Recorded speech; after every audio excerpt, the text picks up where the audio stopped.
Hello everybody, we're back. We're back. We're back. It's been a long day. Boo boo boo. We started off pretty hype with Visakio earlier today. I was a little bit late to the party because I slept. I overslept. I slept in. But the matches were still good. It was still fun. We got a lot of good content out of it. You know, seeing everybody. We got wins on the teams that I like, so I'm happy. Like, I'm actually satisfied with the results overall. A little bit miffed about the decision for the tiebreaker, but you know, rules are rules. We can complain about it, we can be disappointed, but the decision was fair and final. But still was good. It was good. It was good. Visakio. I actually didn't check the final results for each match just to see who won.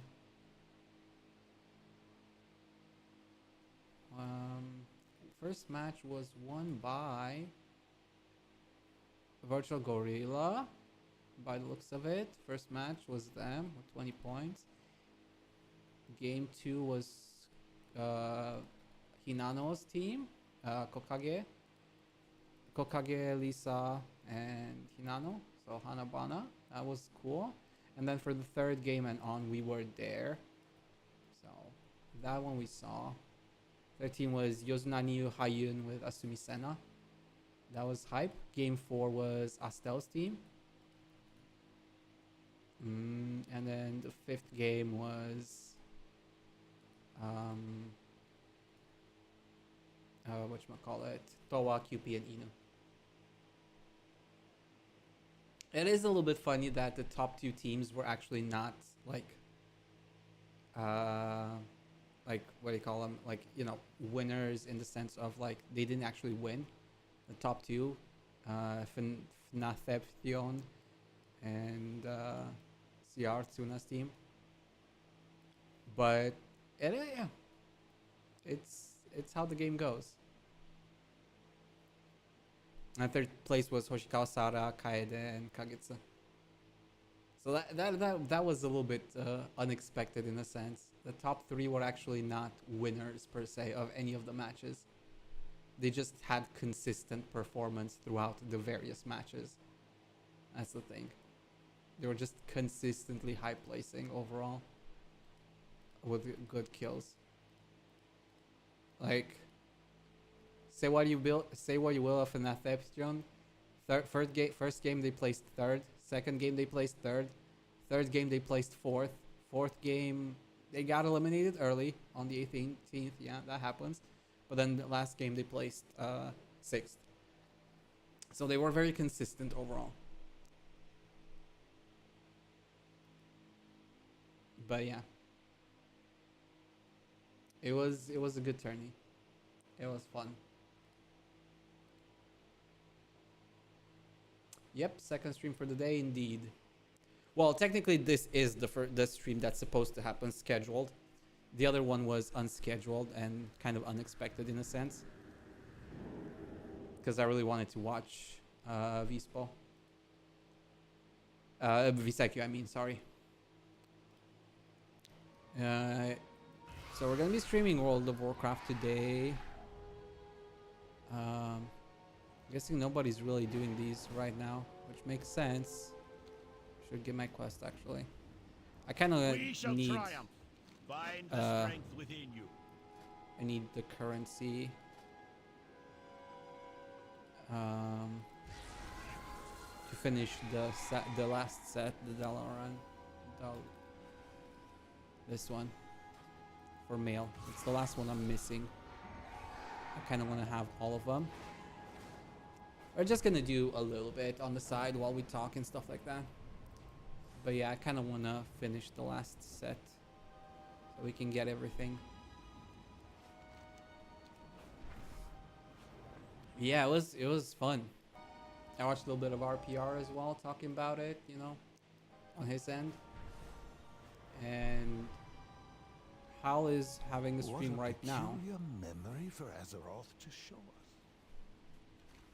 Yeah, there's not a lot of people. This is probably the least fun of the 3 memories to do because the objectives are kind of annoying to do. So people usually don't do this as much. The northern one. When I am done, a fearsome doom guard will appear. It's not terrible, it's just a little bit annoying. Actually, I don't even know if this one's the most... It kind of is. It has 2 that are duds and nobody does. And then usually a third one that's kind of annoying that you have to do. The Dustwallow Marsh is also not that great, but it's not terrible either. You are bound to me, demon. Oh, right. I am out of range.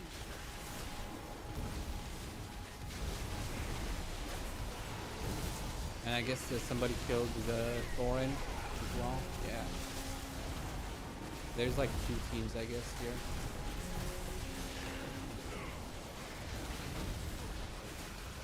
Oh, well, it is what it is.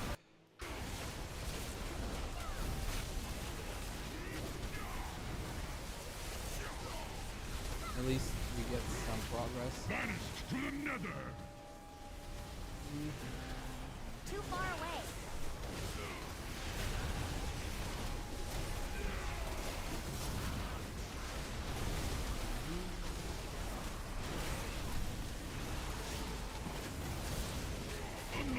I require a target.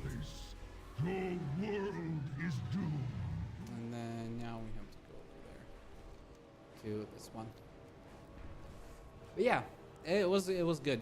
And later today, it's still a ways to go. We got a lot of time until that happens. But like at 4 a.m. my time, the 2 new Vispo EN girls are debuting, which is 6.5 hours from now, roughly. So that's gonna be at the end of the stream. We're gonna do a longer one. But I'm probably gonna end it early on YouTube. I'm not gonna stream that one on YouTube. I don't want to get in trouble or cause anyone any trouble, myself or otherwise. So that one's just gonna be on Twitch. I'm probably gonna end the stream earlier on YouTube because of that. I don't want trouble. I like Vispo and I don't want to make any issues for them or for myself because of that. Like I don't want bad blood between us, so to speak.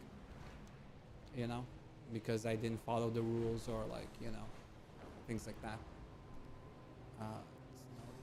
Yeah, see, that's what I mean. All of these 4 quests are super annoying. What a peculiar memory for Azeroth. And nobody wants to do them. Tadpoles, if there's enough people, usually is not too bad. But otherwise, everything else is kind of annoying. Oh, in the mountains is back up.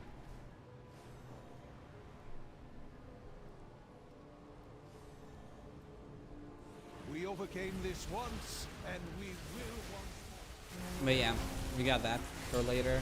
We're gonna do a few of these, but not too many, just because I want to try and finish my mail set here.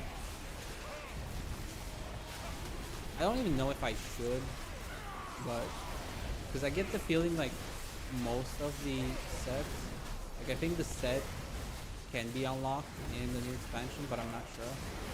I think some of the weapons I should be unlocking, in all honesty, but those are expensive. Maybe I'll, Monday when I don't stream, maybe I'll do like a grinding sesh I can't attack that target. where I kind of go hard for the last, if there's people around is the thing. Because there's usually not that many people around that late. And also, you know, expansion's coming out. So it might just be dead on Monday, this event. But whatever. It's not like I don't care super much. I have enough transmog weapons and armor that I like.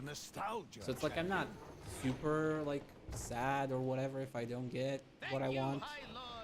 I don't care that much about it. But it's nice to, you know, get some progress in. What we got here? Hunt for the Harbinger. No, Guildness. Okay, yeah. Prepare for yeah. oblivion! Galcron's fall, okay. Find the dungeon. Going to the Aha! game. I have done it. Behold the absolute power.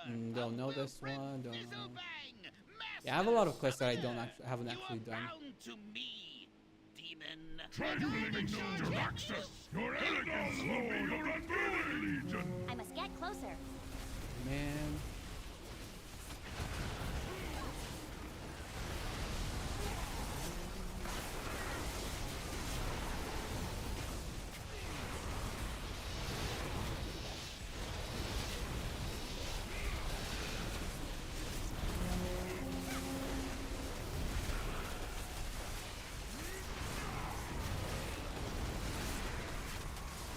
Too far away. But yeah, I do need to get back into Apex. Today is now my 4th day, I think, where I haven't played Apex, so that's not great if I'm trying to climb. I mean, I'm gonna get gold, that much is for sure. I got 3 weeks left to go from silver 3 to gold 4. That's happening, I'm not worried about that. I need to target But I did something want to first. push a little bit higher. It's just a lot of things overlapped with World of Warcraft now, and also, you know, Wukong came out. I had to skip that one because of it.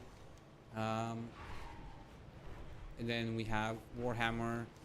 Yeah, there's a lot of things happening, so the timing of my decision to do ranked play is a little bit weird because of that.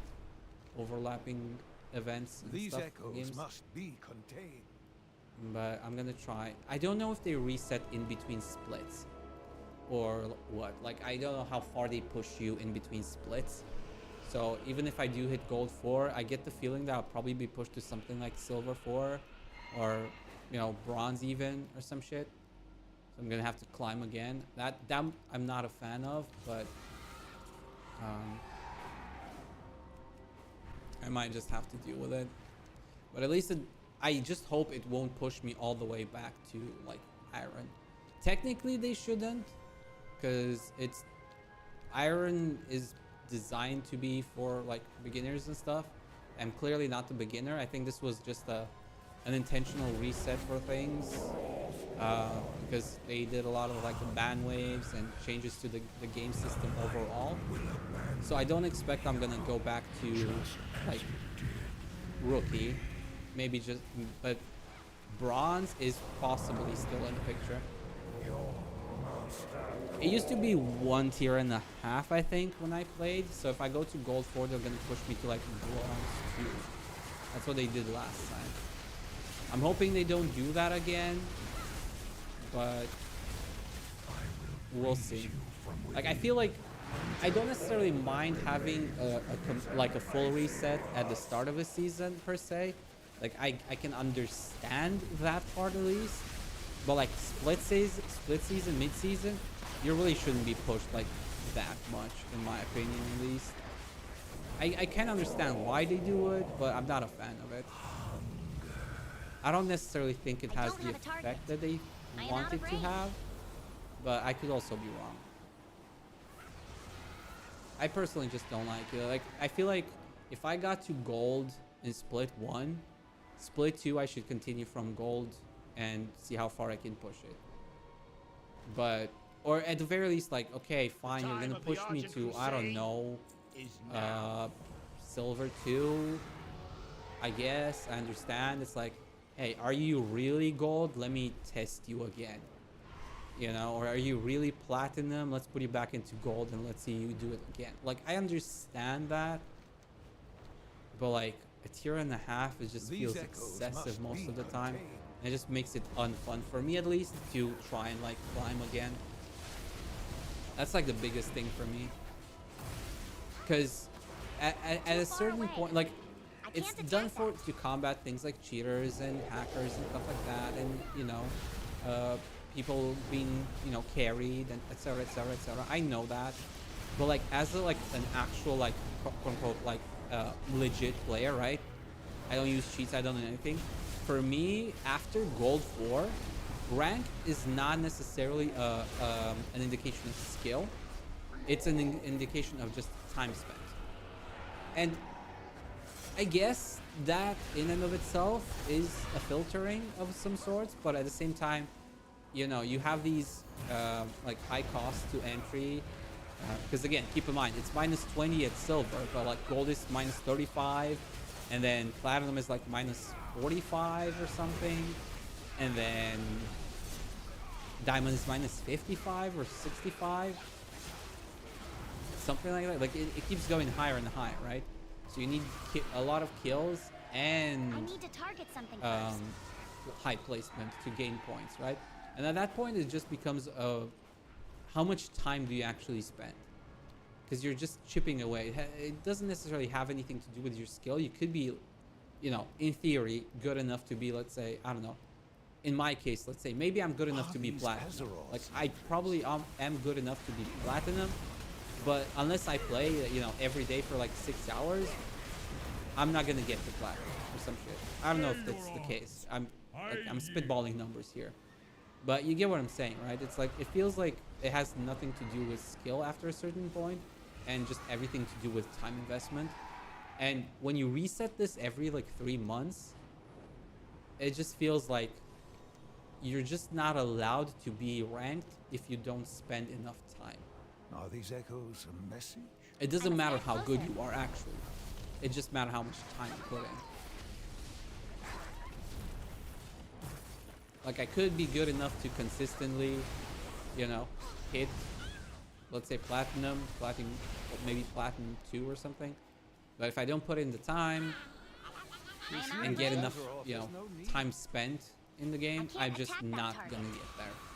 Even if, let's say, maybe, like, you know, my statistics might be good enough, and vice versa. You know, some people that might not be good enough to be a certain tier, they can, by just spending a lot of time, they might be able to get higher than they actually are, just by, you know, virtue of number of games. They can crawl their way little by little, you know, with ratting and whatnot, or like having good teammates, you know, every now and again. Because again, it is RNG where you're doing solo, right? A lot of people won't be good, but at the same time, a lot of people will be good, and sometimes you do get lucky and you get a win when you might not necessarily have earned it. Like, it's true for me too. I got plenty of wins in Apex that I don't feel like I deserved necessarily. Like, I haven't really done anything. It's just my 2 teammates were really, really good. But there's also been plenty of games where, like, I feel like I did good, but I lost because of teammates. So it is a give and take, right? Not every game is going to be good in that sense. But, like, if you're good at ratting and stuff like that, you can potentially climb, you know, to, like, platinum just by ratting. It is possible. Might take you a while, but, you know, especially now with the crypto changes. Just play crypto, learn to position yourself properly. You can scan beacons, you know where the rings are going. So with a good place positioning, you can rat your way to like 2nd place. And again, 2nd place is obviously a stretch, but it is possible, right? You can get yourself to like top 4, top 5 easily every time. I'm sure I could do that as a kind of mini challenge. Just play solo crypto, and then every game I just try to like rat it out and not even try to fight. Again, I am pretty sure just because of how the numbers work, right? The entry cost versus placement points and stuff like that. And yeah, you can get platinum just by doing that. That's not necessarily an indication of any skill, right? It's just time spent, enough games. So you can do that. So I don't know. It's a weird relationship for me with games. And also the other thing is like, I don't know like which region is the best, which region is the worst, and stuff like that in terms of stats and general audience and whatnot. But like, I swear every time I look at like games and how people play like on streams and stuff like that versus some of my games that I get into, it's like, man, I see people beaming in my games like no tomorrow. Like I'm playing in silver and bronze and shit like that, and I just see people beaming like crazy, and I don't know what that is. Is it just, you know, because players are bad, maybe including myself. Again, I'm not trying to necessarily exclude myself from it. Like maybe it's just because the players are bad, they don't take positions as well, so it opens up opportunities for more beaming. But at the same time, when you see somebody in bronze beaming you, that usually to me tells me you're not actually bronze in terms as a player, because like beaming isn't necessarily something easy to do if you're inexperienced, right? So like getting beamed in bronze by people and, you know, headshot Kraybird even while moving, it's like, what? This makes no sense to me. And then I look at some of the streams and like even at VTXShiva and stuff, right? Because it's a tactical game, right? Positioning, you know, rotations, all of that kind of stuff. Like I see people, how they play and how they shoot and stuff, and how they shoot and enter cover and things like that. And it just feels surreal, honestly, how quote unquote good players are in bronze and silver in my region.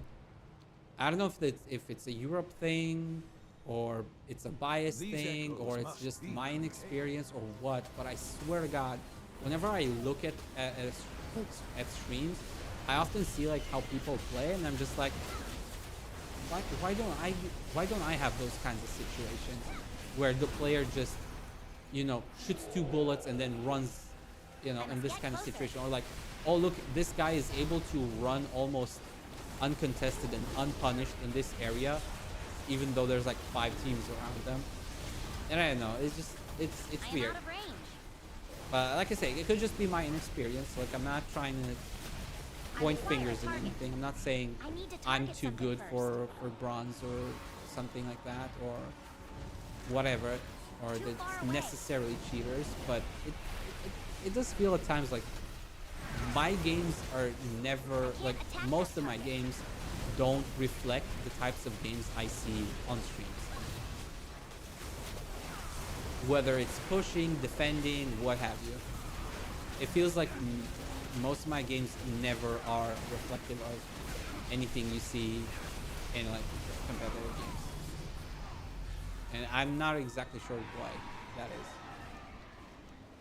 It could just be, again, my lack of knowledge and understanding, but I don't know. It just feels weird. Get so many people beaming me in like 2 seconds, even when I'm like trying to strafe and stuff, and like intentionally not trying to take fights. Like more often than not, it feels like I'm playing not against people of my caliber, like I'm playing Smurfs or something. I don't know. That's the vibe I'm getting.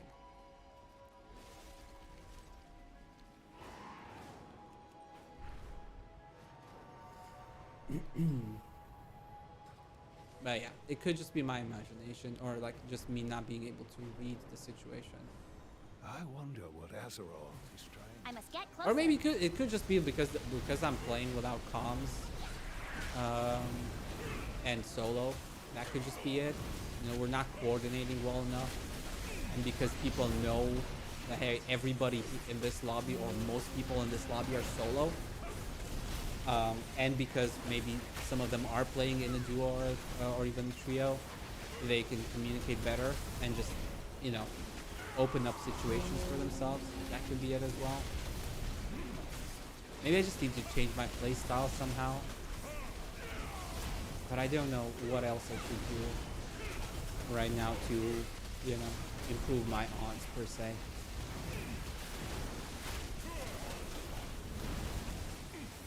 Because I feel like, you know, for my ranks, again, I'm not assuming, you know, I'm hiring. Like I don't want to be one of those guys that just says, oh man, I'm actually diamond, but you know, I'm hard stuck gold because my teammates.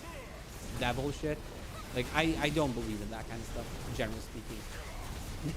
Like if you're hard stuck gold, you're hard stuck gold because that's how good you are.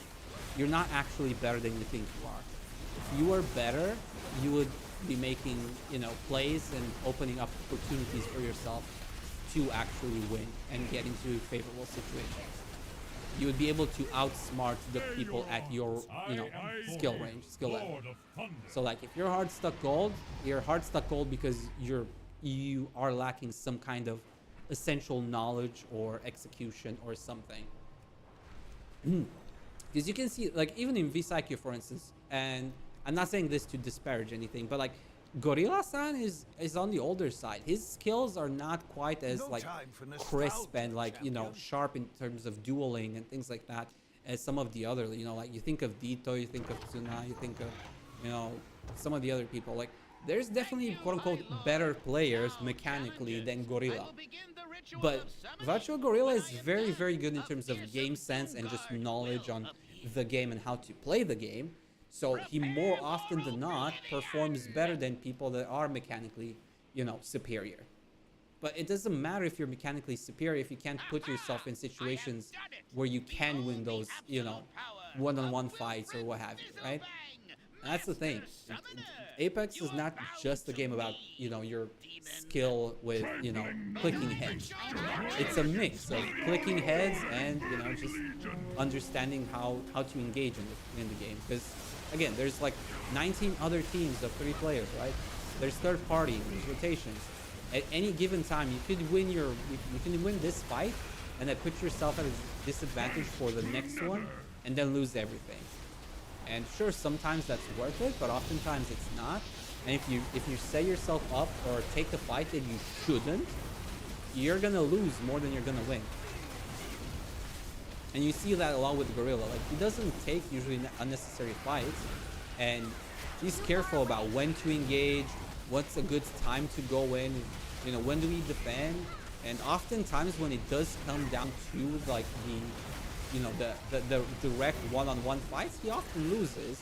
Because again, there are some like objectively superior mechanical players compared to Gorilla. But the thing is, he's good at making situations go in his favor so that he can win against, you know, superior mechanical players. And that's the thing. It's that knowledge, that game sense, that know-how about the map and, you know, how to play the game that makes him such a good and scary player to go against. Doesn't matter if you can 1v1 him. You're not going to get the chance to 1v1 him. You know? And that's the thing that I really respect about a lot of players, that, you know, at higher tiers. They're not just good mechanically. They're all around skill. They have knowledge about the game and, you know, thresholds and stuff like that, you know. And yeah, some of that knowledge you just gain by playing a lot. That's why when I say I'm probably just a gold, maybe platinum, I say that knowingly because I know I don't put in enough time to like understand every intricacy. I don't know, like I might know how to use the skills of a champion, you know, of a legend. I might know how to make use of their abilities in general, like when not under pressure, when rotating, things like that. But I might not know how to do it, you know, in the fight specifically.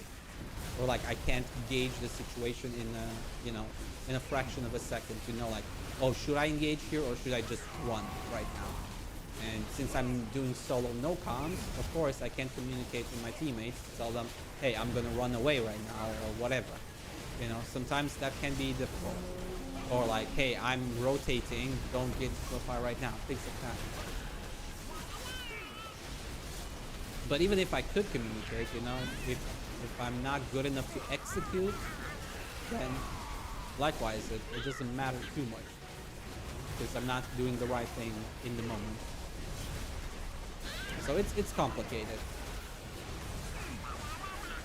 But yeah, that's why I don't like, you know, boasting and things like that. Not because I necessarily think I'm a bad player, but because I know I'm lacking in a lot of different ways.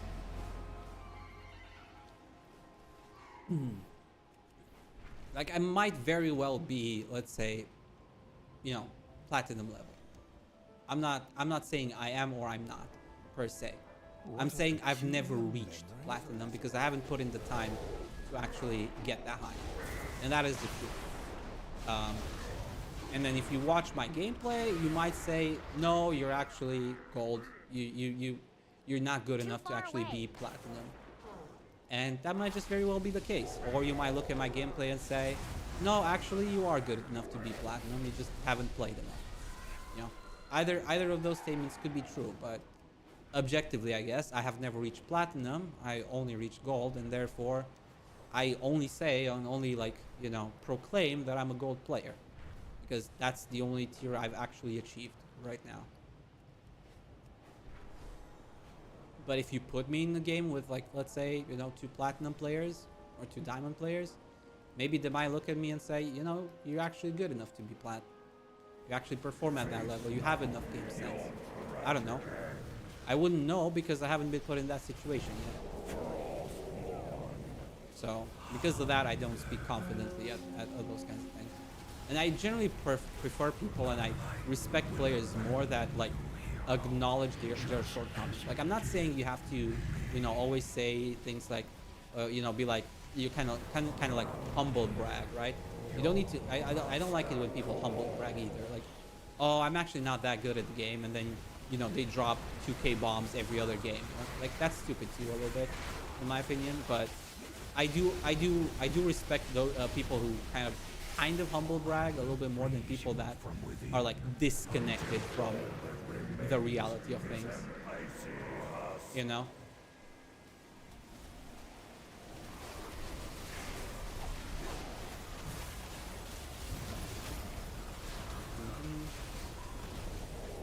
Yeah, no tank, and the tank's not pulling them away, so that's cool.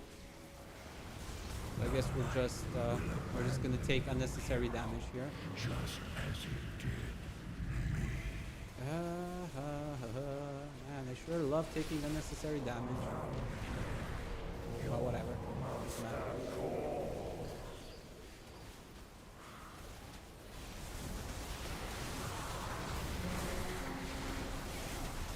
But yeah, I would like to play with some players that are better than me, because they would be able to better tell what my, you know, shortcomings are. I must get closer. Like, I can obviously look at my own games and, you know, draw some conclusions, but I don't know if those conclusions are accurate or not.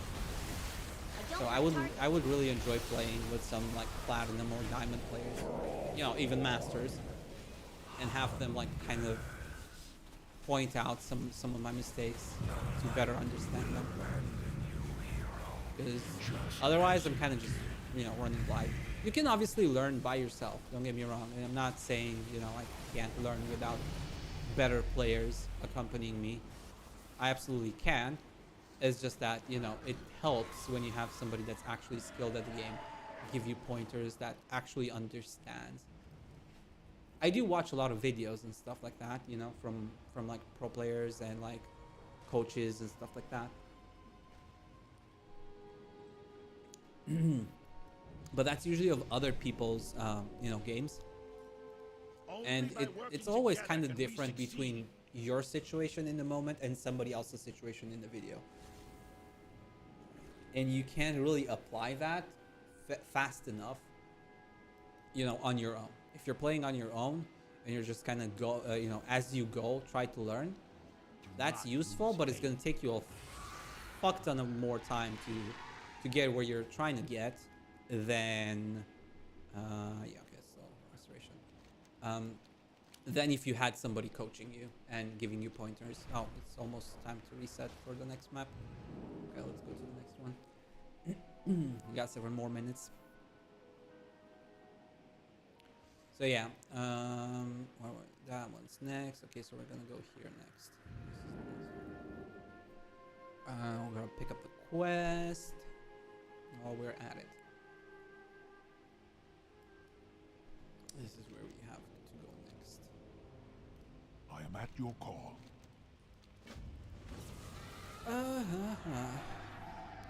How many pieces do I? Oh, one. Oh man, I need almost all of the male pieces, and I'm getting dupes, man. It's so annoying. I'm getting handed dupes. Leather belt. Yeah, I don't even need these in the grand scheme of things.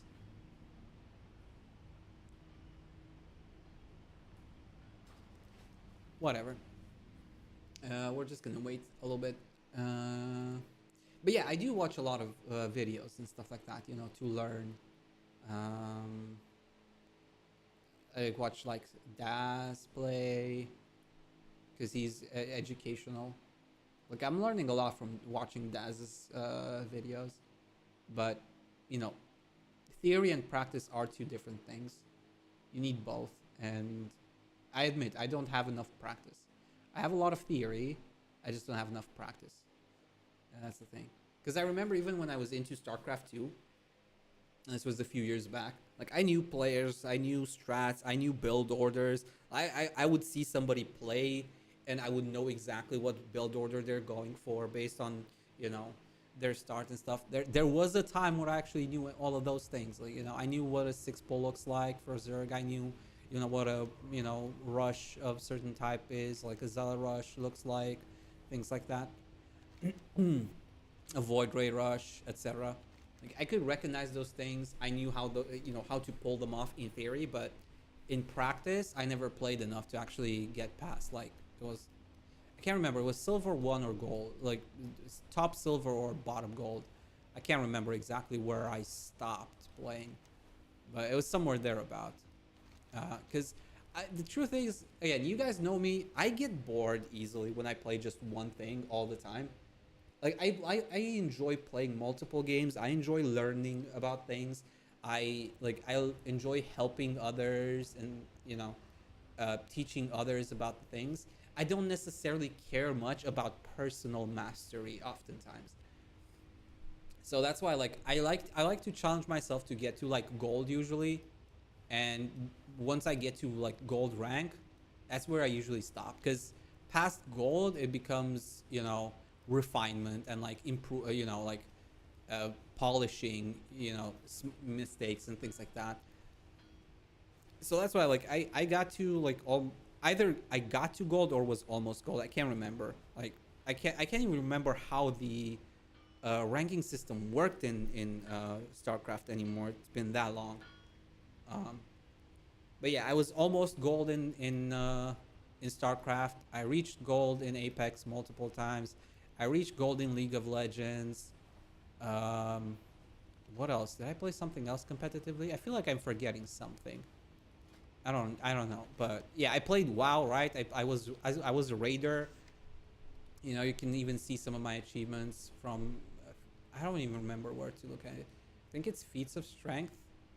Yeah, no, not this one. Yeah, ahead of the curves. See, like I got them. I got these things, you know, when there were current, stuff like that. Obviously, this was only normal. Back then, we didn't have mythic. It was just normal and heroic.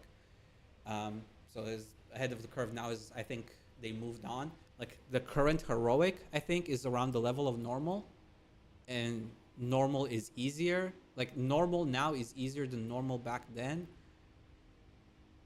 and heroic today is kind of the same level as normal now, and mythic now is almost as hard as heroic back then, something like that. Obviously it's now 1-to-1 because they added more mechanics, you know, player base over time obviously improves, etc, etc, etc. Like I'm not trying to like, you know, 1-to-1 it, but like I have my heroic kills of a bunch of bosses and raids from back in the day, you know. Yeah,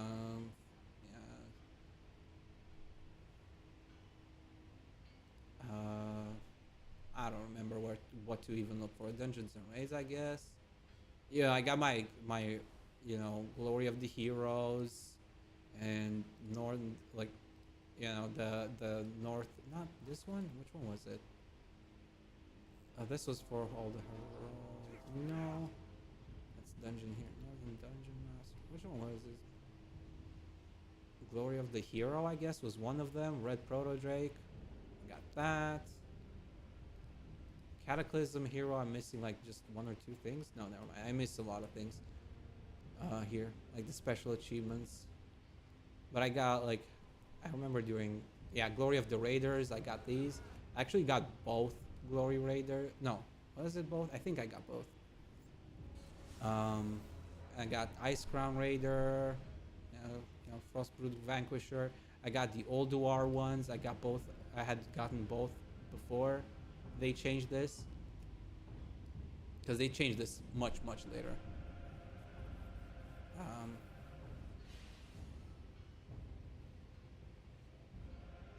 I think I was missing one of the achievements. I had to go back for something, or they changed the achievement. I don't fucking remember. It's like they did a lot of changes to things like, you know, even like raids. If you look, was it, or legacy? Was it legacy? I think it was. They changed a lot of the, yeah, glory of the old war raiders. They changed these and they made a new one. You know, secrets of old war.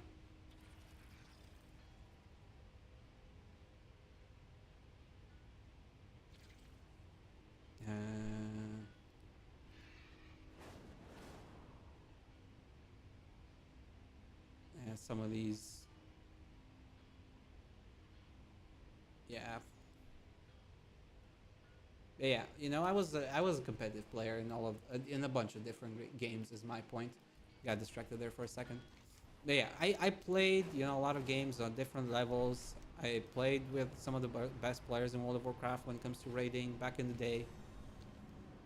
But yeah, over time, it doesn't matter too much. Like it doesn't matter if I was, you know, one of the best mages in like 2000, what was 9, 10. It's like 15 years ago. Nobody gives a fuck today. You have to keep like performing over and over again. And at some point, I just stopped caring. That's the thing. I just stopped caring about being competitive. I'd rather just experience multiple things. That's why I like playing multiple games. And I very rarely stick with a single game, you know, competitively and stuff like that for a long time. It's just like at some point it's like, well, I can either do 100 more games of Apex this month or whatever, or I could be playing, you know, Black Myth Wukong like we talked earlier or something, you know? And at some point it just becomes a priority kind of thing. It's like, yes, I could try to climb higher and I can probably go out of gold and into plat, or I could play, I don't know, next month, like, what is it? It's Warhammer, Space Marine 2, and Final Fantasy 16, right? That's 2 games, 2 experiences, 2 unique experiences, 2 unique stories, you know, different gameplay, different things to learn and kind of understand and master. And I enjoy that process of kind of learning more than I enjoy the process of like polishing and mastery of something after I've learned it. Like once I've beaten something, I've beaten something. You know, like I'm thinking, like for instance, in Final Fantasy 7 Remake, I beat Weiss. Okay, I beat Weiss in under 2 minutes. I did a little bit of improvement in multiple attempts to get it down. I beat Weiss in under 2 minutes. I'm good. I don't need to keep running Weiss over and over and over again until I can get sub 1 minute. Like I could, don't get me wrong, but like for me, it's more about, can I actually do this? Like, can I, you know, be competent enough? And I beat Weiss. I beat Weiss in a short amount of time. Like I got a good time. Obviously, it's not a speed run in the level, you know, of execution. It's not like the most refined execution. It's not like I had perfect use of my abilities and cooldowns, you know, down to the T. But hey, it's still a 2-minute kill on Weiss. You can't take that away from me. Like if you ask me, did you beat Weiss? Yes, I did. I'm one of the 2% that, you know, played Final Fantasy and beat the final boss in a sense. Because Weiss is in a sense kind of the final boss. You know? Like I've done that. Right? If you look at the achievements, it's only like 2% of all players on PC, and I think just slightly more than 2% on console. I think it was like 2.4 or something that beat Weiss on console, on PlayStation. So it's like, yeah, okay, I'm not the best. I don't have the most like lavish kill that you can look up on YouTube and go like, oh my god, he beat Weiss solo with Tifa in 2 minutes, or he beat I don't know, Solo Cloud, you know, something like that. Yeah, sure, I did. I'm not pretending, but like at the same time, that's not what brings me enjoyment.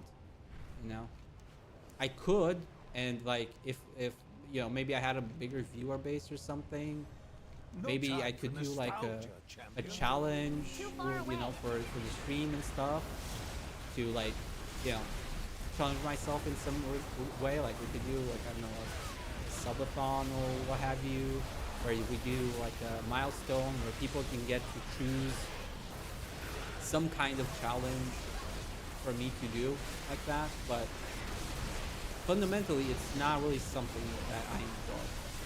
It's like I'm thinking also like Monster Hunter, whether it's World or Rise. Like I beat pretty much everything that is in that game, that's in those games. Not so much in World. In World, I admit I haven't beaten everything. I kind of dropped out of World the first time on console early, so I didn't do the full guiding lands and the last boss, whatever it is that they added. I keep forgetting the name, so I haven't really done everything there. But again, it's more of a time thing rather than an ability thing, you know. And in Rise, I've beaten pretty much every boss that's in the game. The only thing I haven't done is run, you know, the curio quest thingy over and over again until max level. I don't even know what max level is, like 300, I think it was, for those curio quest thingies or whatever they called. Anomaly research, something. I got to like level of 100 before I stopped, because it's just incremental numbers, and it's just about refining, you know, your execution and just polishing things up. And at that point, it's just not, it's no longer fun for me, you know. I don't like chasing numbers for the sake of chasing numbers. I do like my games to have a certain level of finality to them.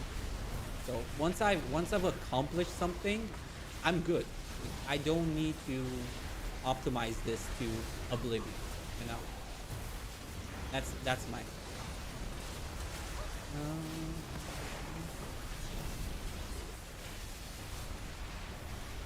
And at the end of the day, does it matter if I don't have the most polished thing, you know, execution in the world?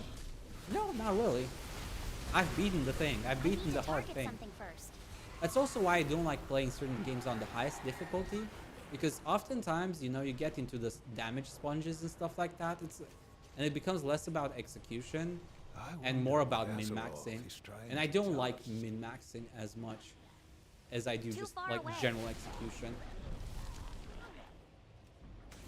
It's one of the things I actually don't like a lot about video games sometimes. It's the number padding. And it becomes less about, you know, can you actually do this thing? And more about, like, do you have the numbers to do this thing? But there's, of course, the other extreme. On the other end, there's a lot of games that do, like, the opposite, where it's like they make execution so tight that it almost becomes a binary. Can you do this entire, you know, thing flawlessly or not, right? And I'm not a fan of that either, personally, because for me, at the end of the day, games are about enjoyment and, you know, having fun. And I fundamentally believe that for the vast majority of people, difficulty does not equal fun. Challenge equals fun, yes. Difficulty does not. If something just is difficult for the sake of being difficult, it's not fun. If it's challenging but fair, that's usually fun. For most people, right? I'm sure there are people out there that love the challenge and the thrill of, you know, seeing those incremental improvements. Like fighting games are popular for a reason, you know, and other games like the speedruns are popular for a reason. But like for most people, I don't think that's the case. I don't think most people enjoy difficulty for the sake of difficulty. I wouldn't call this particular. They like to see progression. They like to see, you know, they want to be challenged, so in order to be engaged. But like if they have to be like 100% locked in all the time, like you're not allowed to make any mistakes and you have to do this over and over again until you get the perfect execution and stuff like that, I don't think most people like that. I genuinely don't. And it's not, at a certain level, it's not even just my opinion, it's just fact. Like by the numbers, you can see that. Like even when we talk about like Weiss, right? In my opinion, like as somebody that has beaten Weiss, I don't think Weiss is that difficult. I fought definitely harder bosses in video games than Weiss in Final Fantasy. I wouldn't say like he's super easy either, obviously. He hits like a truck. He can two-shot many of your characters, so you need pretty good execution on your dodges and things like that. You know, stunning him is a pain in the ass. He's also on hard mode, so you can't use items and things like that. So he is hard. He is challenging. Don't get me wrong. But as long as you like kind of understand how the game works, you can beat him. But at the end of the day, only 2% of all players beat him. And why is that? Well, the answer is pretty obvious, because people don't want to deal with that shit. It's just a pain in the ass. I'm not one of the top percent because, you know, I'm a really, really good player. I'm at the top percent because most people can't even be bothered to put in that much effort, right? And there's nothing wrong with it, to be clear. Like, there's absolutely nothing wrong for you not wanting to do hard content. I genuinely think so. I think a lot of people, especially in the last few years, have kind of run with the idea and are obsessed with performance instead of having fun.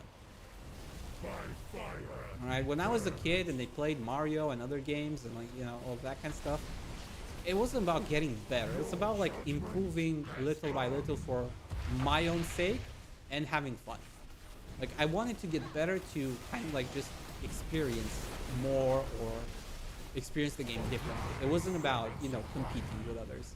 But somewhere over the years, in the last few years, it's just kind of become a constant rush for being the better, being the best kind of thing, and like, you know, overcoming other players and like flexing on everybody else.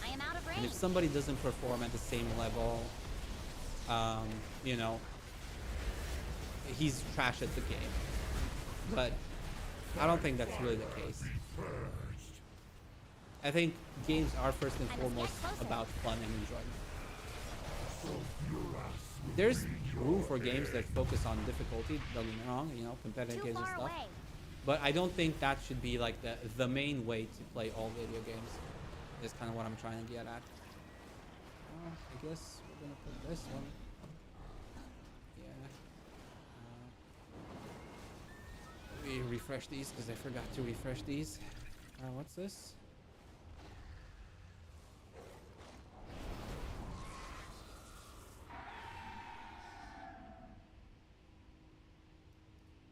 Yeah, oh, my buffs. It's fascinating how strong. Yeah, Fatalis. Sorry, I missed it. I was kind of too focused on this. But yeah, Fatalis. I didn't beat Fatalis. Whatever you pronounce it. Yeah, I didn't beat Fatalis. But like, short of that, I've done pretty much everything in the world.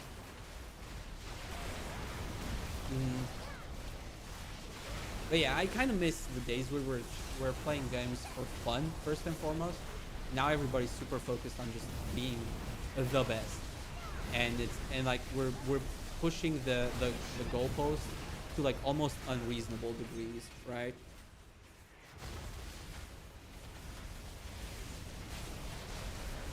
Like, even if it's just what I said, right, with the Weiss and Final Fantasy, right? I'm one of the 2%, but at the end of the day,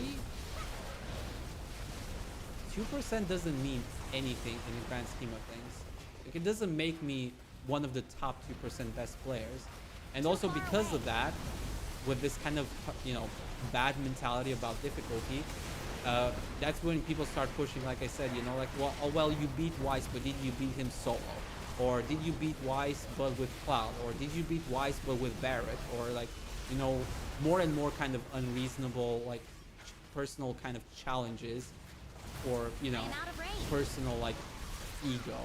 And you see that with like Souls games as well a lot, you know, where everybody keeps saying, oh, but you played easy mode because in this game magic is super strong, or oh, you beat the game on easy mode because you're using heavy armor, you should have used no armor, or oh, you're using this weapon instead of this weapon, and it just becomes stupid, honestly.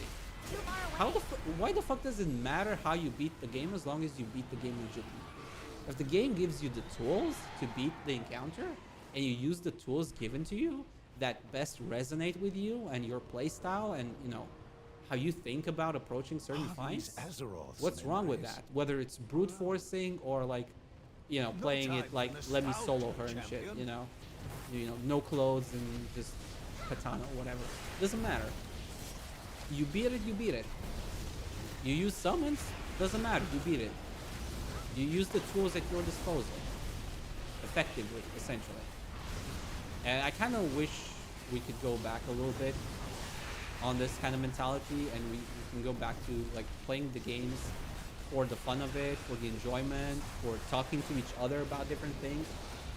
It doesn't mean, you know, you can't do those things. I need to target something first. Absolutely, you should. If you enjoy that kind of stuff, you like that kind of gameplay, absolutely do it. And if you want to challenge yourself to improve, absolutely go for it. But again, it should be a personal thing. It shouldn't be a thing that like closer. Everybody, this is how you need to play the game. Like that's the thing that I don't like. And that's also why I kind of tend to gravitate more towards single player than multiplayer games, because in multiplayer games you're more or less kind of forced to run meta builds and things like that, because at that point it's not just about you, it's about your team and things like that. So if you aren't like not optimizing, you're holding your team back, and you're not just wasting your time in a sense, you're wasting everybody else's time. And I fully understand that. I understand why some people can get really kind of like, you know, annoying when it comes to competitive games, and I do that sometimes too. Like when I play at Apex and I see somebody, you know, what we have yesterday, I think, you know, not yesterday, Wednesday, I think, we had like 2 recons or something. I was like, nobody, or like we had no recons, we had 2 assaults, I think, or you know, something like that, 2 assaults or something, and like in ranked. It's not in quick play, right? In quick play, it's fine. I don't give a fuck. But in like rank, you kind of have to sort of play the game a little bit by its own rules, not by yours, because that's just that's just the nature of the beast, right? It's a competitive mode. You're not playing just for yourself. You're not solo. It's not StarCraft where it's 1v1. It's a team game. It's 3v3, or in this case 3v20 in essence, right? Because there's 20 teams and stuff, so you kind of have to play by the meta a little bit. Like you're kind of forced to it, in order to not throw games. So I understand that part, absolutely. Are these Azeroths? But like when we do that kind of stuff in single player games, that's where when it becomes like kind of cringe, kind of weird. Not gonna lie. You know, like the you know, Souls-like stuff, conversations. Those like really I find super fucking weird. I genuinely find super fucking weird and cringe. And you even see like top streamers, you know, go on sometimes, you know, about like, well, you didn't beat the game like this, and yeah, you played it on easy mode or some shit like that. It's like, bruh, it's in the game. Leave me the fuck alone. I played it legit. I didn't use cheats. I didn't, you know, hack. I didn't do anything. I used the resources at my disposal in the game. How's that wrong? There's nothing wrong with that. And it's funny because even Miyazaki said the same thing in an interview. I remember something being mentioned. It's like he designs the game in such a way that, you know, you can beat it in different ways. There's not just one way to do it. When the man himself tells you like, no, it doesn't matter, it becomes seriously funny when people try and push this obsession with like playing the right way.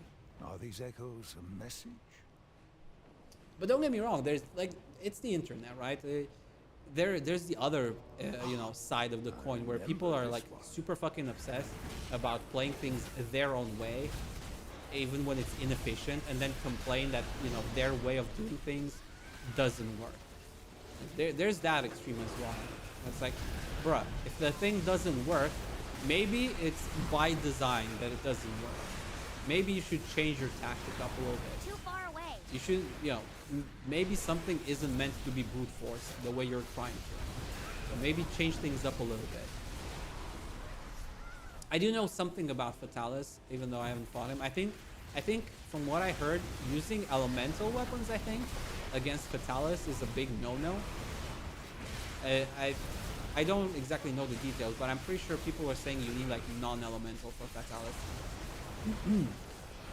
So any kind of like elemental stuff is bad for whatever reason.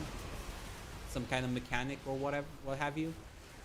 And that's like a good example for this. It's like I've seen people complain about, you know, they want to use their preferred weapon against this boss and stuff.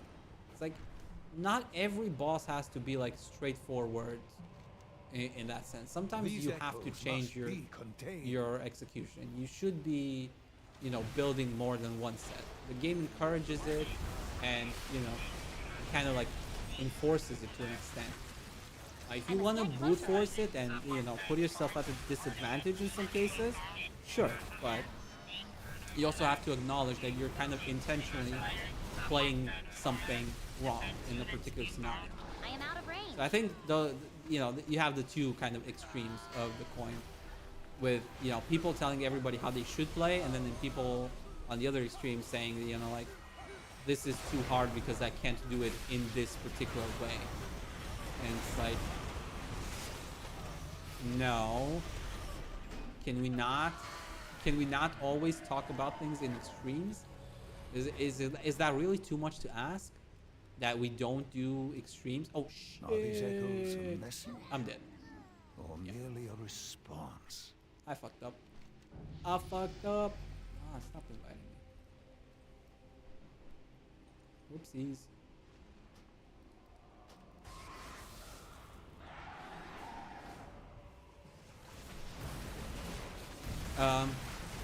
But yeah, you know, there's extremes on both sides, and I just wish we could have like more nuance and more like down to earth and chill conversation about things, instead of always, you know, going from one extreme to the other. I think like a lot of people are missing out on a lot of like you know, soft skills nowadays, like communication and things like that, empathy, kind of like, you know, compromise, exceptions, things like that. I don't have a target. People are very obsessed with doing things their own way and kind of expecting everyone else to do things their way. And it leads to so much unnecessary conflict and argument. I live to Like, serve. there's drama almost every fucking day, whether it's on YouTube, on Twitch, on Twitter. There's Fight just with so honor. much unnecessary drama because of people not even trying to communicate with each other, and then like saying outrageous shit about somebody else, but like they never actually try to deal with the other person. And then you end up with a situation of like, well, this person is this, but actually he's It's not that. fascinating It's how just that you strong never the atom- signaled any problem, or you didn't discuss this thing. And sometimes even if you do discuss, you know, something, the person like is not willing to change for whatever reason. Sometimes it's not necessarily a bad thing. It's just that you two don't gel. You're just Too not far meant away. to like, I require a you know, target. kind of synergize, right? Like, there's so many people on this planet. You can't expect, like, objectively speaking, you can't expect everybody to like you Get closer. and to like get along with everybody. That's just absurd. I'm sorry. Like, if that is like a genuine I take need some to people target have, something first. that they should be able to kind of just gel with everybody, they're just immature. I'm sorry. There's no nice way of putting it. I am out of range. Different people have different needs and expectations and priorities, and you know, it's sometimes it's just a matter of simply like not being on the same wavelength. You want one thing, I want another, so our expectations are different, and because of that, Too we're far not going to be away. able to accomplish the same thing. And it doesn't necessarily make the other person bad. It just means, dude, you're not compatible in that sense. It's fascinating how strongly Azeroth Like there was even drama in like the Apex community a few months ago, I think, a few months ago or something, with Hal because of his attitude. Like his I must get one of closer. his former teammates, I think it was, kind of trash talked him on stream. And to me, that just felt immature. Like everybody was harping on, like, well, not everybody. It's like it was the typical like two camp thing, where some people were hating on the guy for talking shit about Hal on the one end, and on the other hand, you had people like, you know, talking shit about Hal because, yeah, so true, blah blah blah. And I was just sitting there like, you know, both things can be true at the same time. It can be true that Hal can be, you know, Hal can be a little bit rough around the edges and not necessarily the most, you know, friendly or like, you know, the most sensible person, you know, emotionally like supportive teammate or whatever. And it can also be that his former teammate's kind of an ass for the way he handled the situation and kind of like put Hal on the spot. You guys could have just talked it out in private, or like, you know, just distance yourself from it. Because I don't, like, when I saw that drama, I personally don't think either one of them was in the right per se. Or I should say both were right, but both were wrong at the same time. Like both camps had good like arguments, I guess. But I am out of range. in context, you know, some of those arguments were just not applicable. So it's like a lot of the drama was unnecessary. Well, a lot of the drama itself was unnecessary and should not have like even become a thing. But here we are. People just refuse to talk to each other and refuse to accept that, you know, they just don't mesh with certain people. Or other times, it could be that they mesh, but they just don't communicate, and then it leads to misunderstandings. You know? I wouldn't call this particular echo radiant. How are you attacking her? But yeah. Just if it, that's just if what you gonna do? Can't do anything about it. It is what it is. It is what it is. Oh, I got level 71. Ah, I forgot. I forgot that these things all still give XP.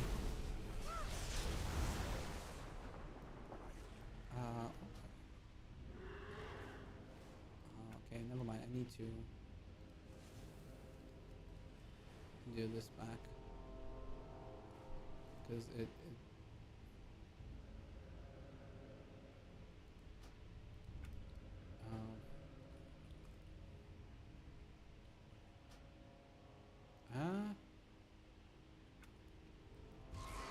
something messed up with my UI.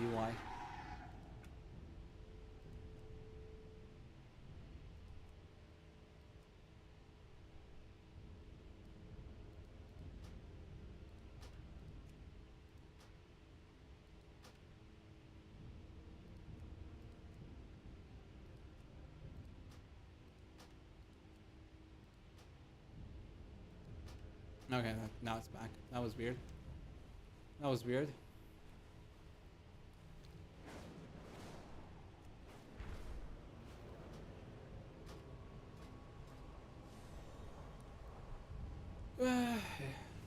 Where was I? I am out of range. This one. I guess we were talking about the drama. Doesn't matter too much. Okay, what do we pick? Damn, I think I'm picking Stormbringer.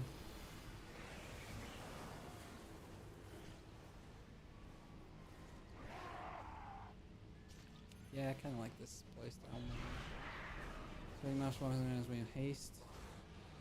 Just a critical strike has been master damage by damage. Target's movement speed by 50%. I guess this one first.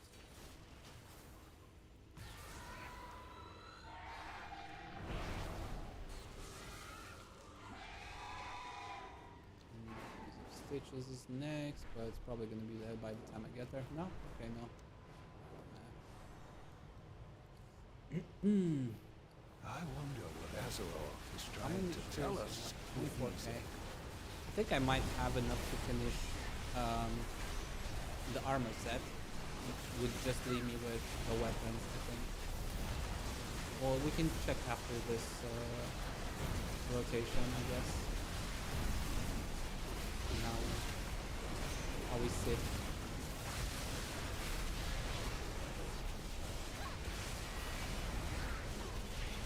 Too far away. Okay. Fire Lord Ragnaros returned. Okay, only up to level 70. Now the XP is kind of like super low by the looks of it. Stop getting XP.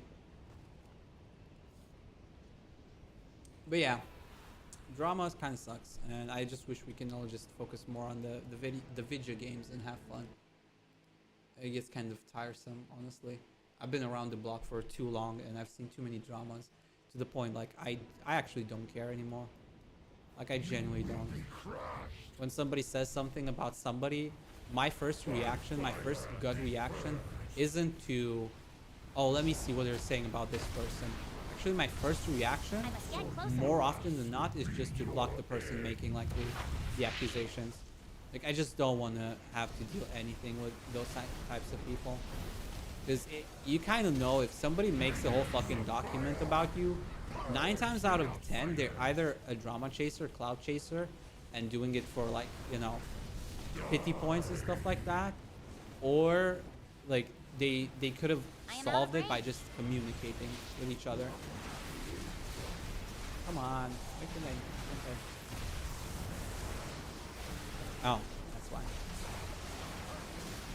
And it's like, I can't be bothered. Oh, hey, Rolo, thank you for the raid. Much appreciated. Hello, hello, hello. Welcome, welcome, raiders. How's everybody doing? My name is VTXShiva.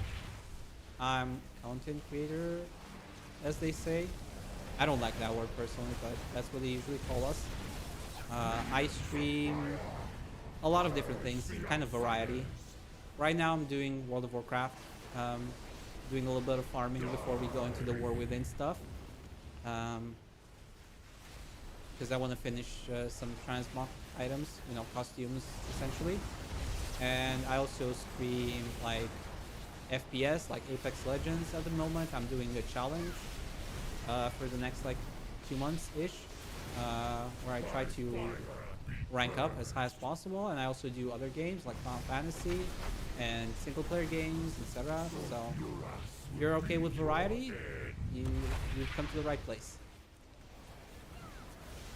People happy. People happy to you too, Rollo. How's it going? How was your stream? What were you up to? Oh, the event ended? Oh no, it's just okay.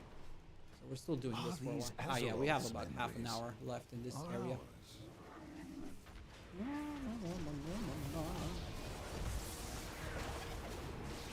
No, no, fear. I always forget about the fear. Always forget about the fear. But yeah, when people just start drama, I just block them. Like, I can't be bothered. Those people are usually not the type of people you want in the community or around you. Because they more often than not just backstab you. That's not the type of people you want to, you know, associate with. I'd rather stream really, like, grow really slow as a streamer and stuff, and have like a genuine community, than try to befriend people that are bigger than me, or, you know, even smaller than me, just for like fame or whatever, you know, for clout and stuff like that. I just cannot. Stream was good. Got ninja to level 100. Started to level some. Ooh, nice. I need to get back to 14 at some point. Probably after the Apex rank challenge or something. I still haven't leveled everything. Just my monk when I finish the story, and that's about it. I need to get back into it. I must get closer. But yeah, like I said, I like playing too many different things. It's hard for me to stick with one thing. Like, don't get me wrong, I can stick with one thing for a long time. I've done that with a lot of games. You know, whether it's FF14 for a while, for a good few years, whether it was World of Warcraft for the first few years, like first 8 years or whatever, or 10 years. I was playing it pretty much all the time. I don't have like a commitment problem. I just don't like, you know, putting effort past a certain point. Like if putting in effort means me not enjoying the game, that's where I draw the line. Because for me, games is all about having fun. And if I'm not having fun because I need to like hyper optimize or do something very weird because that's just how I have to do it, because that's just how the game says I should be playing it or something, after a certain point, I'm just not interested anymore. That's just it. I play games to have fun, to get good experiences out of it, you know, talk to people about games, not to make it a second job per se. Like playing a particular game, making a second job is what I mean. Yeah. But I don't have anything against people that are competitive and do want to become really, really good at one specific game. I just have a problem when people try to push, you know, games to be played in a very specific way. That's my only pet peeve. As long as, you know, people will just say, you know, like, this is how I like to play the game, you do you, I have no problem. People should play however they want. It's when you know, people become demanding and kind of like arguing about how a game should be played across the board and stuff like that. You know, when it gets a little bit more exaggerated, that's when I usually go like, yeah, no fam, no thanks, I'm good. That's why I often haven't been part of quote-unquote communities, right? Like, I played World of Warcraft for 10 years. I played Final Fantasy for 10 years now. I don't consider myself as part of a community per se, even though like I invest more time than most like people, because being part of a community usually implies you're kind of following the rules and guidelines of the community, and it can become a little bit, you know, I wouldn't call too this much at particularly times, in my opinion. People can And get a let's little bit get too exaggerated, both for and against something. Don't get me wrong. Like, I'm not trying to say like, oh, all fans of something are bad, or all people that are against the fans of a certain group are good, or anything like I that. can't attack that. Not one of those must people get that closer. starts yelling at others about, oh no, you're a gatekeeper. No, man. Like, if it's your hobby, it's your hobby. You engage with it. If somebody want to get into your hobby, they should conform to those rules to an extent, right? But if you want to be a part of the community, you have to abide by those rules. I'm pretty like I can't attack aware that. of that and open to I that. can't So it's attack like, that target. I don't want to be a part of a community necessarily if it means I have to follow all of these rules. I'll follow the rules to an extent and kind of like skirt around the community and like interact with the community, but I don't consider myself part of the community.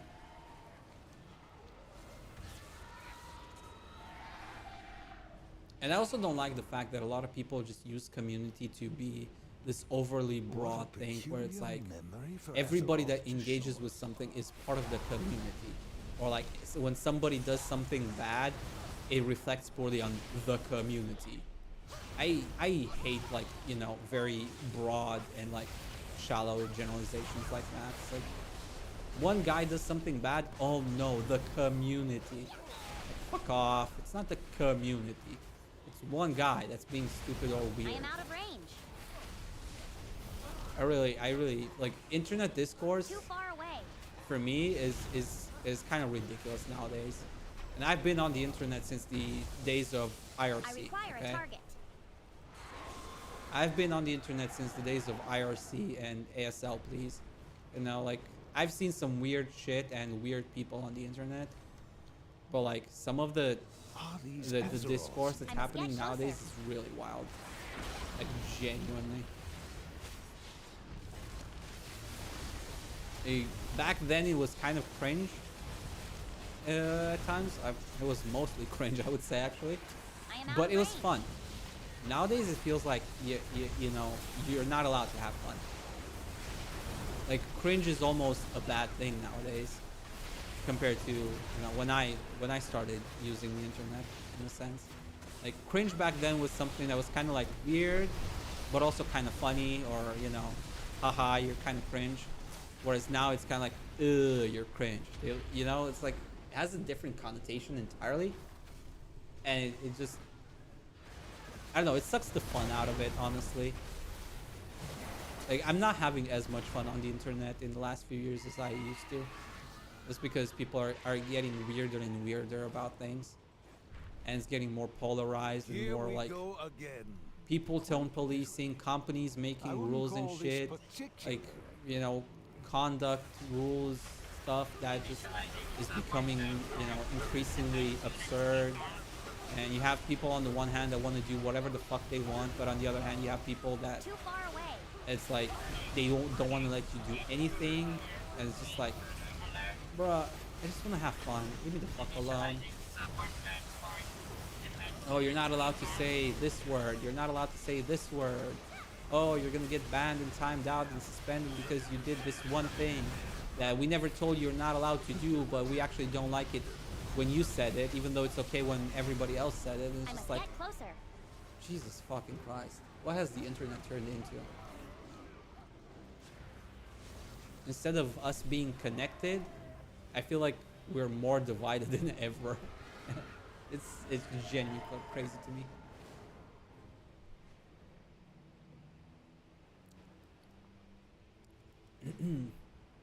Let's just have fun and talk about video games or whatever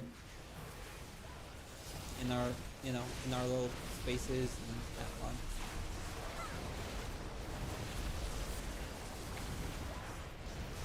Dude, these blurbs are starting to annoy me. I mean, I say this every time I play World of Warcraft, but like these blurbs, especially on an event like this, they become really annoying after a while.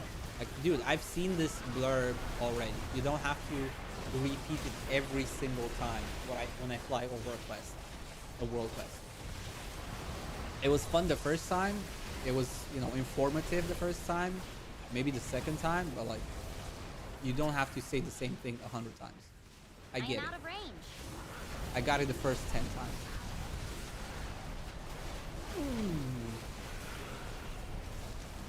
Oh, and that reminds me of another thing.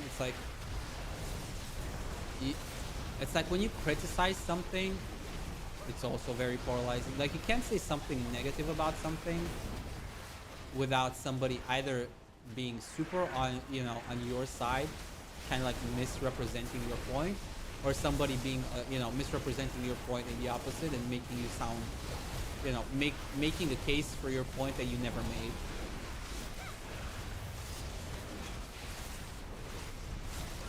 Like, the discourse around Dawn Trail, for instance, was insane.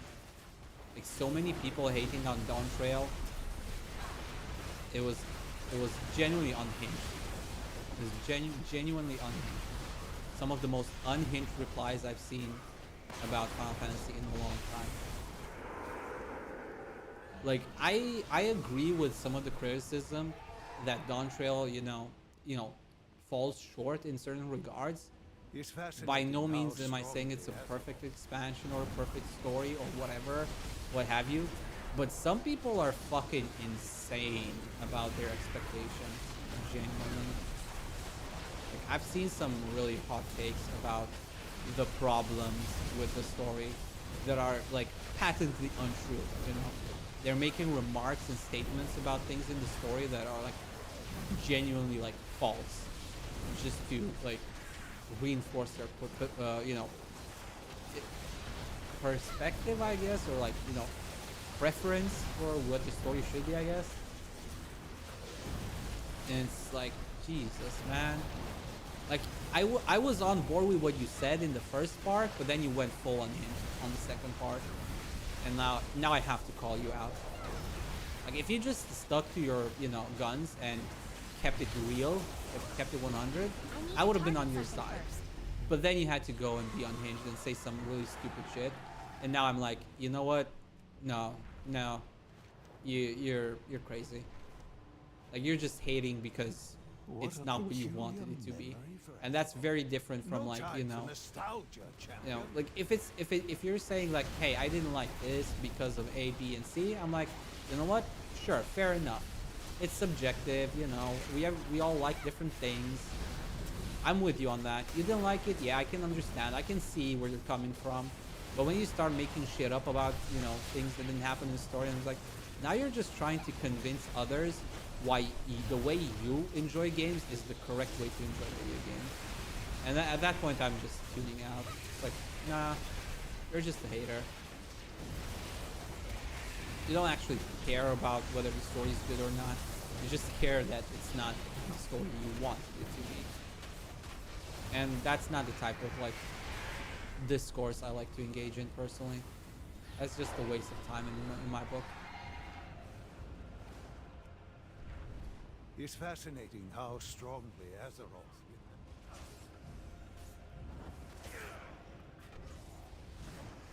Like one of my favorite, like, I just remembered, one of my favorite like counter arguments to Dawn Trail and why the story sucked was some, like, again, I'm paraphrasing because, you know, I've read a bunch of comments, so I can't remember the exact wording of, you know, some random comments or videos on YouTube. But like one of the common, like one of the more common complaints I've seen about Dawn Trail is how, you know, power of friendship and like shonen bullshit. You know, that's kind of the argument. It's like, oh, Wuklamat becomes strong out of nowhere and beats, you know, Jaja, you know, when she shouldn't, and bullshit like that. And I find that such a weird like take, considering we're coming off of, Here we go again. You know, Quite Shadow and Walker, where literally the whole fucking point of the story was power of friendship and feelings. Like literally, we save the world through the power of bullshit friendship. That's literally the story of it. And you know, Shadowbringers I am and out of Walker. range. I require a target. Like, that's what Dynamis is essentially. It's the power of feelings and emotions and like, you know, desire and shit like that. And you're telling me in a game where we saved the universe through the power of friendship, Get closer. where we turned our friends into fucking stairs in like you know, a distant land, and when one of our biggest enemies that we do not see eye to eye on in any regards randomly goes random bullshit go, I'm a dragon now, turns into a dragon, flies to the edge of the world, breaks dimension just to quote unquote save us. What the fuck is this? What did just happen?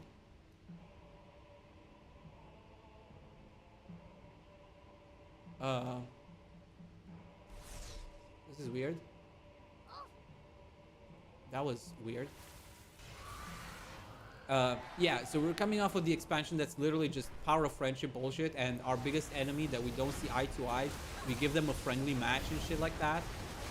And people are saying that's like peak cinema Kino bullshit. And like they're okay with that type of shonen, but God forbid Wuklamat has a few moments of like, you know, drawing out that inner strength, you know, to overcome a challenge that's beyond her limits kind of thing. Like, no, that one's too much.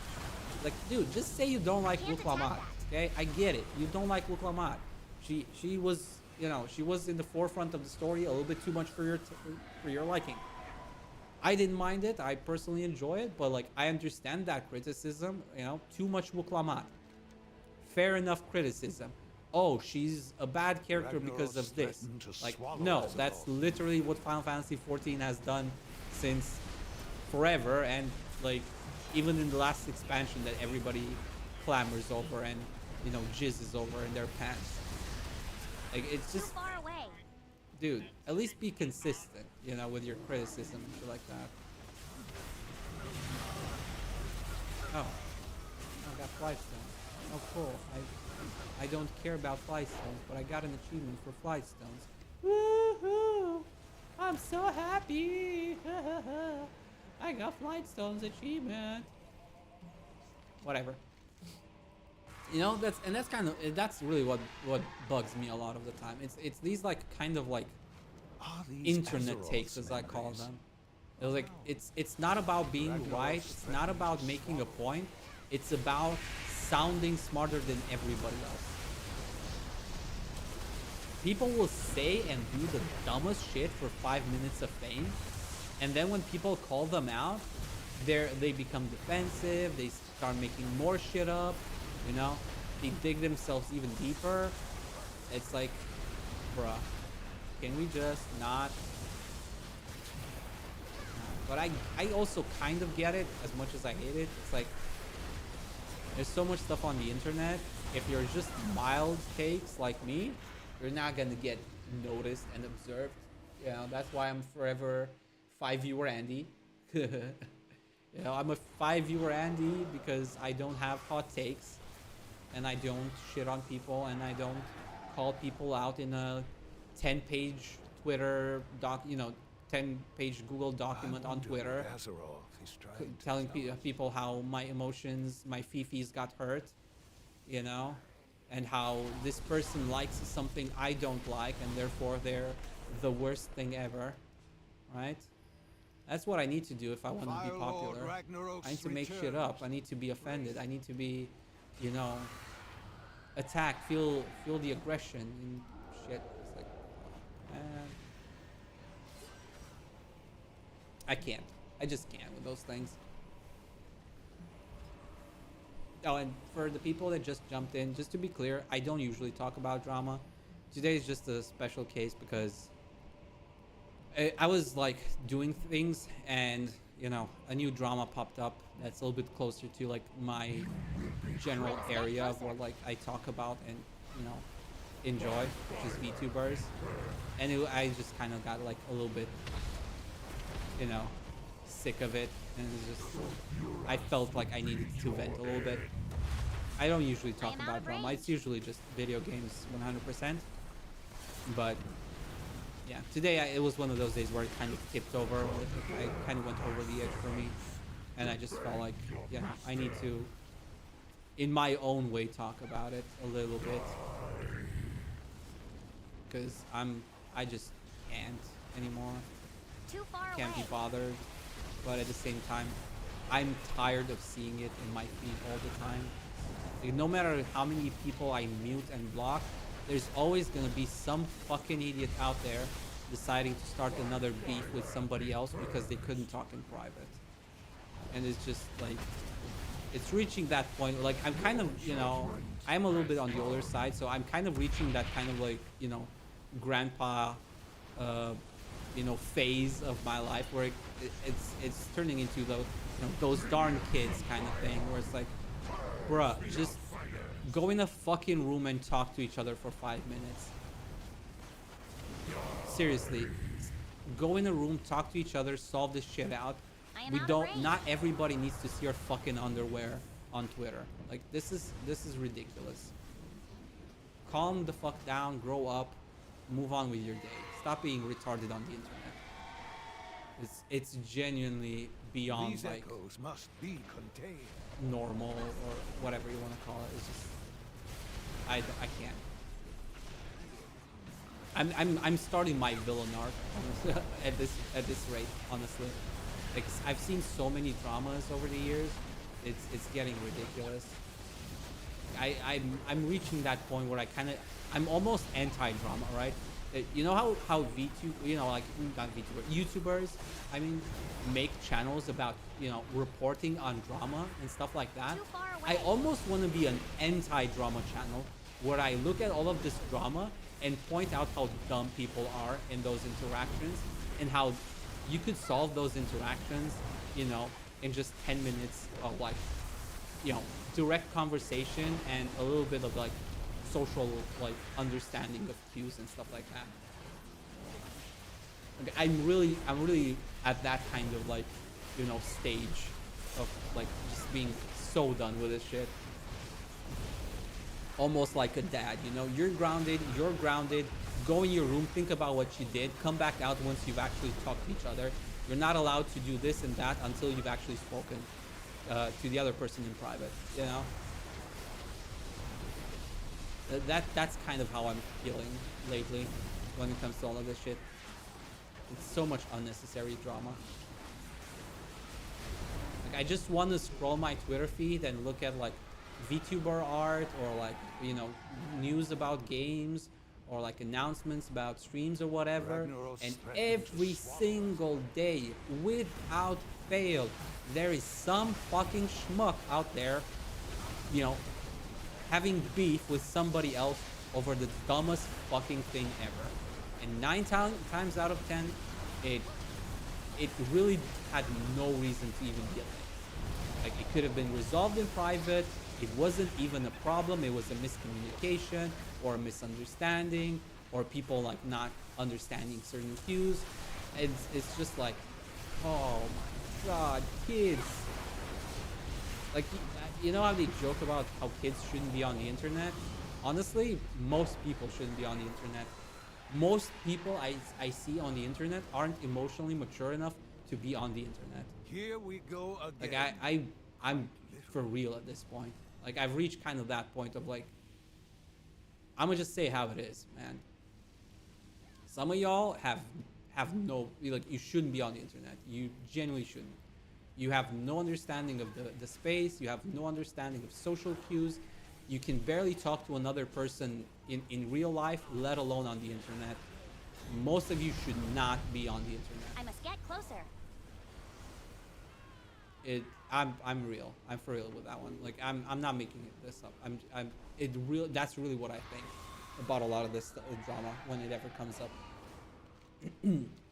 Like, if you need to make you know, a 10-page document on Twitter to, you know, start beef with somebody, at that point you should be revoked access to the internet.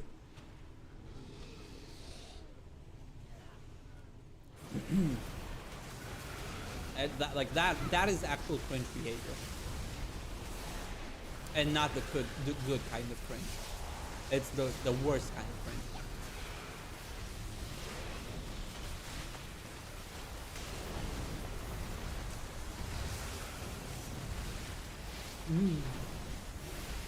But anyway, enough drama for today. We did have good things happening. Like I said, we had VTXShiva today. That was hype. I enjoyed watching the VTubers play Apex, and it was a fun time.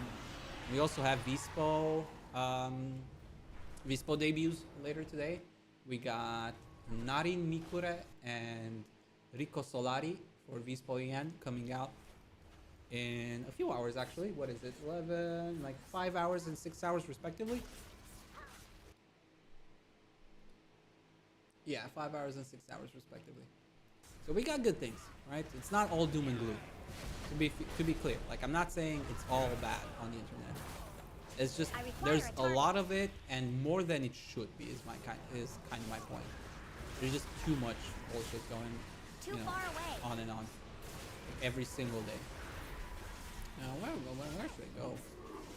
Everybody's fighting everything. Yeah, it doesn't matter. It's already over. Car, I guess.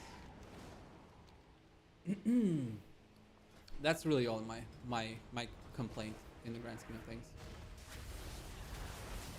And we also got good games lately.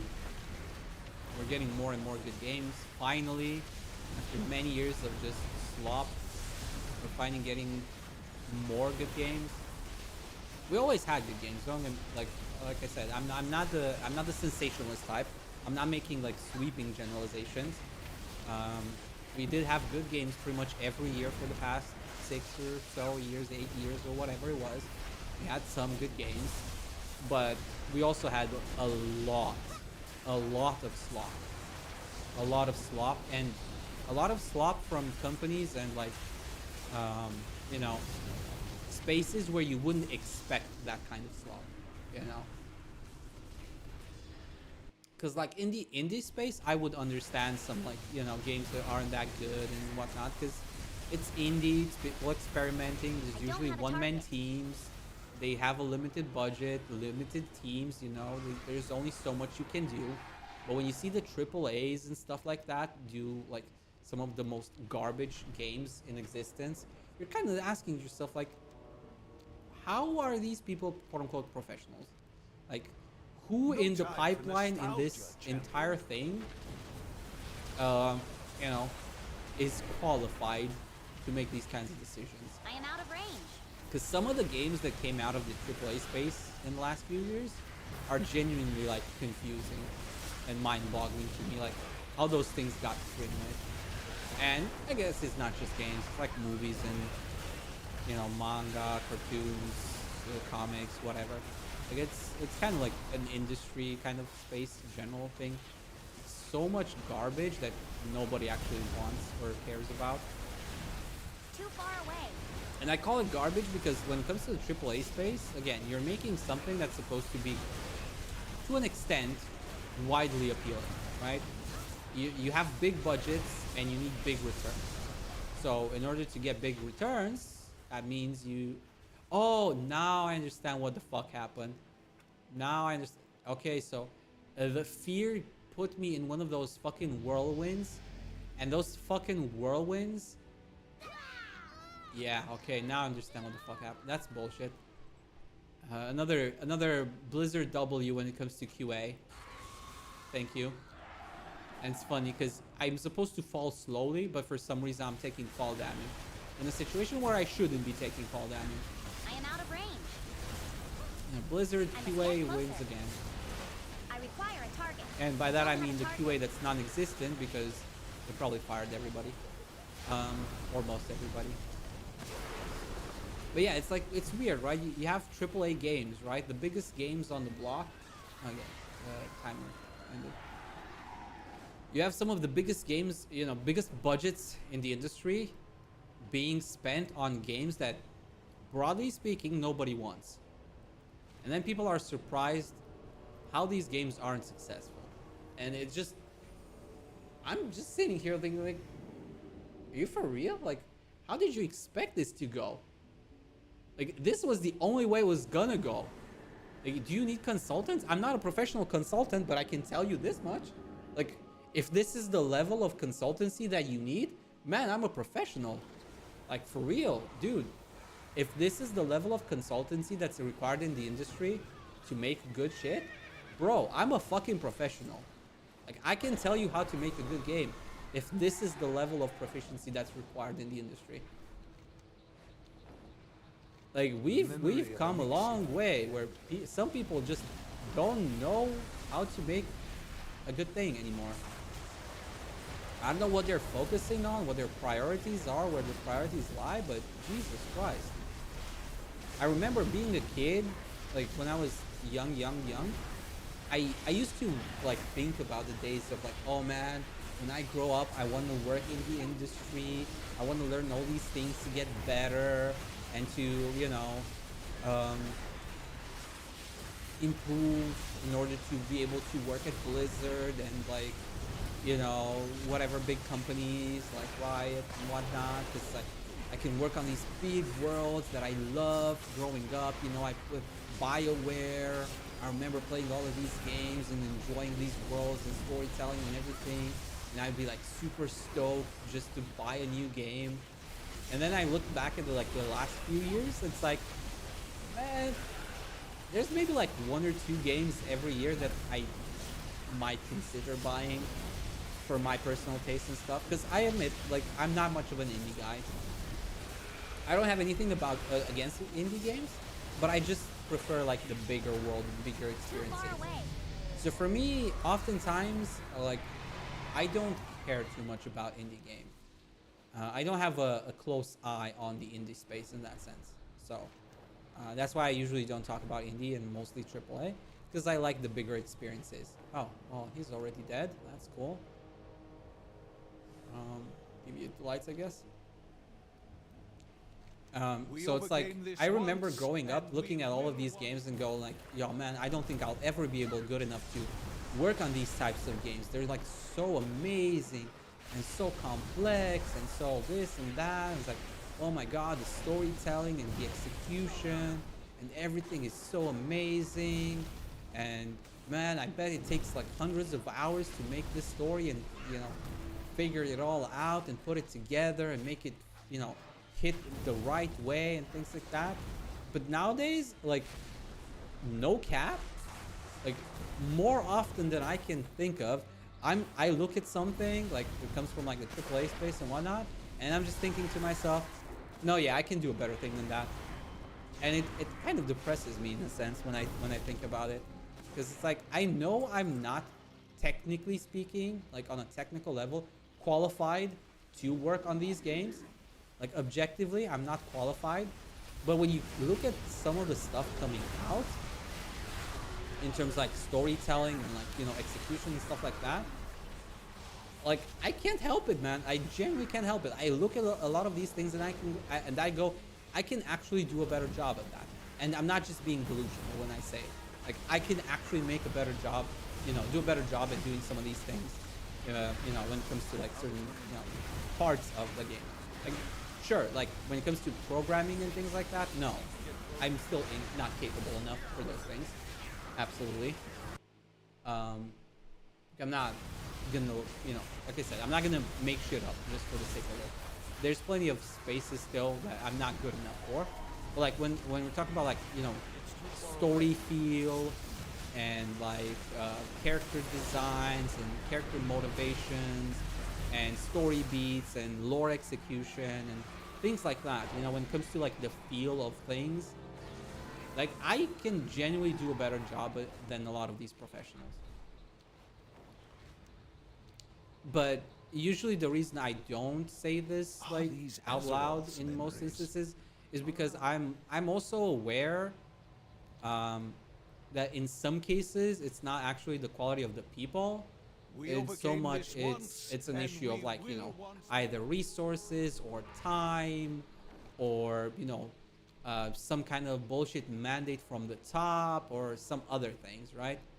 So like when I say I can do a better job, I mean it more in an abstract sense, not in a like specific scenario sense, because I'm sure if I was at Blizzard or something and I would point out how stupid or an idea is, you know, a certain idea or execution is, maybe they would probably even agree with me, but it would just be like, yeah, we can't do that for whatever the fuck reason, right?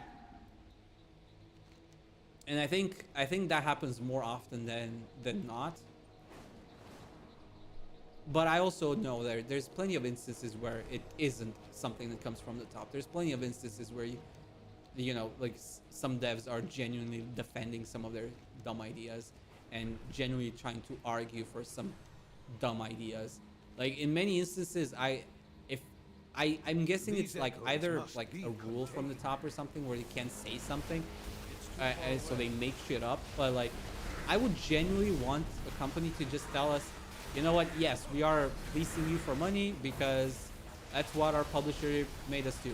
We don't like this as much as you do, but we don't have a choice. This is just how the cookie crumbles, and you're gonna have to deal with it, or you know, whatever. But you know, there's nothing we can do about this. It just is what it is. We hear you, we understand you, we agree with you, but we don't have a choice. But I know they can't say that, so that's why most of the time, you know, I'm trying to be fair in a sense, and like think about like both perspectives. But like when your official messaging on a specific topic is whatever it is you're saying, I have to take that at face value, you know, because that's the messaging you're putting out. And it bothers me because you're getting mixed signals and you're getting people caught in the crossfire that don't deserve to be caught in the crossfire. No time for like sometimes, you know, people get angry at developers or like whatever, you know, game designers, whatever they might be, and it's like it sucks for those people because they're getting unnecessary hate that doesn't have anything to do with it. And you know that sometimes is the case, not always, but sometimes that is the case.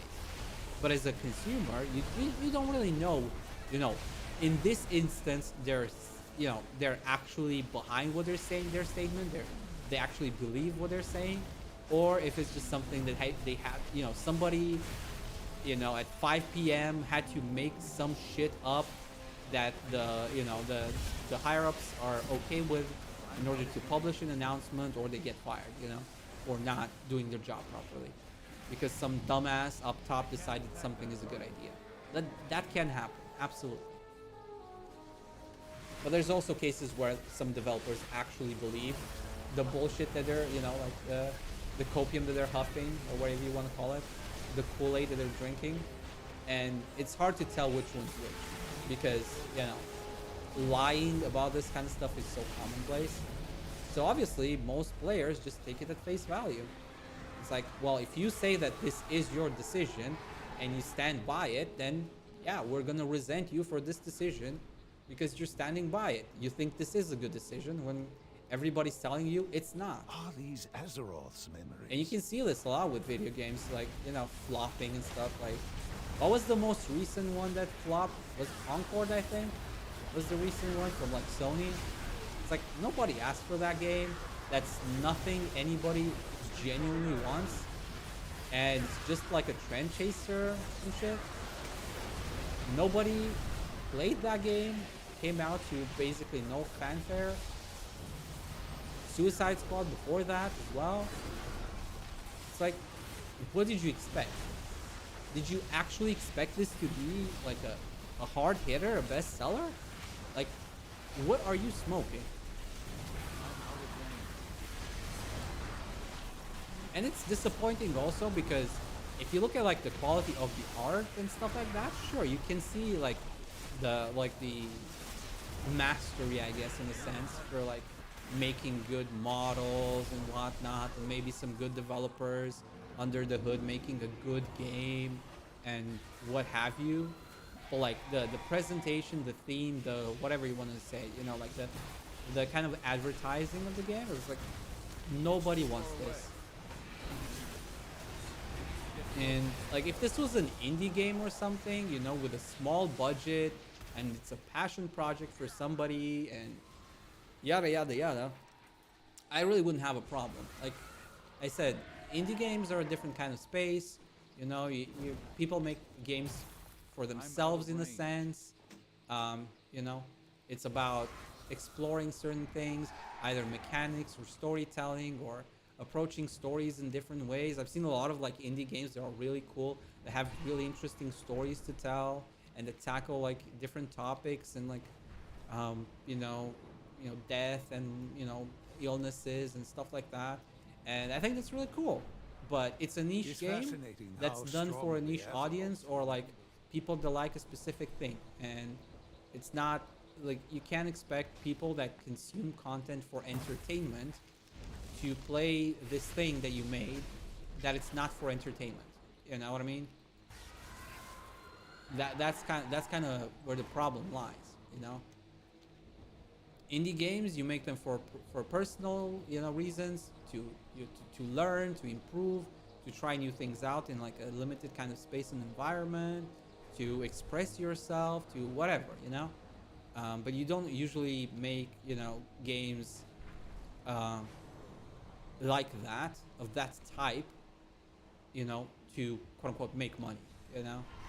I mean, games, even under the best circumstances, aren't really a medium, you know, suited to making money per se. Like in the AAA space, yes, but that's because budgets are bigger, and also usually it's because you're catering to a large enough audience in one way or another, you know?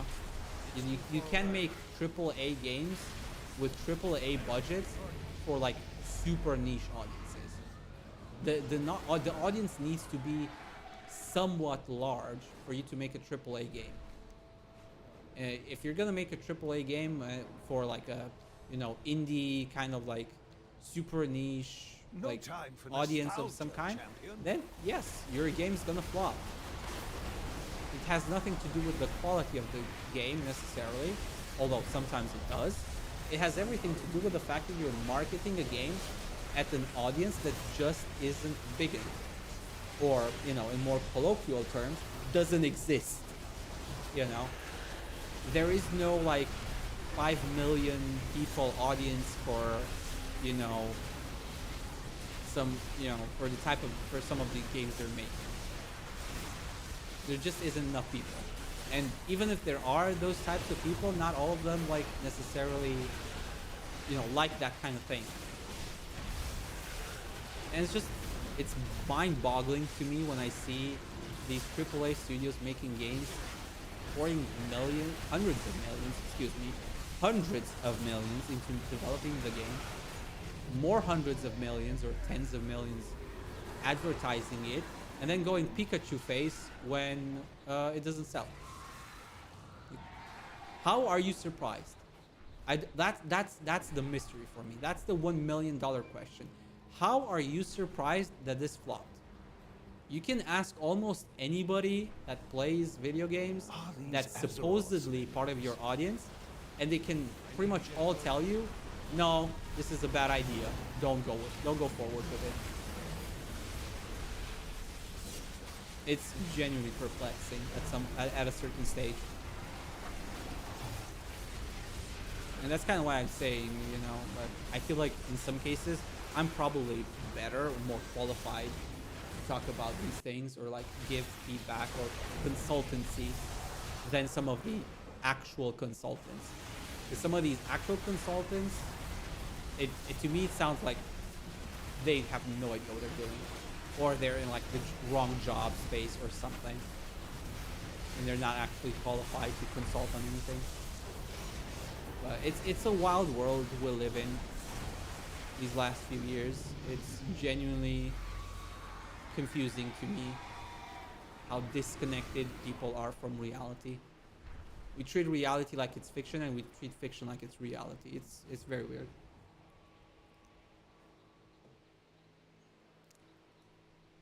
I don't know what got us here, but I'm looking forward to the day this all changes.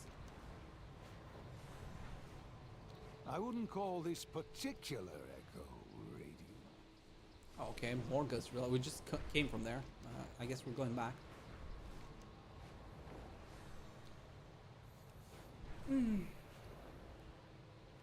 Yeah, it's a wild world, man. That's all I can say. It's very wild how things are going nowadays. And her brew. But it's not all bad. It's not all bad. We do see a lot of good things happening. Like just this year, right? Like let me think. Because it's been a while. I don't remember. What did we get this year? We got Final Fantasy VII Rebirth, right? Part 2. That was good as an example. What else we got? We got Elden Ring DLC. We got Helldivers until they fucked that up. What else did we get? We got a bunch of stuff that I'm not thinking off the top of my head. Like we got Wukong recently. We got Dragon's Dogma 2. We got Rogue Trader Warhammer 40k. That was also this year. I think Fate Samurai Remnant was also this year. We're getting Space Marine 2 soon. FF16 is also coming to PC this year. That was last year as a release. So like just this year alone, we got a good chunk of good games. Like no cap. Oh, Grand Blue Fantasy Relink. That was also this year.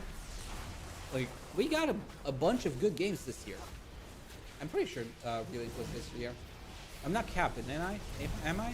I'm pretty sure Relink was this year. But yeah, we got a bunch of good games coming out this year. So it's not like all doom and gloom, right? We still have good games to look forward to every year.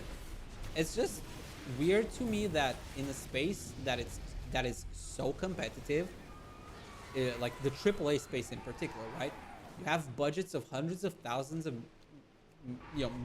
hundreds of millions of dollars and whatnot, and you have some of the most capable people in the world working on some of the most complex games in the world, and you choose to make your game worse, like actively choose to make your game worse because you don't understand the market you're operating in, and your audience and the size of the audience and the interests and the appeal of things, and you make games that nobody wants. Like I don't even know what to think at that point. Like I don't want to make up any conspiracies and shit like that, but like I can't come up with any good reason to explain some of this decision making. Like there is no good explanation for some of the shit that's going on in the industry right now. Although it's kind of slowly changing, to be fair. Recession and things like that will do that to you. You know, when times are good and money's flowing everywhere, people make a lot of stupid decisions without thinking twice. But now they're kind of starting to get forced to make a good decision again, whether they want to or not, because they're kind of running out of one-ups, if you know what I mean. You know, the extra lives, like they're running out of goodwill and like you know, money to waste. So things are changing, like I said. These But Azeroth's it's memories? just, I don't know. For me, it's one of those things. Like, I'm the type to try to understand other people that, you know, think differently from me. So like, I always try to understand things. I always try to put myself in other people's shoes and kind of like understand where they're coming from. And there's many times where I go like, you know, I don't agree with this, but I see how it makes sense. You know, I try to come to a conclusion that at least, you know, makes sense. So there's plenty of times where I go like, you know what, I don't like this, I don't agree with this, but I understand it. You know, I understand why it's a thing. You know, like monetization in video games. I don't fucking like it, right? I hate some of the monetization that's going on in the industry. I hate gacha games and their fucking rates to hell and back. And that's why I mostly play them free to play, and I hate them even more, right? Because I look at these things from, again, a user, you know, perspective, and, you know, it's about enjoying the game. It's not about making trillions of dollars on a game. So I get it why they do those things. I understand it. I still hate the fucking hell out of most games with heavy monetizations, even when I play them.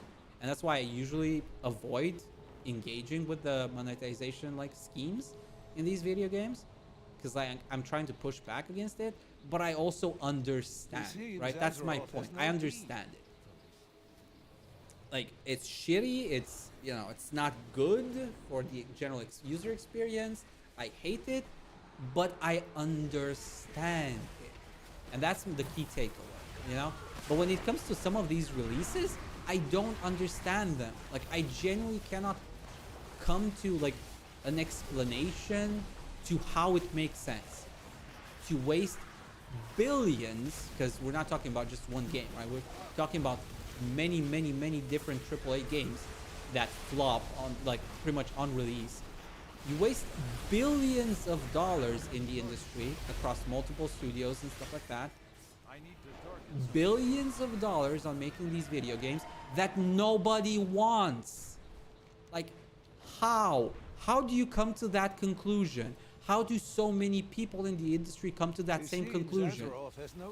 How do you talk to each other and, like, you know, make these kinds of decisions? Like, you know, you talk to other industry veterans and experts. You try to understand how to make more money. You're greedy. We already know that. We know you're greedy. We know you want to make all the fucking money in the world. We can see that through, you know, monetization schemes. We know you want to make all the money. We know you're greedy as fuck. And then you make some of the most like, logical decisions when it comes to, like, greenlighting certain types of games and, like, what kinds of games, you know, you're, like, you know, backing. It's like, excuse me? Excuse me?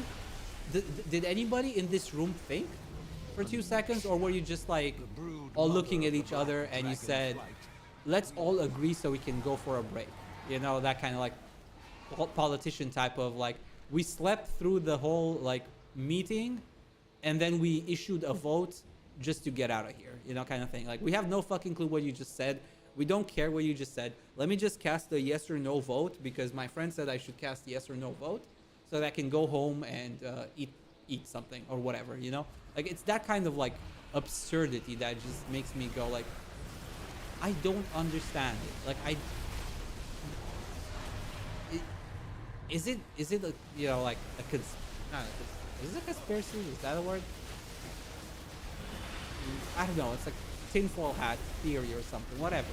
You know, like, am I exaggerating when I say something like this? Because I can't come up with a more reasonable explanation as to how some of these games were greenlit.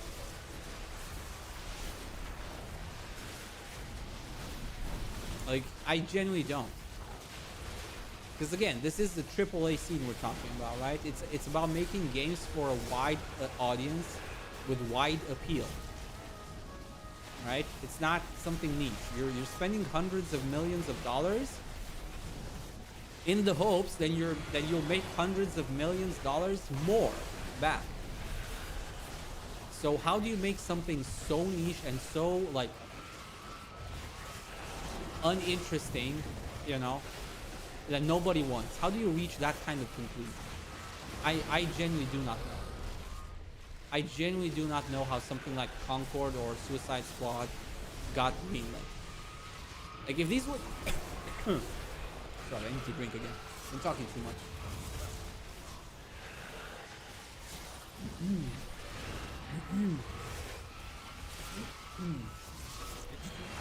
Like if this oh my god. I thought it was fine.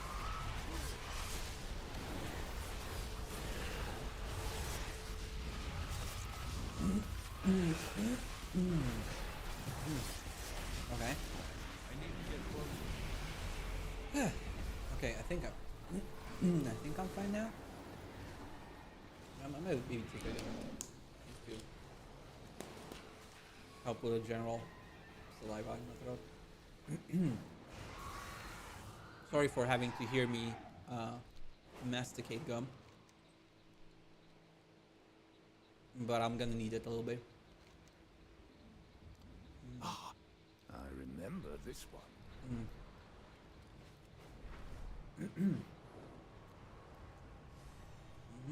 It seems Azeroth has no need. Yeah, I lost my train of thought now. I was thinking about something. Oh man, I lost my train of thought. That sucks. And I was talking about greenlighting. Oh yeah, double A. Like if something like Suicide Squad, if it was like a double A game with like a more, you know, sensible budget. It was a single player game, maybe, you know, sort of like a live service kind of game. Like I could see that potentially working, you know, make it a, you know, double A B title kind of thing. Use a more stylized art style that doesn't, you know, cost as much to make, doesn't take as long to make. You make something stylized, you make it on a, you know, smaller budget. You test the waters, you know, as an experiment to see if people have an interest. You know, with a sensible budget, with an art style to match, all of that kind of stuff.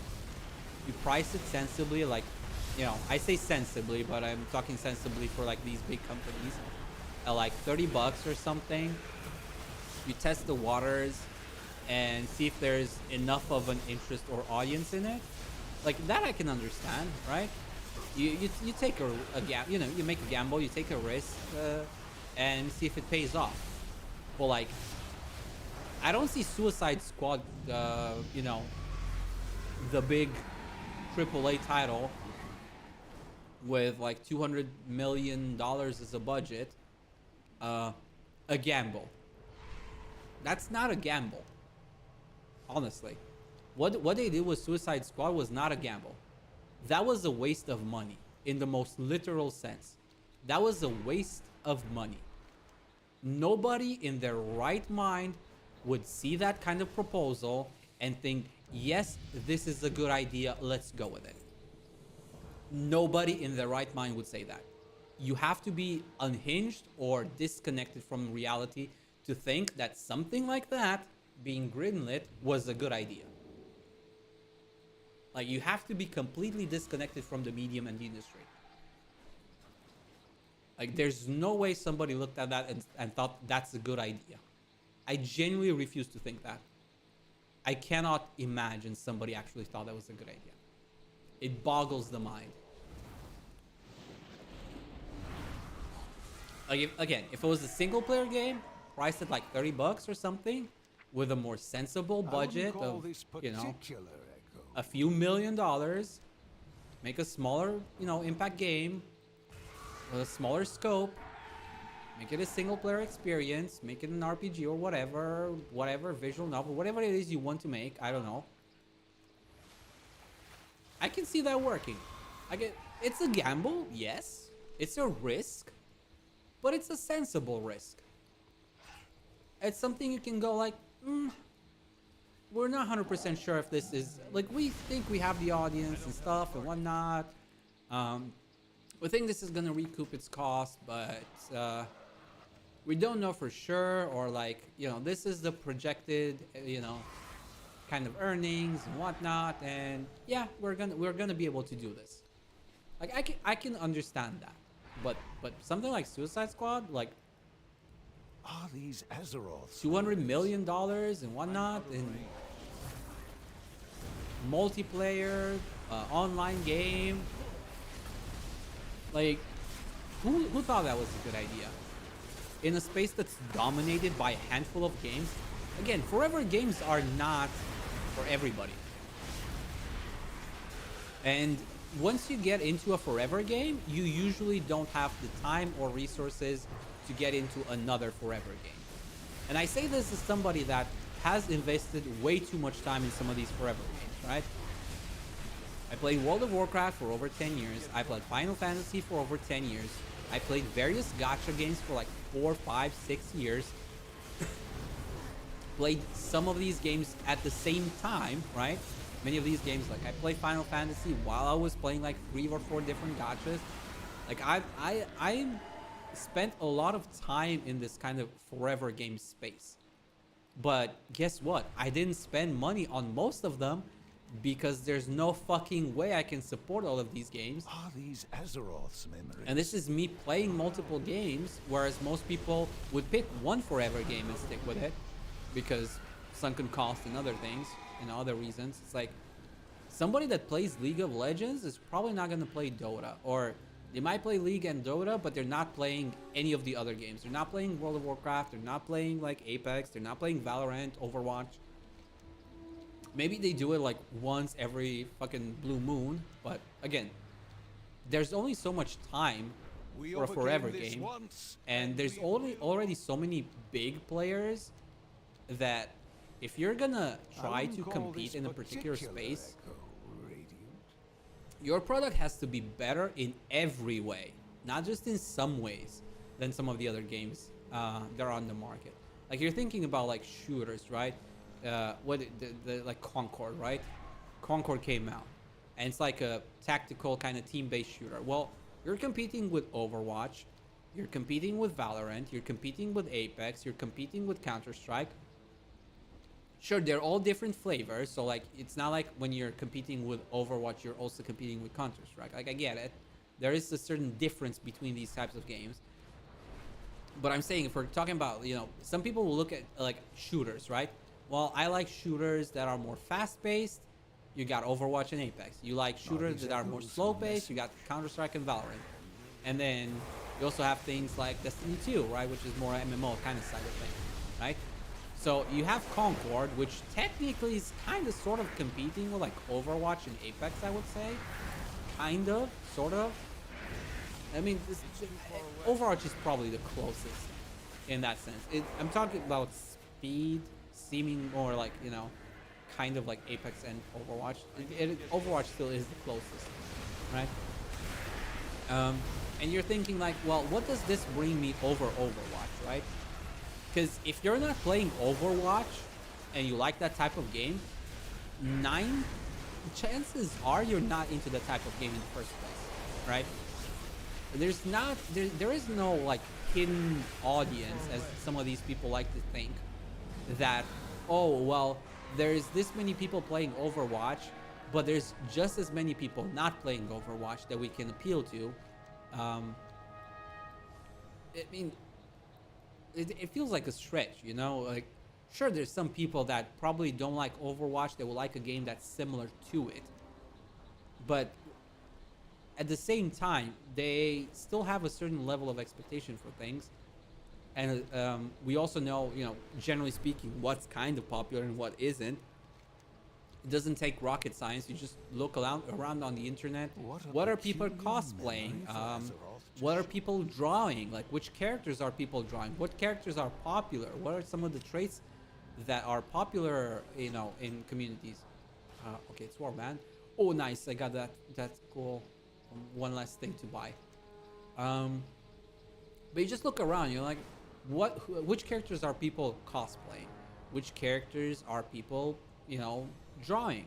Which characters are people like playing in certain video games? Why are they saying that they like them? Like, It's fascinating how is there strong it has an audience, like, you know, you're thinking about like something like Overwatch, let's say, right?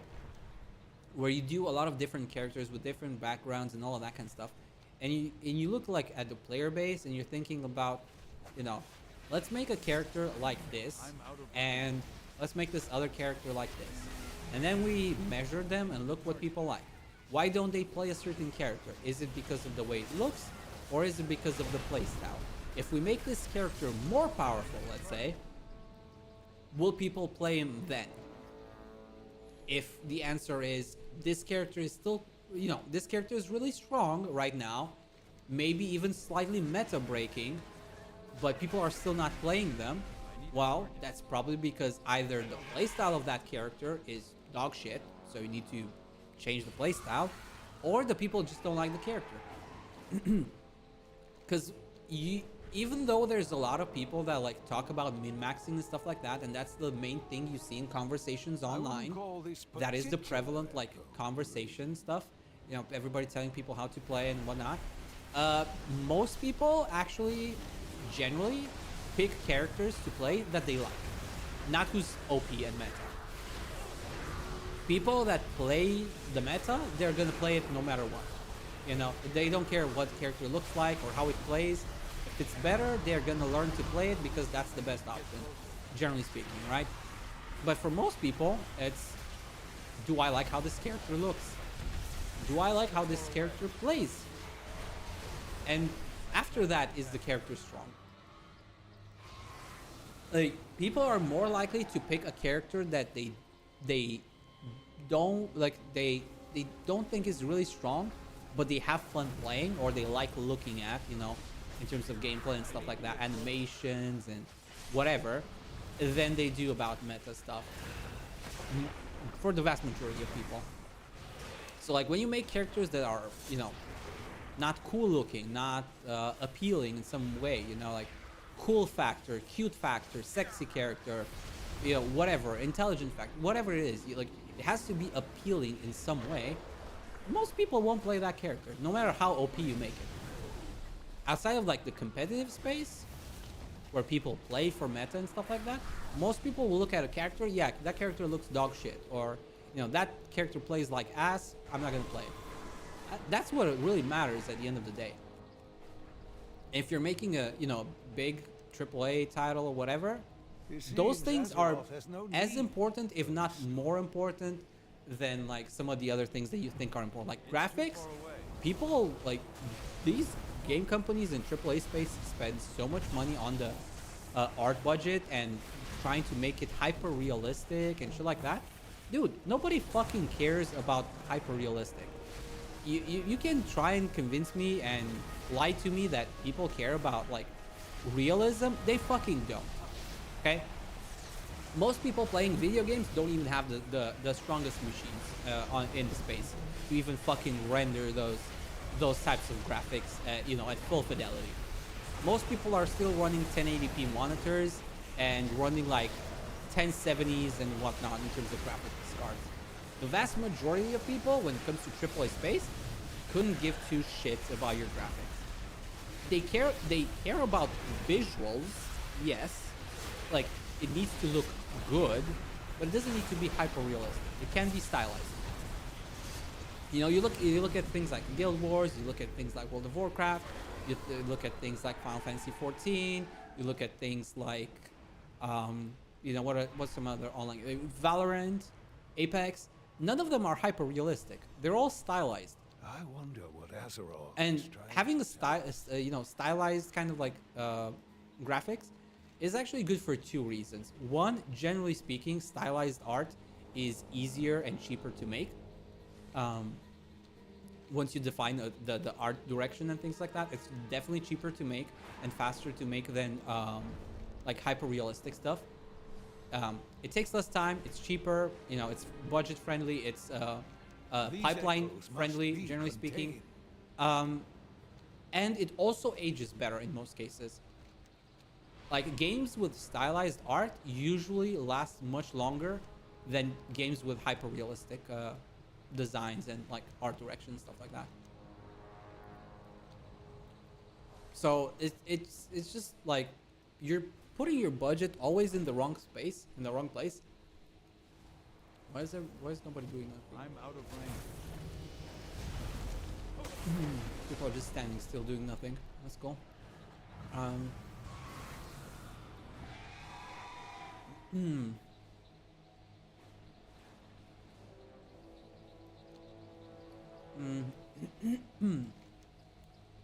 Sorry, I was reading the chat in game a little bit. But yeah, like, you know what I mean? Everybody keeps talking, spending. All of these companies spend huge amounts of money on budget on like visuals and like hyper realistic graphics and like all that kind of stuff, and that's cool. Like, don't get me wrong, as like pushing the medium forward and experimenting and, you know, learning new things, that's cool. But like, you still have to be mindful of your budget and, you know, do it when it makes sense. And I don't think many of these companies do it necessarily to push the medium forward or for the technology or anything like that. Some of them do for sure. Like, there's always going to be some people that do it for the medium and things like that. You know, Square Enix has always used Final Fantasy as a sort of development medium where they experiment with things. But even there, you see, like, a lot of things are very set in stone. You know, certain things don't change when it comes to the general, you know, guidelines of what a Final Fantasy game is. They definitely push the envelope in a lot of different areas, but there's still some clear guidelines for it, right? And even in the FF space, you have spin-offs and stuff, you know, that try different things to see, you know, to experiment and stuff.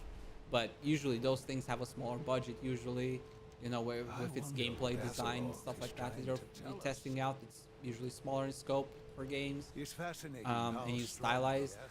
And if they're using graphics as a selling point, it's usually just like one big tentpole game or something, not usually multiple.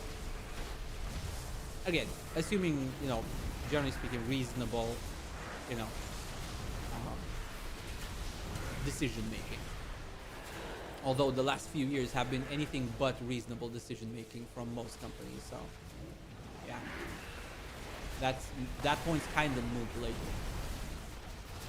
But yeah, I'm also talking a little bit of the story, right? There's just so many bad decisions happening in the industry right now, and it's confusing me. I just don't understand it. I wouldn't care as much if I could understand it, because if I understand it, at least I can just say like, okay, I understand it, but disagree. But disagreeing and also not understanding, that's where I'm kind of just like lost as to why and how this all makes sense, because it just doesn't. By most sensible interpretations and even slightly unreasonable interpretations, none of this stuff makes sense that they're doing.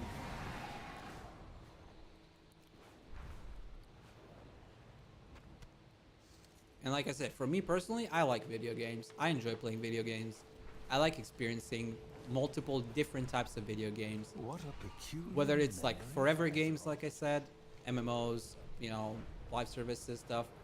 I can enjoy something despite certain flaws, but it still needs to make some sense I remember this and be somewhat reasonable in certain regards. Whereas many of these games are not, or anything but. I need to get closer. Dude, bring this fucking guy here.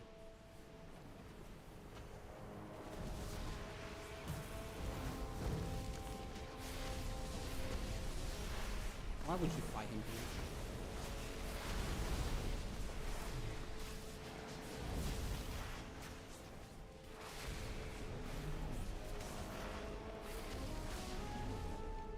Okay.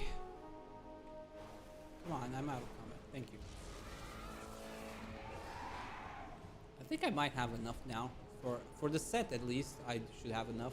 I don't know if I have enough for the weapons though, because I keep getting duplicates that I don't give a fuck about, like wands.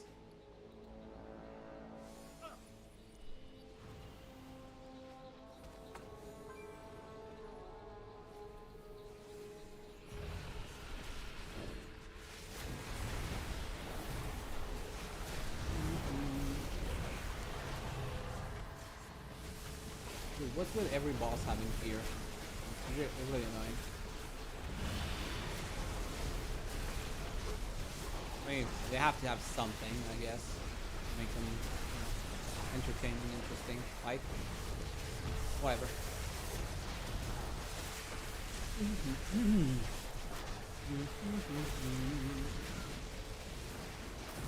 Oh boy. But yeah, that's enough about the drama and annoyances. There's still plenty of good games, and there's plenty of old games that I would still recommend to people today. We had some conversations a few weeks ago, I think. Last week, something. We're talking about like Warhammer, you know, Dawn of War 1 and 2. Those games are old as fuck, but they still hold up today. Obviously, graphics aren't amazing, you know, by today's standards, but they're appealing. That's the thing. They're still appealing after all this time. And I like going back to some of these older games that I played growing up and stuff, and I still enjoy them today. Like Heroes 3, I still have Heroes 3 installed on my PC. It's been 20 years since that game came out. 20 something years, I can't remember. It was like 99 or something when, or 2000, 2001, something like that, when Heroes 3 came out. I don't remember, but I have Heroes 3 installed on my PC right now. Like I can literally boot it right now and play Heroes 3, and it still works, thankfully, because you know there's still some hardware limitations and whatnot. But my point is more like I still enjoy playing Heroes 3 today because it's a good game. It you know, it passed the test of time. It's still fun and enjoyable today. It still looks good in its own way. Yes, it's a stylized game, like I said. If you're just talking about like graphics in a general sense, sure, it's not the most appealing by today's standards, but it looks good. It gets the job done. I would absolutely recommend Heroes 3 to people today because it's that fucking good. Like I'm not making shit up. I'm not trying to like, you know, mess with you or, you know, try to pretend like, you know, actually this game is not that great, but I'm just trying to sell you on something that's not true. No, like it's genuinely a good game. And I still play it. Like that's the truth. I still play that game. Now, obviously I don't play it every day, but that's not because the game's not good. It's because I played that game for fucking hundreds of hours already. So it's like I've consumed personally that game for a long time in all sorts of different ways. I played every, you know, castle, you know, every town. I played I don't know how many of like the standard maps. I've played hundreds, if not thousands, of random generated games. I played single player against computer. I played multiplayer. I played hot seat. I played LAN. I played that game to exhaustion, right? So obviously, after a while, you know, you get tired of it. But that's not the condemnation of the quality of the game or anything like that. It's just I've consumed the game and I need a break from it. But every now and again, I still go back to it. I actually need to get back to it now that I remember. They released a new town as part of like, it's a fan-made expansion. It's not like official. The official stuff already came out and it's all, you know, done and dusted. Doesn't matter anymore. But like there's fan communities and they released this like giant patch thingy. I'm forgetting the name. What was it?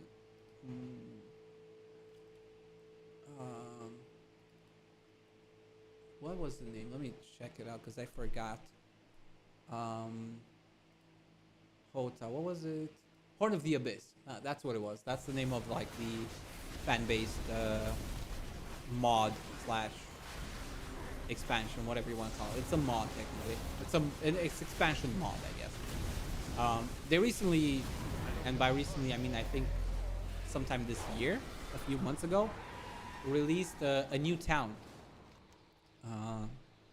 They had made one town a few years back, and this year they released a new town. Obviously, I don't know how balanced it is on all that stuff, yada yada yada. I haven't played it yet, so I can't speak on that front. But it added a lot of new things like items and combinations, stuff like that. Keeps the game a little bit more fresh. But even without that, the game is still solid. Like I would still recommend it to people today, even without Horn of the Abyss. Horn of the Abyss is just like nice because it adds extra stuff on top of it, and there's also a very strong active community around that mod. So you know you get more people to play with and talk to about the game if you have it installed, and you engage with that community. But as a game itself, even without that mod, you're still gonna have a crap ton of fun. Out of range. I need a target. I don't think I should. I mean, I'm gonna finish this up, I guess. We're almost at 12 a.m. So we did a full loop. I think I might have enough currency. Quite literally. It's too far away. Oh come on! Why do you always have to fight it in the middle? Whatever. But yeah, like I said, that's a 20-year-old game. It's still fun today because why? It has a stylized art that survived the test of past the test of time, or whatever you want to call it. The gameplay loop and the gameplay itself is fun, so people still go back to it today. And yeah, it's just generally enjoyable. And this isn't just the case for like multiplayer games and stuff like that, like Heroes, right? There's plenty of single-player games that are still being played today in some capacity. Like, I still play Knights of the Old Republic 1 and 2 every odd year or so. Like every 2 years, roughly. Maybe 3 years now. I think it's been 3 years since the last time I played. No, I think it's been 2 years. I think it was 2 years. I think I played it in 2022. No, I think it was 2021. I can't remember. It's actually on my channel.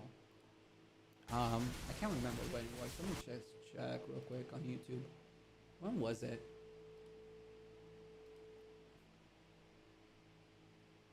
Hmm.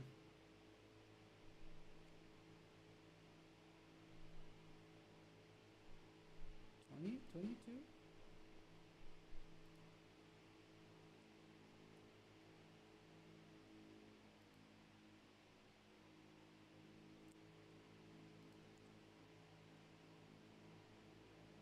No, 2021. It was the end of 2021, November 2021. That's when I last played it.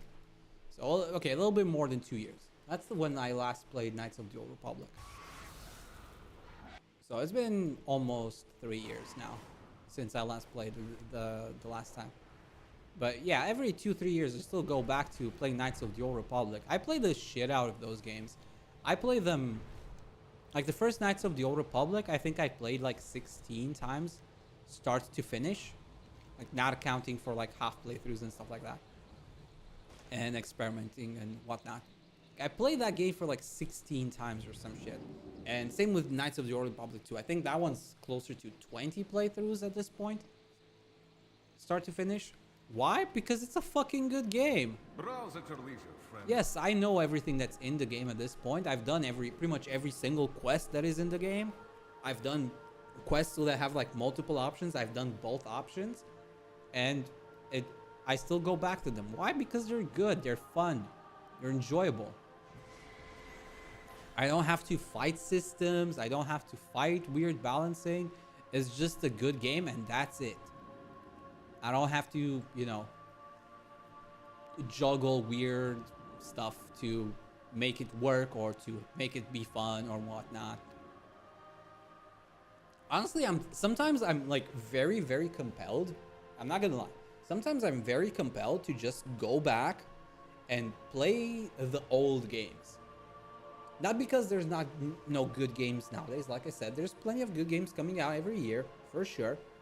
But just because there's some old games that are really, really good, and I think the industry could learn that, you know, how to make games again, in a sense.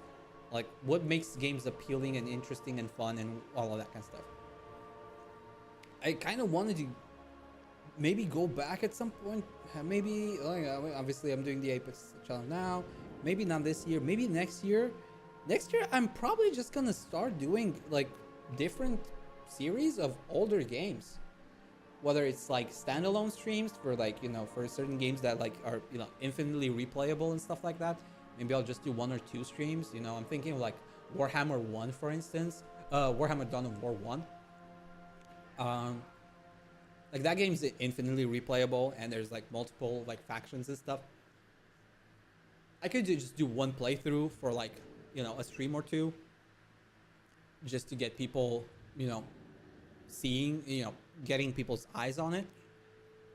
But, like, there's so many good games that are old and that still, you know, are still working and fun and enjoyable today. You know? My goods will serve you well. Cape? Yeah. May I be of service? Oh, okay, let me try and get this stuff done. I need this. I need this. Oh, that's the leather. I accidentally equipped the leather belt on this one. Okay. I got the cloak. I need the waist. I have the wrist. I have the hands. I need the boots. I have the pants. I need the chest. I need the shoulders. I need the head. And that still leaves me with 200k. So I can do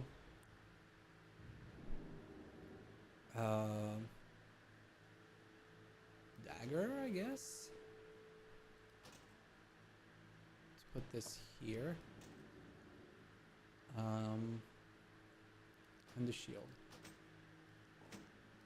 So you have everything here. Thank you for I'm browsing. gonna equip these because I want this set.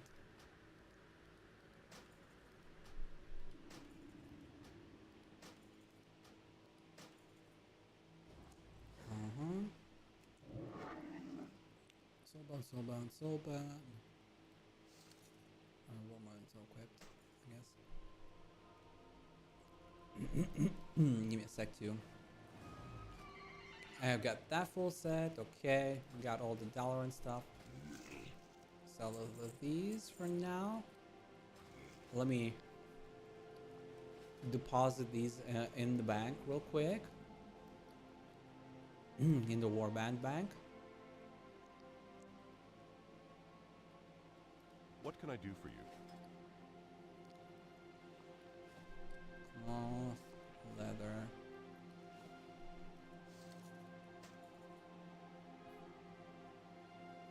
Mail, plate.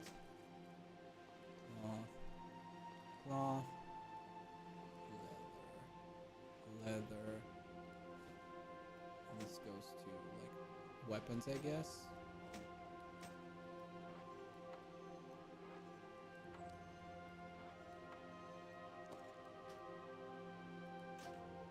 Non-refundable, that's fine. And non-refundable, that's also fine. Yeah, I'll put this here for now. Don't need that there. For the Alliance. Okay, and now we got a few more currency. We got 13k. Let's try and get some of the other weapons and see how close we are to getting everything. I don't care about the accessories and all that kind of stuff right now, because I'm not going for item level. What I'm interested in is just unlocking the appearances, basically. I'm pretty sure I don't have enough currency. Actually, no, I'm pretty sure. I know I don't have enough currency because I haven't gotten enough to drops. I hope you find something useful. But I want to see how much more do I need. So I got all the armored pieces. Doesn't matter. We got those. We don't have the crossbow. We have the. You don't have the Darn Defender. Dagger we got now. I need one sword.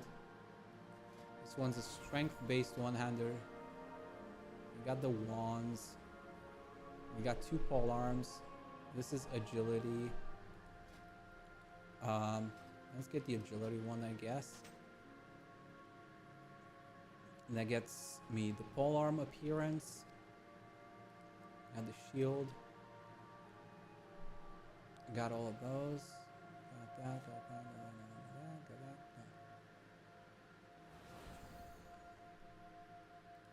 Ooh, we're almost done actually. Okay, so I just need one of the 2-handed swords. Do we go for agility, intellect, or strength? Which one should we pick up? And the 2-hander. Actually, let me get the conduit first. Was there a second 2-hand offhand? No. I think this is the only one.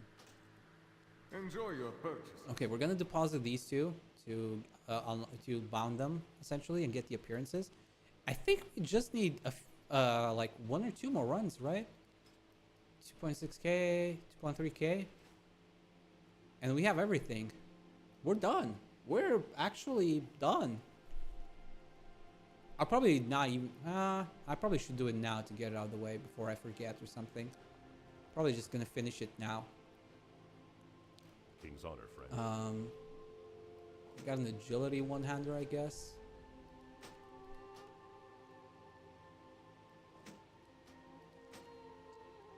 That's an intellect. That's a stamina. Strength intellect. It works for. No, this is an intellect primarily.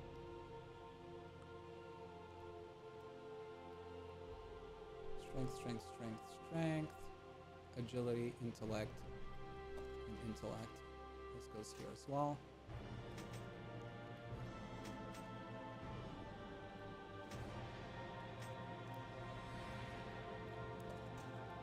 Intellect. Like that, I guess. These are all intellects. Intellects like this. Strength, and Be careful. I think I need the crossbow and the sword. I think that's it. Crossbow and sword, right? And that should be all of the transmogs. Bro, we're almost done. We're so close. We got everything almost. We have Okay, reasonable show me prices. everything again. We don't care about this trans. Which I mean, I can double check just to be sure. Yes.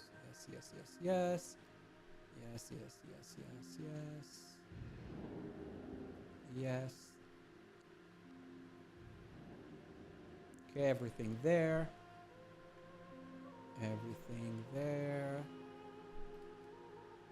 We got sword. Okay, we need sword, 2-handed sword. That's 4k. We got the maces. We got the we got the pole arms. We got the shield. 2-handed mace. Sword. Staff. Okay, that's sword. It's the same. And the crossbow, which is 8k. Okay, so I need 12k in total. Your coin is always. I mean, technically, I still have one more day, right? When does this end? Actually, let me just double check to be sure. I'm pretty sure this ends with reset.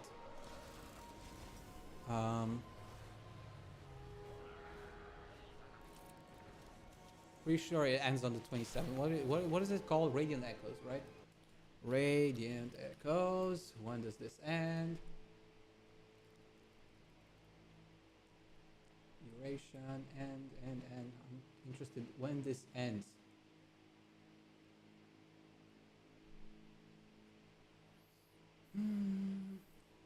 August 26th.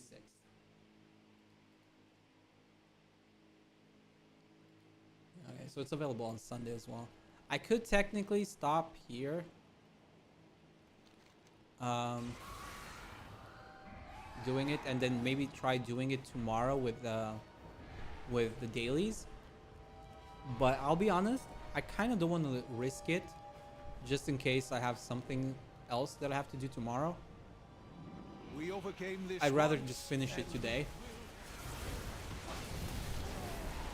And that way, I just know that tomorrow I don't even have to think about it.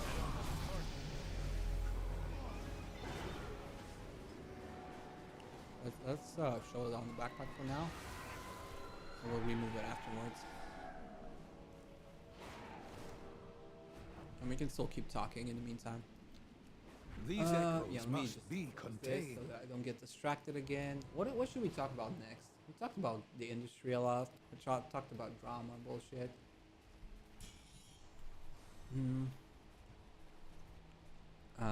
There's more drama bullshit apparently. Apparently there's more drama about Concord. Are these I don't echoes fucking a care. message? Yeah, I've told you, man. Like, people will get into drama for the dumbest fucking reasons. But I'll be fair. Sometimes people aren't even looking for drama. Some people just get dragged into drama even when they have no intention.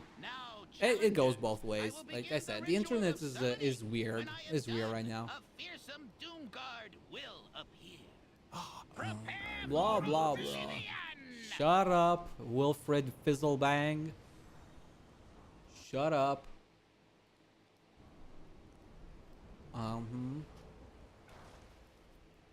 Okay. But yeah, Wukong came out. That one had a lot of success. Lord of the Burning Legion. Yeah, okay, overlapping audio. I do want to play that at some point. I just didn't have time for it now. We'll probably play it later this year or something, or when you have some other downtime. Because personally, I'm looking forward to Space Marine 2. It's still a little bit a ways. Don't get me wrong. There's like 2 more weeks until that comes out. But we have War Within right now to play with. We got the Apex season that I said I'm going to do this time around. I don't know if I'm going to do that again though, honestly. Like I said, I'm not much of a competitive person, and I don't personally enjoy this whole like treadmill kind of thing of playing the same game every day for 3 hours like a job. Like, I don't mind playing a game multiple days every day for a full year or however long, but again, I need to be playing it because I enjoy it, not because I'm trying to like tick the boxes or treat it like a job or whatever, right? And ranked for me does feel a little bit like that. Like, honestly, I kind of don't want to play Apex right now, but I also try to be like consistent with what I say as much as possible. It's not always possible, but like I said, I'm gonna do this challenge, so I need to stick with it. Now, sure, I'm not playing every single day, but I am playing every week, at least like 3 days. That's why tomorrow it has to be Apex Day, because I did say like at least 3 days, if not, you know, more. Ideally, it's 50% of the time, so it should be 4 days a week. But like, you know, 50% in 2 weeks is 7 days. So if I do 4 days 1 week, 3 days another, that's half the time. So I'm gonna go back to Apex tomorrow. But like I'm gonna be honest, I don't enjoy playing Apex solo for ranked. I really don't. The enjoyment for me with these types of games is like playing with friends, playing with people, you know, and having fun together. So like playing ranked Apex is meh in a sense for me. But it's kind of like a catch-22, right? That's the thing. It's a catch-22. Like, I want to play Apex with others, and have fun in Apex with others. Like, I enjoy the competitive side of things in a sense when I'm playing with others, you know, because we're trying to coordinate and all that kind of stuff, and get together and be better as a team. But if I want to do that, I need to be better at the game so that people want to play with me. So I have to play solo and not enjoy it in the hopes of being able to play it with others and enjoy it, right? It's a conundrum. In order to enjoy Apex more, I need to not enjoy Apex now, for the hopes of enjoying it later. It's a weird situation. Now challenge That's why I usually stick to single player games, because I have more control over those. Like I can be as good or as bad as I want it to be and nobody's impacted, and I can get full enjoyment out of it on my own terms. But with like something like Apex and Valo, I like those games, just not solo. I like playing them specifically for what they're designed, right? Playing multiplayer with other people, with friends and whatnot, together and having fun together. Right? The multiplayer kind of co-op aspect of it. Arrogance will be your lord of the Burning Legion. Oh, there's one more. So yeah, I'm stuck between a rock and a hard place with Apex and Valo and all of those. I want to play with other people, but I can't play with other people because I don't put in enough time, and they don't want to play with somebody at my skill level. So I need to get better in order to play with other people, but that means playing a mode and stuff that I don't actually enjoy. It's something. It's fascinating how strongly Azeroth remembers these. Yeah. Oh well, it's fine. Like there's still plenty of other games, like I said. Like I'm not trying to make a big fuss out of it. Like there's plenty of games I can still enjoy outside of these games, and I will. But I also, like I said when I first announced this, I'm doing this challenge for myself, but also as a sort of like, I don't know, conclusion, you could say, in a sense. It's something I want to do in memory of Aqua, Minato Aqua, because she's the reason why I got into Apex. Like I knew about Apex before her, yes. Don't get me wrong, but she was the reason why I started playing Apex. Like actually picked it up and played it, because she motivated me. Seeing her, you know, as the introvert that she is and everything and all that kind of stuff, but seeing how much effort she put into getting better at the game, it really, it's, I don't know, it resonated with me. So, as a sort of like, kind of like, in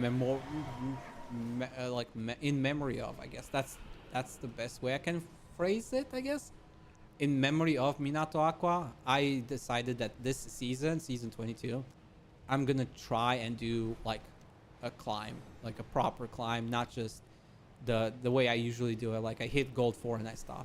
Like, I'm gonna try and climb this season as high as I can get, like actually give it a shot until the end of the season. And you know, once the season ends, I have a memory for myself, I guess, that, you know, I tried this thing and I've been motivated and inspired by her, and I wanted to have this kind of memory. So that's why for me this season does mean a lot, irrespective of how I feel about the game right now, like whether I think it's fun or not fun, or whether I enjoy playing ranked or don't enjoy playing ranked. Yeah, homage. That's a good way of putting it. It's a sort of homage from my perspective, at least. And that does, I wouldn't say that's the right word for her in a sense, because an homage usually has to have something closer to do with the person that the homage is dedicated to. But yes, in a sense, it's an homage, and that's why this season is so important for me, and that's why I really don't want to half-ass it. Like, I never said I'm going to play Apex every single day of the week for 3 months. That wasn't my resolution, I guess. It's just that I'm going to try and put in some proper effort this season and try to actually climb as high as I can, given my like typical playstyle, right? And approach to things. So I'm gonna give it my all this season, and then next season we'll see. Wait, I got Drake's Awakened Crest? I didn't even know that was possible. Interesting.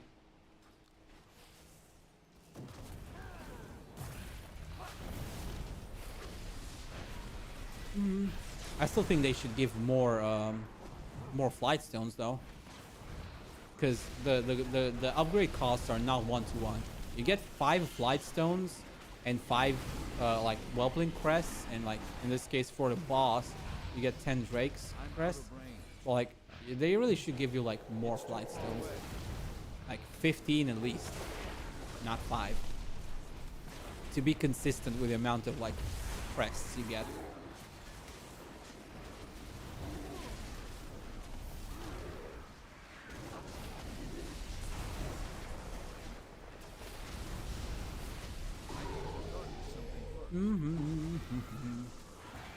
Rifling gnome, your arrogance will be your undoing. Ooh. Wait, what? A new champion's call? Oh, right, there's one more, I think. Stay your arms. I yield. I need to get closer. All right, there was one more.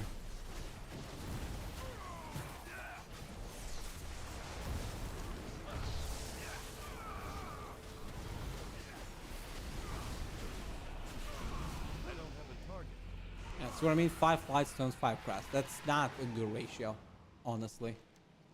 It should be like 3-to-1 or something.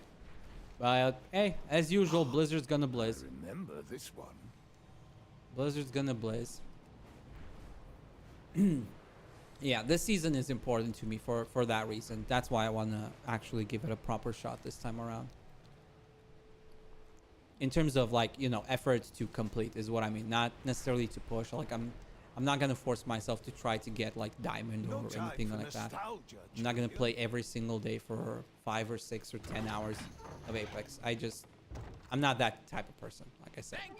Like I have to actually enjoy the process in this kind of sense, because for me games are about enjoyment, not about like, you know, prestige of like whatever. Punches, lucky doos and roof. Farewell, friend of the camels. I have done it. Behold the absolute power Of Wilfred Visselbank, Master Summoner. You are Bound to me, demon. Trifling no. Your arrogance will be your undoing. Yeah, the overlapping audio sucks a little bit because people, you know, pull early. That is still one of my favorite, like, kind of like, you know, well, favorite, iconic in a sense, you know, memorable, kind of like moments.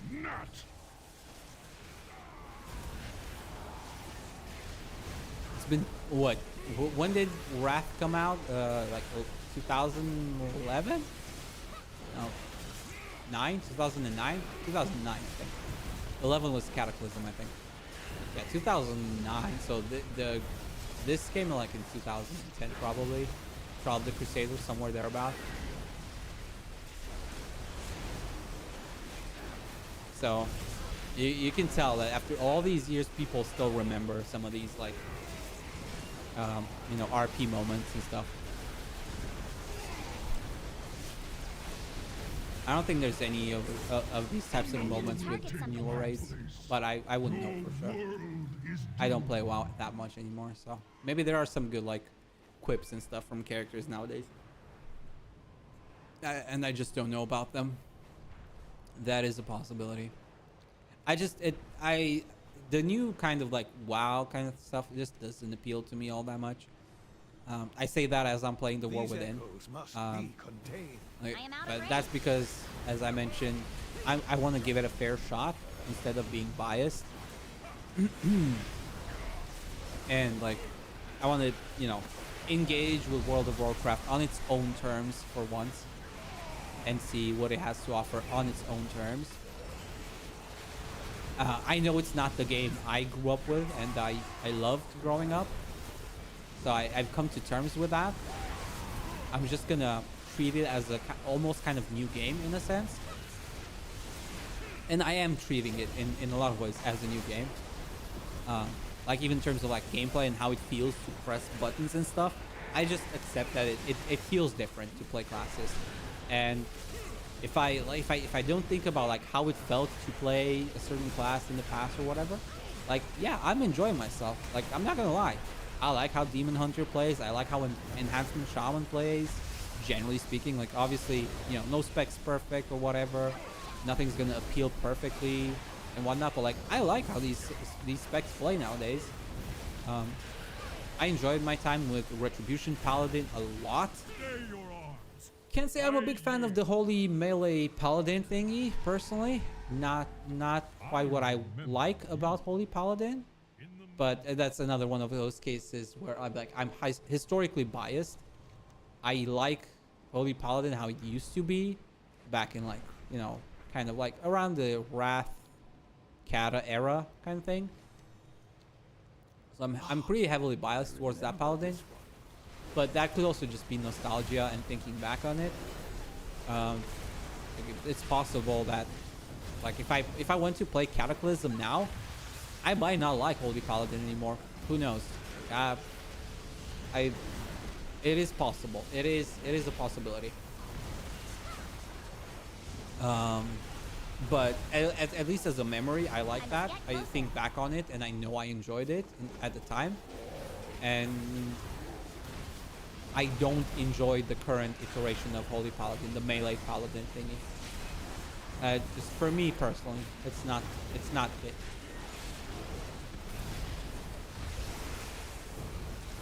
So I kind of gave up on Holy Paladin for the most part.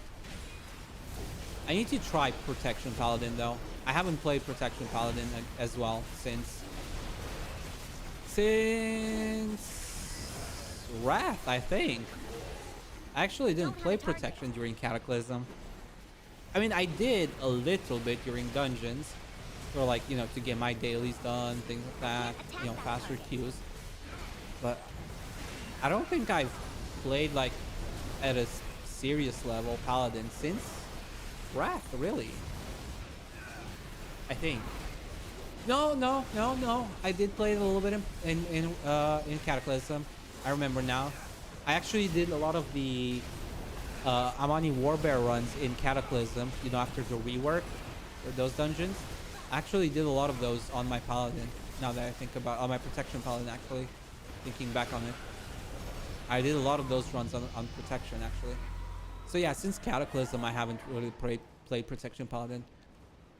I remember now, you know, using... Here we go again. What was Blessing of the Kings? Where you summon that, like, avatar, you know, warrior thingy as a protection? I think it was as a protection where you used it the most. Where you summon that, like, knight thingy Templar by your side and it increases your defense and whatnot. I can't remember. I just remember that ability, and I'm pretty sure that was unique to Paladins, to Protection. I want to say. I could be wrong. I could be misremembering. Like, don't quote me on it. It's been a long time. I could very well be wrong.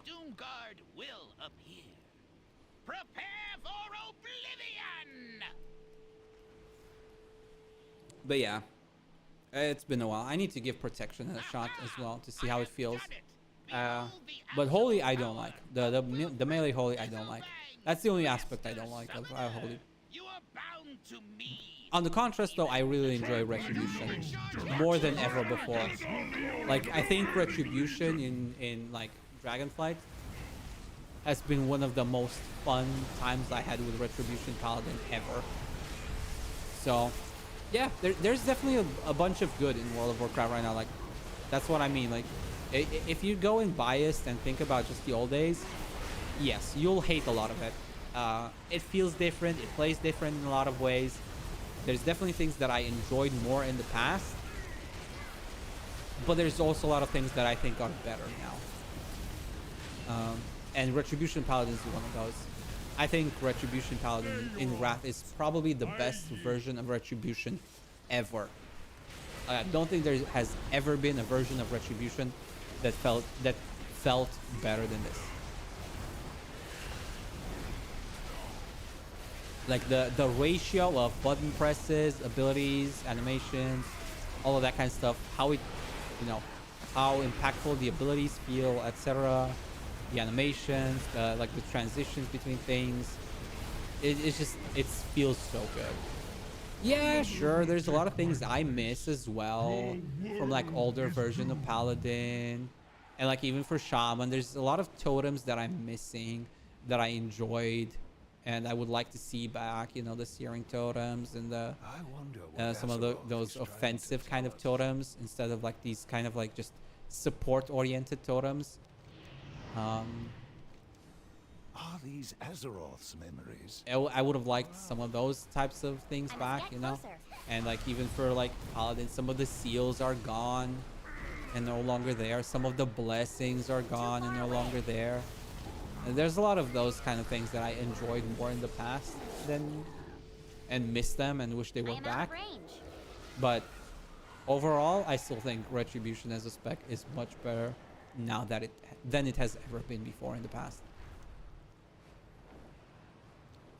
Now, admittedly, there are some expansions where I didn't play, like, you know, I didn't play Shadowlands at all, so I don't know how it felt back then, and I also don't, you know, I haven't played Retribution in some of the other expansions, or at least not seriously, so, you know, there's a little bit of, like, you know, lack of knowledge for like a full one-to-one comparison across every single expansion and, like, patch and whatnot. But like from all the expansions and patches and stuff and all the time that I played it, yeah, Retribution feels the best. I must get closer. Felt the best in Dragonflight.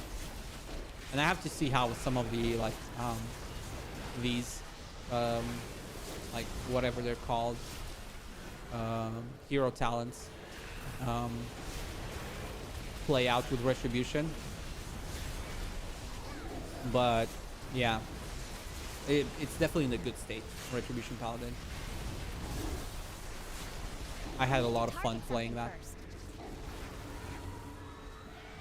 And Enhancement Shaman is, in my opinion, pretty fun. I don't know, like, objectively, in terms of, like, you know, how No it... time for nostalgia. Oh, shoot. Oh, okay, never mind. I missed out on that. Fuck.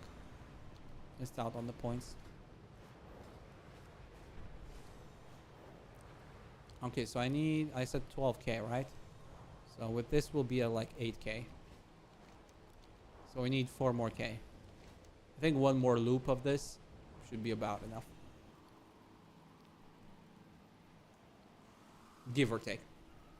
And then we'll be done. And once we're done with this, we're going to take a small break. And then we're going to move on to the War Within. And get some more story in. Until like 4 a.m. Too far away. That's basically what we're gonna do. We're gonna finish this, which is probably gonna take us into like 1 a.m. or something. We're gonna take a small break, as usual. Give people time to, you know, reset and, you know, get food, whatever you need. So that's gonna be around 1 a.m. We're gonna take a break. Then we're gonna go to the War Within. And we're gonna do War Within from roughly 1 a.m. my time, which is like in half an hour from now-ish. We're gonna do that for about 3 hours. And by then it's gonna be 4 a.m. And around that time, we'll end the YouTube stream. We'll continue on Twitch from 4 to like 6 a.m. That's gonna be... I am out of range. Well, never mind. Okay, we're gonna do it like this. And then for like 4 to 6, we're gonna just stream on Twitch and we're gonna look at the debuts for the Vespa girls. I'm not gonna do that on YouTube, like I said. I actually said this before, and I did this before as well. I don't want there to be any problems with the Vespa management and Vespa girls and all that kind of stuff. We're gonna do a watch party, watch along kind of thing. It's gonna be muted on my stream. I'm gonna give you the link so you can watch the audio yourself. Listen to the audio yourself. Watch the audio. Yeah, you're watching audio and you're seeing. Yeah, and you're listening to video, I guess. Yeah, that's how it is. You know, makes perfect sense. Oh, indestructible. Nice. That's cute. Yeah, 8k. Just need 4 more k and we're done.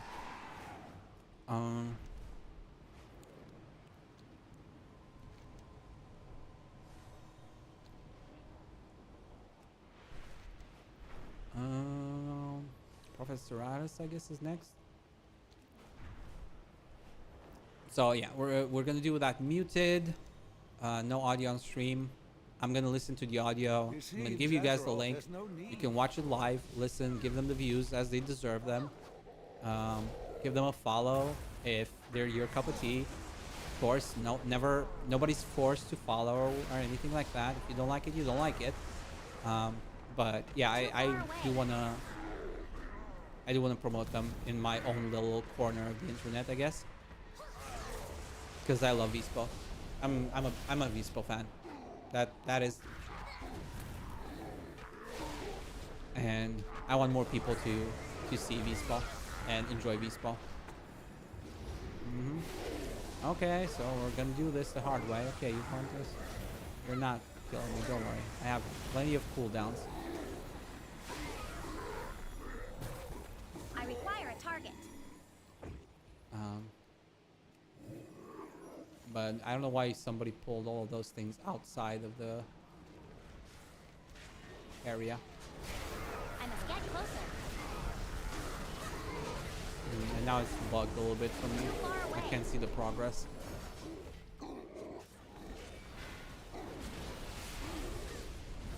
I need to target something first.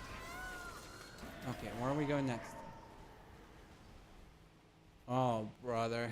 None of these are good. Tadpoles, I guess. I guess it's the tadpoles. These echoes must be contained.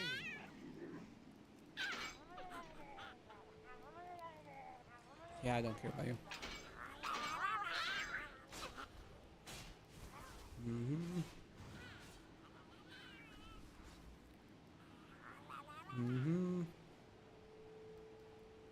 Okay.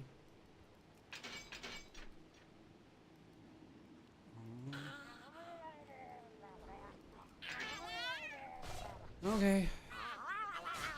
No, come on, leave me alone. Alright, I need this, I need this. Okay.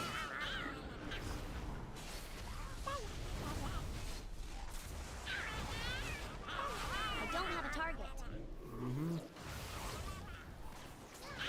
Yeah. Yeah, like I said, if you engage with World of Warcraft on its own terms, it's not too bad. But it is a different game, and you kind of have to come to terms with that. It's not the same game that you play when you grow up. If you want to play that, you can try and play, you know, things like classic WoW. But even then, you're not gonna have the same experience because the community for this game is different as well. It's very different. Like I said, things like the min-max mentality is more prevalent today than it was when we started playing World of Warcraft and games like this. So even though you might be playing classic WoW, you'll quickly realize you don't have a place in that world as you used to. People are far more hardcore about it. They're way too obsessed with numbers and min-maxing and I don't have a target. shit like that, that you're not gonna have the enjoyable experience that you used to have back in the day. It's just a different game. Like, fundamentally a different game.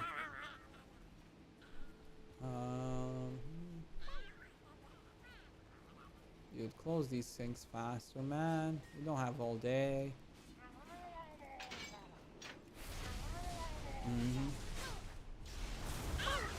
But yeah, in like classic WoW, still not classic retail WoW, like this that we're playing is still fun. You just have to approach it very differently, and I acknowledge that the game is fun if you tackle it on its own terms. There's some good things here. There's things to enjoy for sure, but it's just not the game for me anymore. Like the raiding community is very different nowadays. I have no interest in raiding in World of Warcraft as it is today. I have absolutely no inclination towards M+. PvP is cluster foxtrot, if you know what I mean. And that doesn't appeal to me either. So I'm pretty much stuck in World of Warcraft just doing heroic dungeons for like, you know, a few days. Doing some delves, that's kind of cool. I'm gonna try some more delves once I'm max level and stuff. Wait, is this the only thing that we have? Dude, what is with this rotation? Jesus Christ. We're having some of the worst rotations ever of like events right now. We're forced to do some of the bad ones.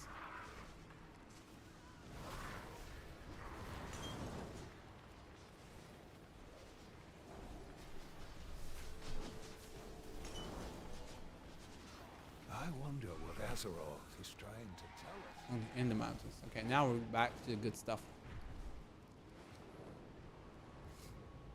But yeah, it's just not the game for me anymore. At least it wasn't up until now. I'm gonna try, like I said, War Within. I'm trying now to see like if there's anything for me specifically in terms of how I like to play video games and MMOs and things like that.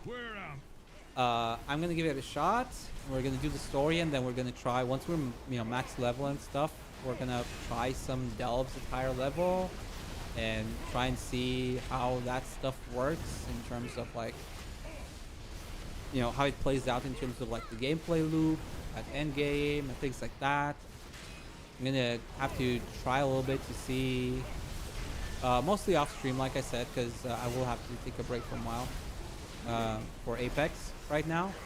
But I'm gonna try and see how I enjoy the game loop in general, how it feels to play the game and all the other types of content, and if I find something that appeals to me to stick with it, I will. If not, it is what it is. I'll just come for like maybe like big expansion beats just to see where the story goes. I'll pay myself for like 1 or 2 months a year. Play the expansion, pre-expansion event, stuff like that, and then dip out again. Thank you, High Lord. That's all I can say right now. I will begin the ritual of summoning. I don't have a final decision yet. I need to actually play more to come to a conclusion on that one. Shut up, Wilfred.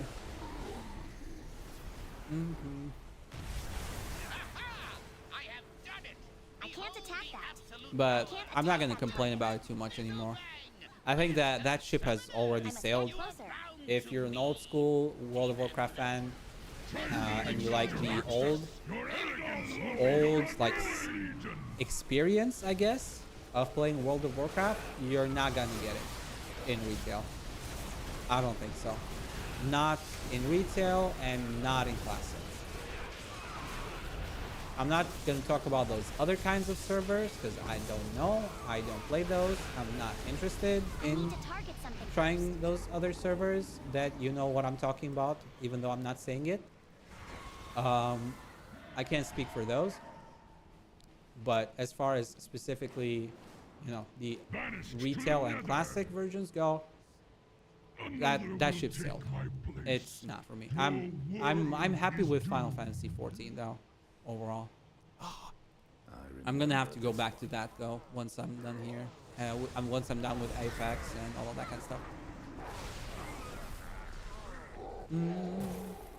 But at the very least, for now, I will say I enjoy World of Warcraft for what it is.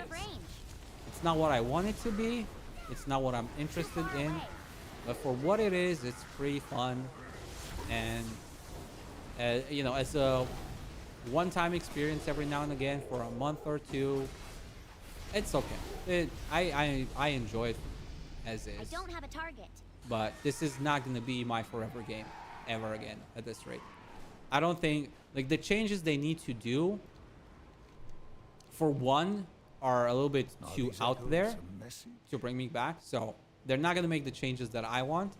But more importantly, and this is kind of secondary and it's outside of Blizzard's control, the community in World of Warcraft is so different, so vastly fundamentally different at its core, that unless the community itself kind of changes the way they approach the game and stuff like that, even if they make all the right decisions in terms of gameplay and stuff like that, if the community itself doesn't change, it is what it is, you know? And that's the thing when it comes to these things. I can tell you that, you know, if you make these changes, I'll come back. But at the end of the day, it's not just me that has to come back. It's a lot of people that need to come back. And it needs to be enough people to actually kind of like, you know, replace the people that enjoy World of Warcraft as it is today, right? Because we talked about earlier about that, you know, like communities, who's your community, who you're targeting, what's your niche, etc., right? And I think it might just be in this case, and it might be a, you know, tough pill to swallow. Out of range. I'll be honest, it might be a tough pill to swallow, but it may just be the case that the World of Warcraft community that I love and that I grew up with just doesn't exist anymore in a large enough size to Here we go again. you know, to be worth it, I guess, financially in a sense for that, you know, to keep making on World of Warcraft. Attack that target. It might just not be. Like, this is the new kind of community and audience, and I might just have to accept that the game needs to be different, and it's not for me anymore, and I need to move on. And it's kind of what I mean. Like, I'm just gonna enjoy World of Warcraft for what it is, not for what it used to be, not for what I think it could be, and just move on. And that I don't know yet if that's the like conclusion I'll reach after I finish playing the World Within, like the leveling campaign and all that kind of stuff, and you know, trying everything out. I don't know if that's the actual conclusion, but it's something that I have come to terms with. And if that's gonna be it, that's just what it's gonna be. It's gonna be like, I'm almost gonna treat it as a single player game where a new expansion comes out. We pay the sub, we pay the expansion cost, we're gonna play it for a month or two.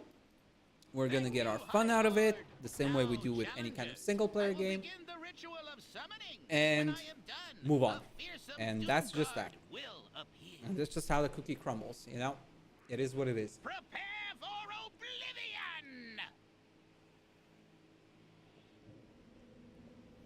oblivion! I'm kind of done, you know, trying to dream about the old days and think about how good it used to be back in my day. Things change, man. They change. They always do. Things don't stay the same. We can argue if this new version of World of Warcraft is better than the old one or not. But at the end of the day, they have their own internal metrics. They know what they're looking for. And I just have to accept that it's not for me. It's not for me, it's not for me, and I move on. Plenty of fish in the sea, as they say. There's plenty of games, both new and old. Let's not forget, there's a bunch of games, older games, that I still haven't played. Like, I look at my Steam, you know, library, and there's a bunch of games that I still haven't gotten to and that I want to play. The Yakuza series, one example, right? Ryuga Gotoku. Like, I only played Yakuza 0. I have like 9 more games to sink my teeth into. I don't know if they're all good or not. I don't know. But I have them. I have never played them. But I'm sure at least some of them are still good. Yakuza 0 was great. And they've gotten to like Yakuza 8 plus some spin-offs. There's like, what, 12 games in that kind of universe? Right? There's the other ones that I forget the name of. There's some spin-offs or like side games or whatever. So plenty of games, just looking at Yakuza specifically, right? Off the top of my head. There's other games that I haven't played in my library that I absolutely could and have fun with. So I'm not gonna be crying about it too much. It's obviously disappointing that the thing that I loved for so many years and enjoyed so much growing up and for so long, you know, is no longer for me. I absolutely understand that. But it's not the first time I had to give up on something that I really loved over the years. Star Wars is another good example. I used to love Star Wars growing up. I used to consume pretty much everything about Star Wars. And then it just wasn't for me anymore. And I had to move on. Some of my favorite games of all time are Star Wars games. I'm not even joking. Like I said, Knights of the Old Republic are at the top of that list. But they're not the only ones. I also enjoyed like Republic Commando, Jedi Academy, Jedi Outcast. You know, there's a bunch of other games in the Star Wars universe that I really, really, really enjoyed and are some of my all-time favorite games. But the newer stuff, it's not really much for me. The Calcastis games were okay. Well, I say were okay. I only played the first one. Still have to play the second one. But I enjoyed the first one for what it was. It's definitely probably the best Star Wars game in the last 10 years to come out. So that's not saying a lot, but it's also saying a lot. You know, on the one hand, that's not much of a compliment. On the other hand, that is one hell of a compliment, considering all that we've gotten for the last 10 or so years in terms of Star Wars. So you have to take the good with the bad, man. It is what it is. Trifling no, you face your elegance will be your lord of the I require a target. region. Stop yelling. He's gonna be dead before we get there, so no use going all the way there. I mean, it's almost worth it, but I think he's gonna be dead before we get there.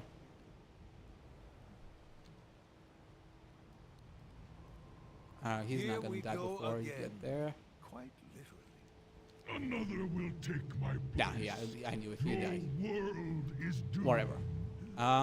We're gonna be short by like 600, I think. So we're gonna have to do like 3 more orbs after this boss. So like a Thorin, another champion or something. Because we need 12k to get all the cosmetics, transmogs. But yeah, we're almost done. Like I said, we'll be done by the end of this hour. And then we're gonna take a small break.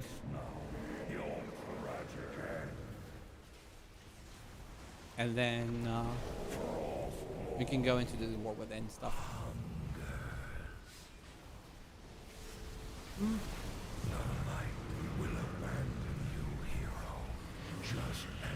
Time sure flies, man. I can't believe it's already 1 a.m., man. We started streaming at like 9:15 or something. We've been at it for 3.5 hours now. Time flies. Time flies. When you're having fun, as they say. I wouldn't say I had fun doing this stuff, but it was enjoyable at the very least. I think a lot of people like use words very casually nowadays and very nonchalantly to often refer to things that they don't actually mean. I wouldn't say what I just did for the last, 6 hours was fun. This is my idea of fun. But it was enjoyable. Like it was relaxing. We were chatting. It was lightly distracting to, it wasn't like very intense, very,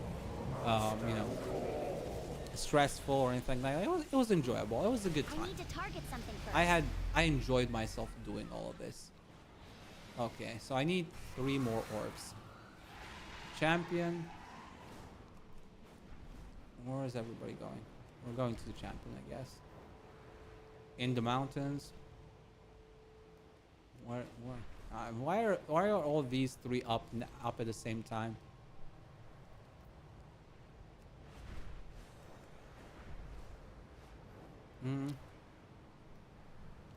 I don't even know. Are there enough people here? Or It's have- fascinating how strongly Azeroth. I don't know. I'm gonna do this one, I guess, since we're here already. We'll miss out on this one. Probably the Champion's Call is gonna be done before we're done here, because I think more people went to that one. It would be nice if it's not.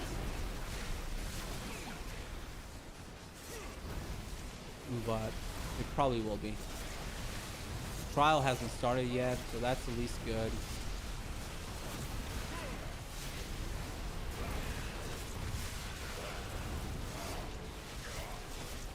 But this one's probably going to be done by the time we're done here.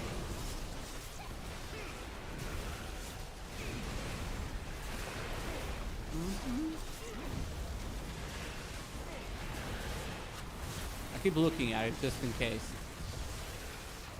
Stay your arms. Okay, I'm gonna go to the Champion's Call first. And hopefully it's not done yet.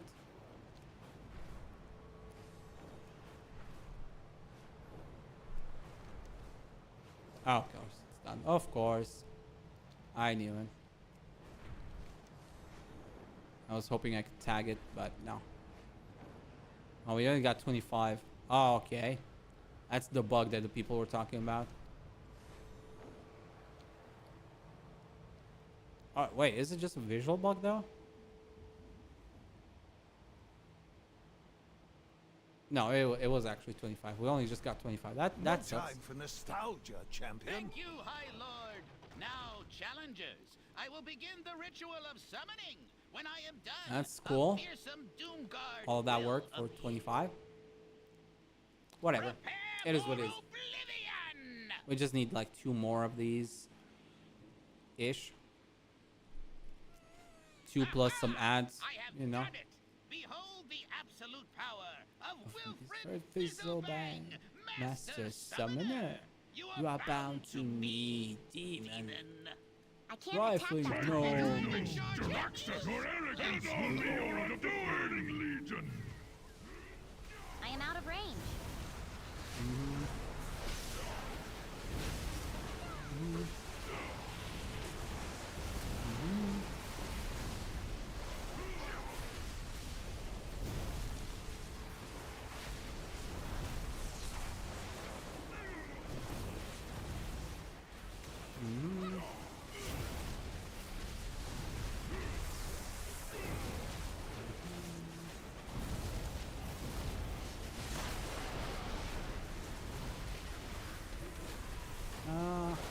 Back. I pull him away. When your dumb pets. I must get closer. Another will take my place. Your world It's funny how is many doomed. drops I'm getting today, but the past few days when I was actually farming these on all my other classes, I would get like 1 per day. I wonder what Azeroth. I've done it for several days and for several hours, and I would not get a single drop. Today, like I'm not kidding, today I got more We drops overcame this once, than all of my other farming on this event combined. Too far away. Across all my other characters and levelings. Like today I got more drops in a single day than I've gone through all of the days and hours combined.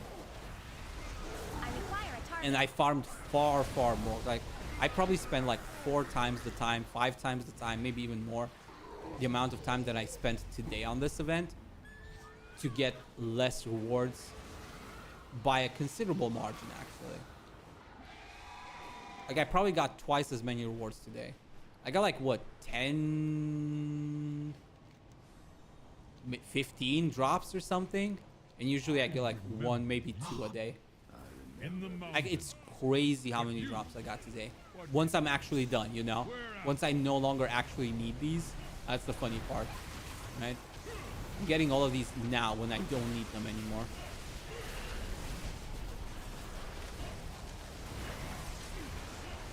It's hilarious. Not gonna lie. Now that I don't need them, I get them. But when I actually needed them, crickets. Crickets all day long. No drops whatsoever. Okay, with this one we're done, essentially. Now, challengers, I will begin the ritual of summoning. When I am done, I could do more, obviously, but that's really only for accessories, and I don't actually care that much. Stay your arms. I yield. All right, this one's bugged. Going to give. Oh no. I Okay. have done it. Behold Okay, the I got it. absolute In the power mountains. of Wilfred But you- Fizzlebang, Okay, I'm done here. Master Summoner. Okay, I'm done here. You're bound to me, demon. Okay. Trampling Show no all. Arrakis will be your lord of the burning legion. One last check. One last check, guys. 30 slot bags, 26 slot, 32. Now worth 2,000 for one of these. Now worth 2,000 for these. End of the scourge draws I'm actually near. done here. Let me go back. Make sure I have everything on this vendor. I hope you find something useful. Okay. All. I have 111 already known. I don't care about the accessories and trinkets. Already known. Already known. I already checked these, but you know, just to be sure. Okay, got that. Need one sword. It's probably gonna be this one for strength because I don't have a strength sword. We have that saber, and that should cover the other weapons as well. The other swords. Pretty sure, right? It's this sword.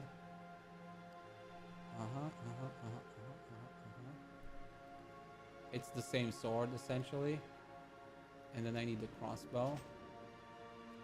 And that should be My everything. goods will serve you well. We're gonna deposit these. And we're gonna come back just to check one more time. Actually, first, let me remove this before I forget. Get rid of the residual memories from the hotbar because I don't want to bug myself again. And with that, we're kind of done, honestly. We're actually kind of done. That's nice. Greetings. War bank. We got the sword here. Alright. Which goes here next to the shield. We got this sword. Actually, no, this is the strength. Sword. This goes here, and this is the agility. Light bless you. Bro, we're done. I'm pretty sure we're done. We're gonna go back just to check to be 100% sure, but I'm pretty sure we're done. I'm pretty sure we're done.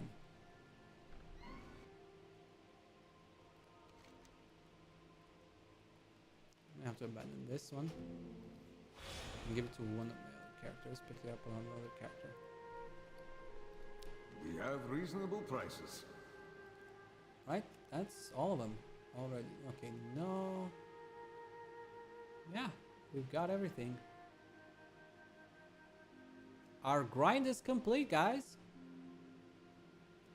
Our grind is officially Your coin is complete. always welcome. We got the warrior set, Dawn Defender, we got the plate stuff. We got the plate stuff.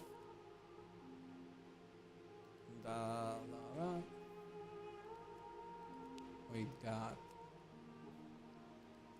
the mail stuff.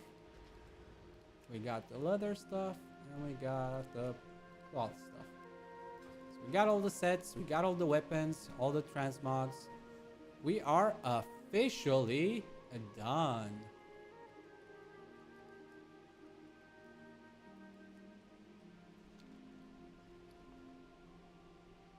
Okay, cool. We can park this here. Log out. Log back in on our mage.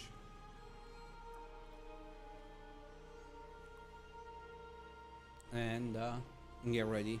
Alright, we have to do a dungeon, I think, next. With followers and stuff.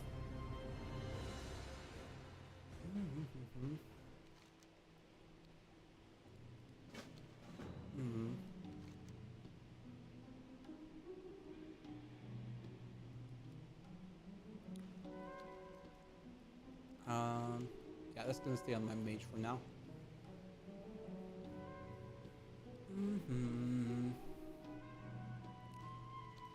Oh, I also have to do that delve. Okay, like I said, it's 1 a.m. We finished actually just in time. Man, I'm so punctual today. What is with me? Ignore the part where I was late, okay? We don't talk about that. Okay. And yeah, we're gonna take a small break, 10-15 minute break, you know, get something to drink, eat, all of that good stuff that we all need to, you know, wind up and relax. And then once we're back, we're gonna continue this for the next 3-ish hours, like I said, and then, or 2.5 hours, something like that. And then we're gonna watch the debut streams for V-Spell.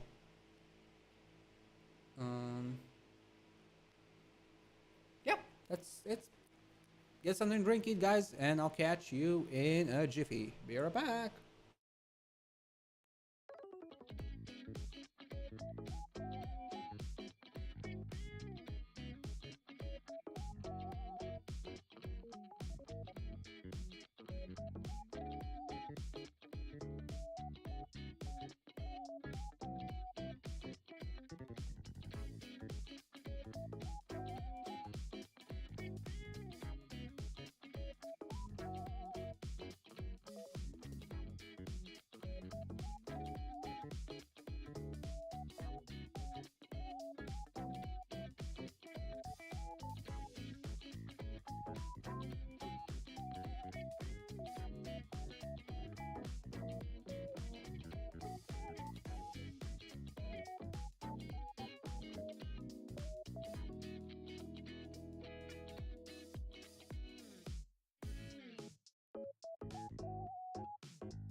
Okay, I'm back.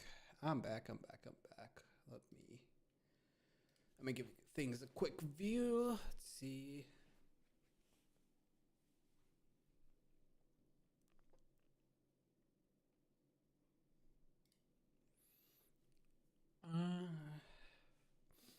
What do we have here? More drama, don't care.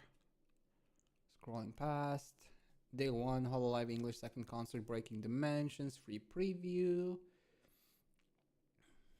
You can check that on Hololive English channel. I'm probably gonna watch that tomorrow on my own.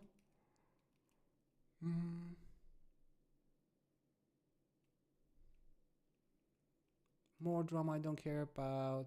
More drama I don't care about. More complaining about balancing.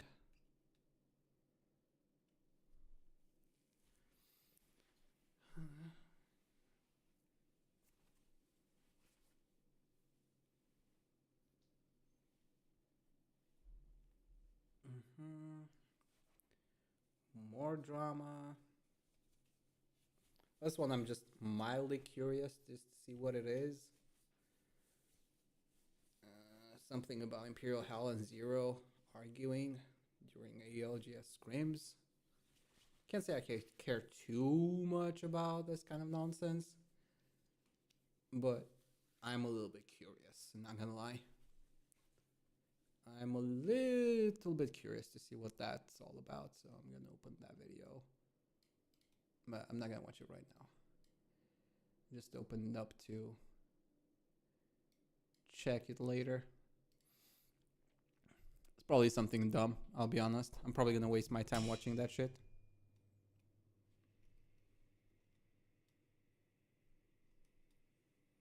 But yeah, even if I lose a few brain cells, I'm gonna look into it because it piqued my curiosity.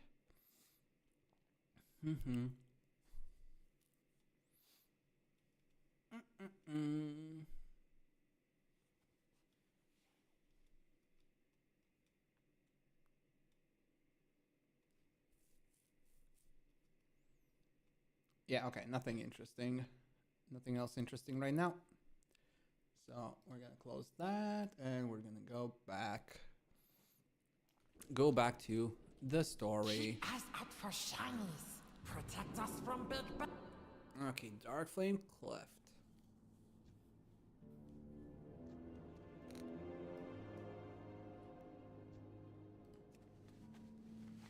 Don't get too close to kobolds. Sneak in. Take back crown.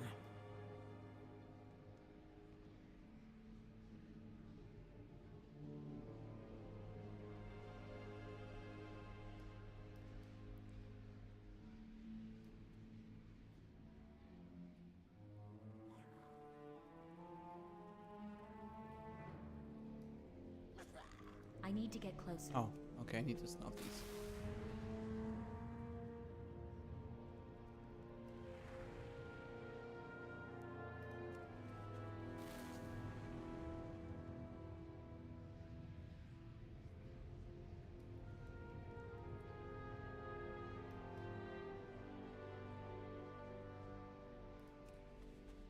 Just dark. Dark can't hurt you if you keep light inside. Just dark. Dark can't hurt you if you keep light inside. Okay.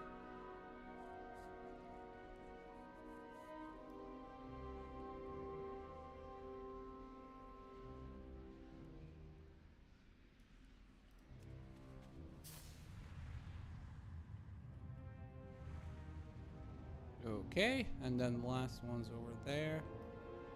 We're getting to that, I guess, behind. Disguise. I like that all it takes for me to be disguised is to be scared of dark, was he? Is to What is that? put a candle on my head, and that's it.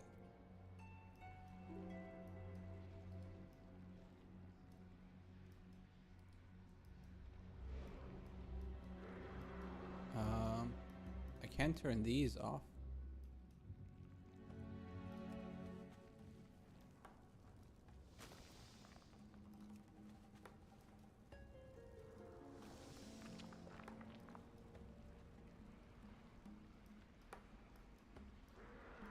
Okay, so now I need to find more of these braziers.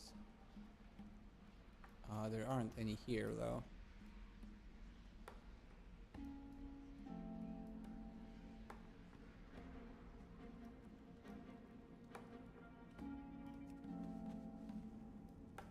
One of these. One of these. The candle's melted. We go deeper. Oh, I don't need to kill that guy? Interesting.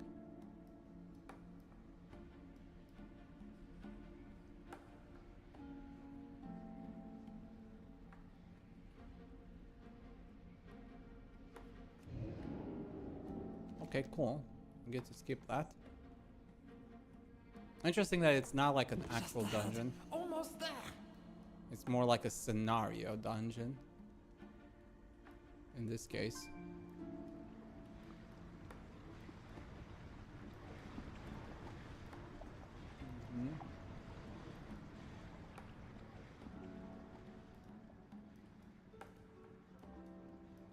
Candle keys. How do I acquire the candle keys from this guy? I'm supposed to sneak in, right? Don't I have to sneak in and do something with this guy that doesn't involve attacking him?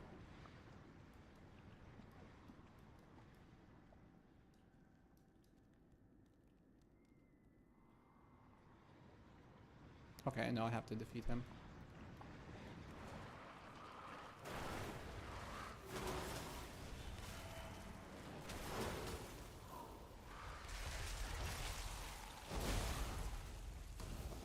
Quick! Grab key! Take crown!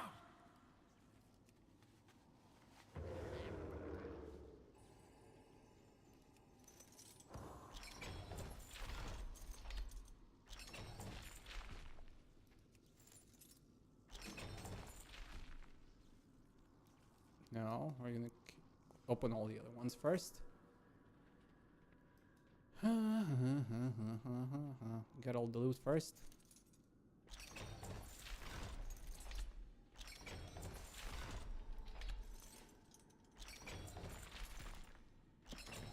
It's too far away. Yes! Crown symbol of hope! Candle King, no take it from us! Okay, I can still Now get we everything. escape! Let's go!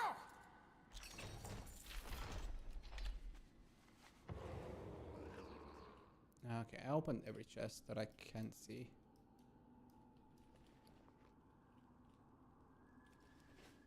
My candle, not lit.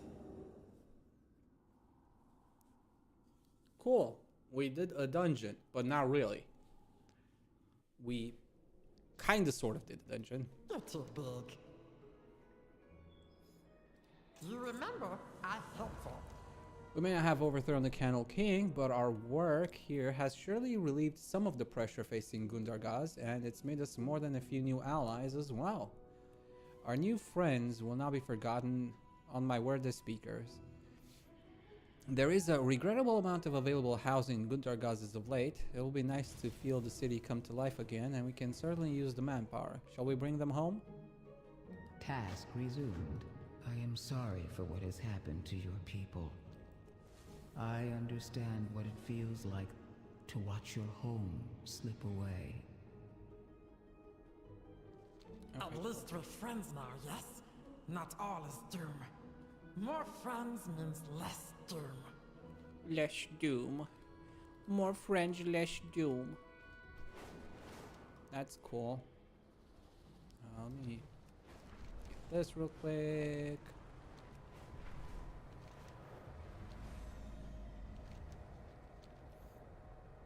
Explore the map. And get this. Praise the machine. I don't You think there were know any what other, to right? do. On the Olive Dorn. There weren't any there. I got all of them. And then...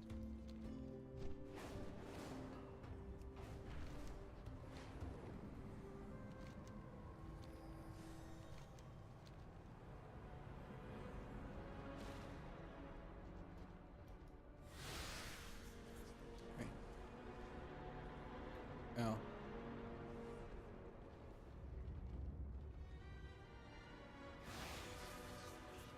Why do I get the feeling that this is the level 80 stuff? Because everything here is level 80. Okay, let's not fight this thing. Let's not. I feel like this isn't... I'm not quite ready for this. Can we please explore the map? No? Not allowed? Rumbling wastes. Also, let's go here, get this.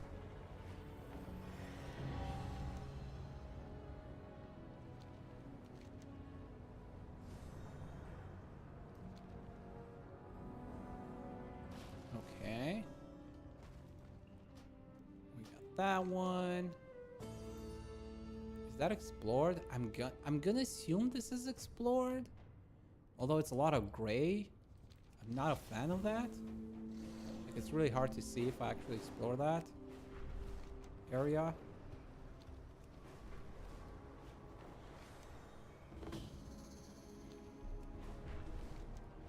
I guess that does count as explored.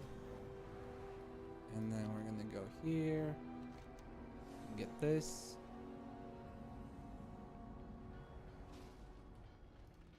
Time is money, friend.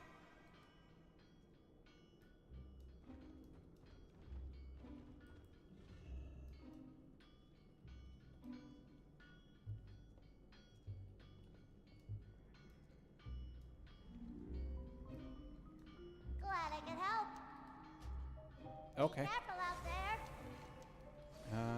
Okay, we explored everything here. That just leaves the upper side. Okay, so I guess we explored everything in this area. In the ringing deeps, at least, by the looks of it. So we just need to explore that top area, and then we're basically done exploring.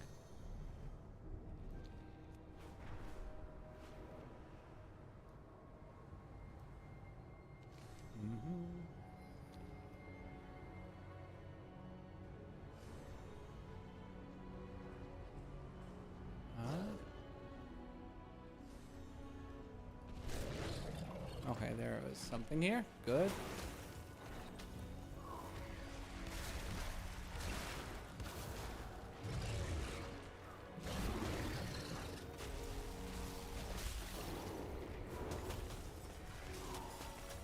Okay.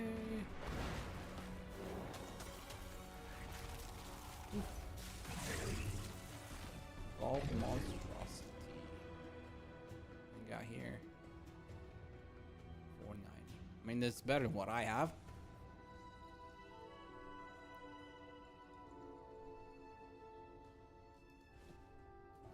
I'm gonna keep it for now, though, because that still can be upgraded.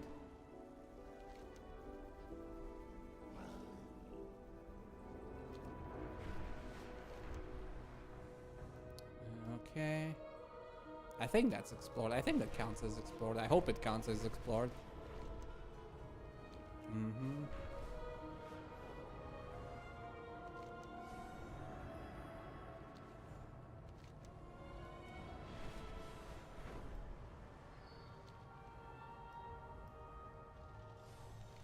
Uh-huh. And that's the last area. And the ringing deeps, as far as I can tell. Is it? What are we missing? Exploration, or within the waterworks. Oh my god, where? Earthenworks. That's Hallowfall, right? That's already Hellfall, okay. The waterworks. Where is that? Oh, that's Ashkahet. Where are the waterworks, man? Earthenworks. Stone vault. That looks explored to me. Oh, maybe it's this, yeah. This area actually doesn't look quite as explored.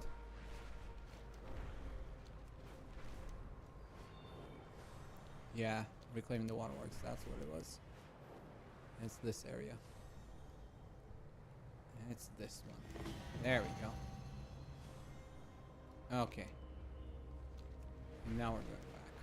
Okay, let me turn my fan. Once we land here, I need to turn on my fan again because it's getting really hot in here. May still hold power, Skitter, but your people have a home in Gundergaz.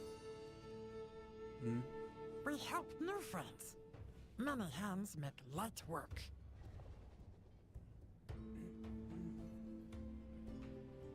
Okay. Much better. It's way too hot for me. I can't wait for summer to end. To the archive. I'm glad to be back, but this gathering is troubling. Looks like discontent is growing. Back to work. Okay. Okay, what's level 2? Every day I'm snuffling. You may now begin snuffling. The kobold art of digging for wax. Wax found this way can be turned into middles in Gundergaz. You may acquire level 74 neck. From the wax monger. Where is the wax monger? I think this was this guy. Let me just get, I mean, I probably can't afford the upgrade. That's where I got it. Yeah. Oh, it's level 74, right.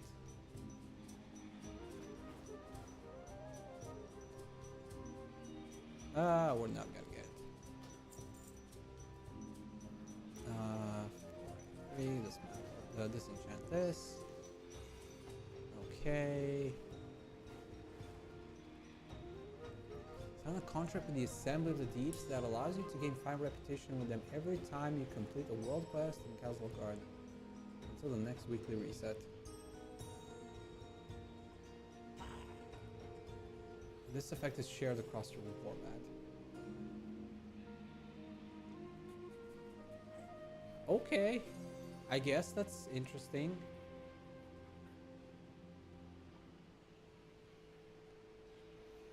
So you get one of these, you pay, you choose which faction you want to use, I guess. You get a contract, and then you can kind of focus on specific reputation to get a little bit of extra. You address the Queen Regent of the Dark Iron Clan. Looks like the High Speaker is addressing his workers. It seems something has finally shaken them from their complacency, and their time away from the awakening machine is affecting them. Mora pauses to brush a bit of dust off her robe. Perhaps this would be a good opportunity for everyone to hear what they have to say. We should convince a few of these machine speakers to speak up. Sometimes diplomacy means stirring the pot. Let's see what bubbles up. Friends have food, right? You'll be back, right? I'm gonna have to do all the side quests at some point.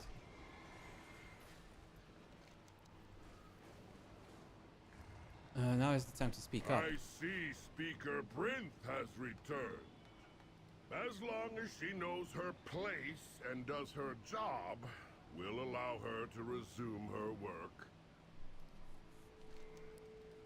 The number of working machinists is insufficient.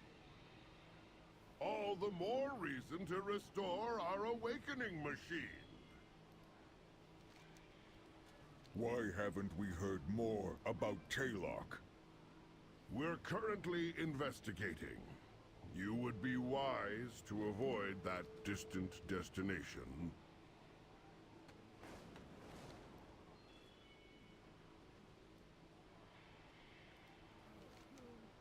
Are we preparing for more Nerubian attacks? Earth and above us have fought that. Earth and above us have fought. No further questions. Return to your assigned duties. Praise the High Speaker. Fuck the High Speaker. Have you heard anything I need to know? I dismiss you. Away from. So we're hearing more rumors about Taylok. The town and its mine are responsible for ore production. Apparently we haven't received shipments in weeks, and the town's foreman has disappeared. Now the High Speaker is discouraging anyone from traveling there. That tells me we should investigate. And of course, if people are hurting, then we should help them. I'll speak with the council in Dornegal. They need to hear about this. In the meantime, I want to investigate Taylok. Something about those missing shipments. I'm coming with you, lad. Brinth, we'll be back soon. Cool. I will say I do appreciate, for better and for worse, depends on how you look at it, I do appreciate the fact that the main quest is kind of like trimmed down all the fluff that doesn't really pertain to the main quest, and it leaves more of the like regional stuff in the region as part of side quests. You still have a bunch of side quests, you still have a bunch of rewards to collect and all that kind of stuff, but if you're just interested in the main story and to get things done, in a sense, you can, you know, Intruders, get the important parts beasts only. Inside. You know? Did he just shut down? Look, I'm not dead yet. Beasts inside. The residents of Taylok might need our help. Help me keep an eye on Dagran. Shiva. He's read a lot of stories about thrilling adventures, but he hasn't seen what I've seen, and something seems off. Always more work to be done. Yep, this troubled machine speaker was here to do something, but what? It looks like something really did some damage to him. We shouldn't dally. We need to head into Taylok and look for the foreman. Can you clear the entryway into the town? Someone could get hurt. When the world is healed. Why are all these creatures here? What happened? This isn't one of your books, lad. Watch your step. Kill encroaching wildlife. And somehow they're not even aggressive to me. That's interesting.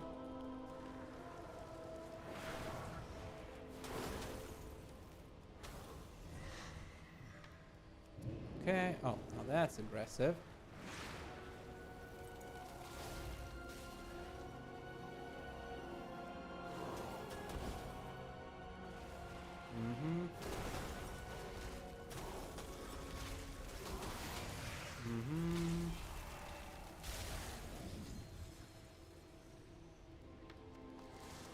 Okay, R2.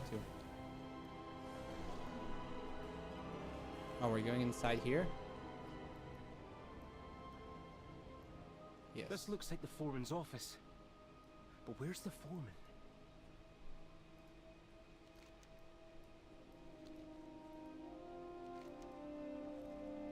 Did you find something? There's not much to see in the foreman's office. If we want answers, we need to search the town. I'll contemplate. The foreman what we isn't talked here, about. obviously. But the evidence points to her being here recently, so perhaps she's still nearby. We should go further into town and see if anyone has any idea where she might be. Or maybe someone else can give us the answers we need. Maybe we'll find out on our own. Maybe it was some sort of attack or some kind of... Sorry, I'm getting ahead of myself. Let's go On to investigate. adventure. I'm speaking for no one these days. Stay a while and listen. Dagran, lad, I'm concerned about you. What's wrong, Grandad?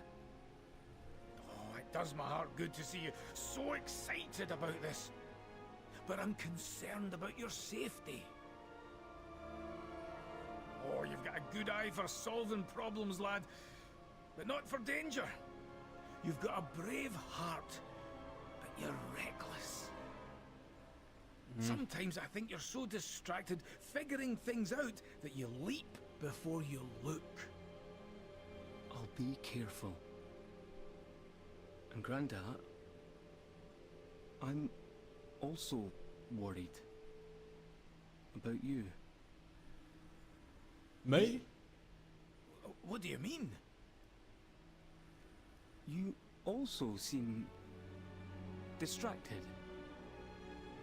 Sometimes you're angry. Like it hurts. Like it's all too much.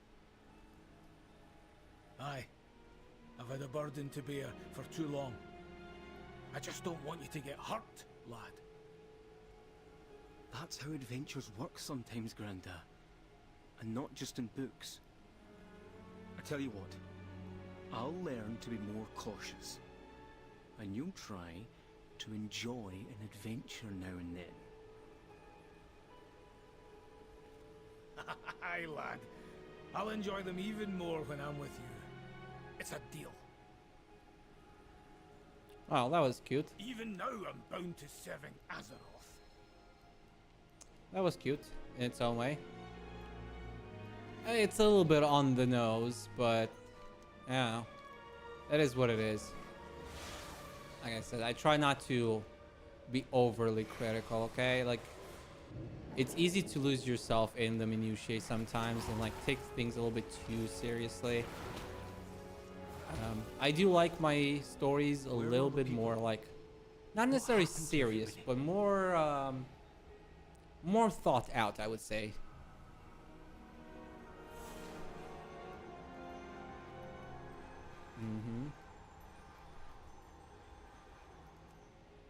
And I will say the storytelling here is not the best. And the drinks look fresh. But there's no one around. I think people were here recently.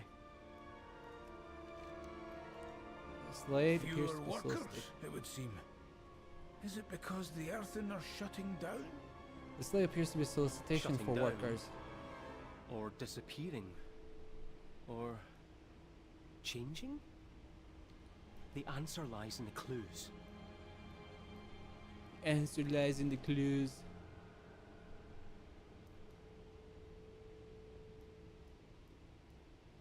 Hello? Someone there? I doubt it. The entrance is boarded up.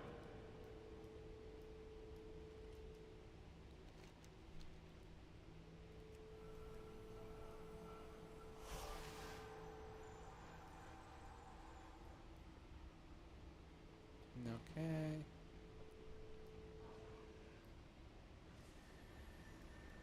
I probably should mount up, honestly, yes. That's a lot of names. Everywhere we go, we find the names of people lost. This earthen slate reads, Missing Core Nartlek. Last seen Night Shift Mine Site 4. Underneath this original message are more names written in varying handwriting. The names get smaller as writers try to squeeze more names in it at the bottom of the slate. Okay, that's not good. We have a mystery on our hands. A lot of tools are still here, so the workers can't all be out in the mines.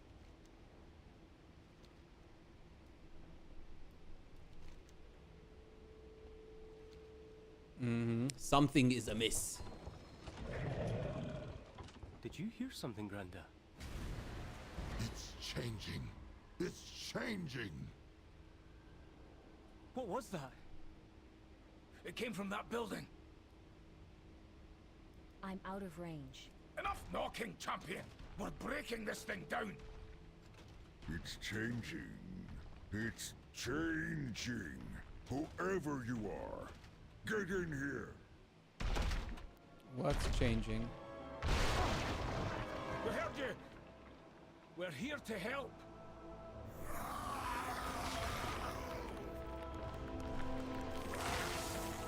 What's happening to them? What the hell? Scarden transformation in progress. Don't get close. Kid. Stay back, lad.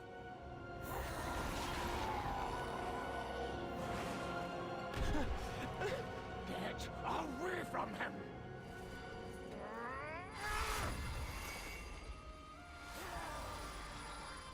What was that? Granda! That surge of energy! The Scarden's reaction! How did you do that? I don't know. We'll figure it out later. I can hear more coming.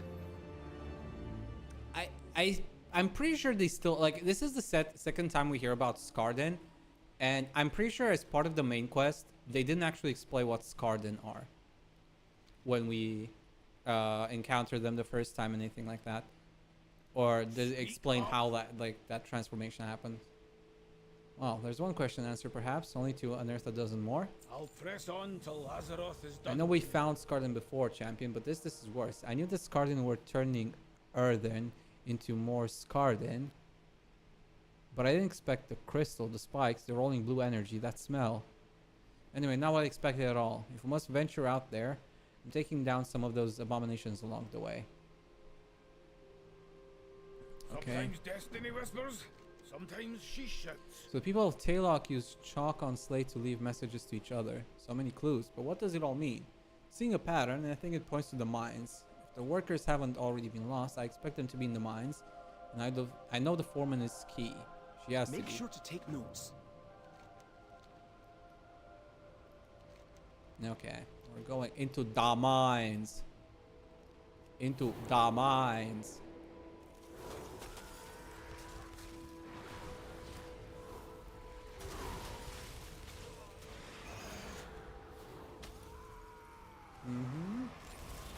Wait, where's my auto loot?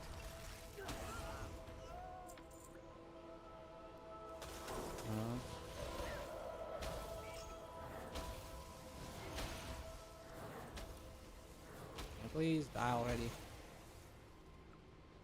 I don't want to cast at you.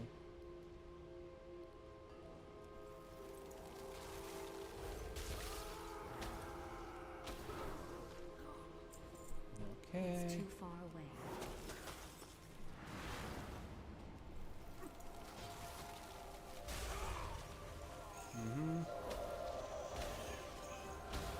Okay. Die already, thank you. Workers of Taylor. First slate found. As your foreman, I have met with the High Speaker in secret. The outcome was not what I expected. I have been altered.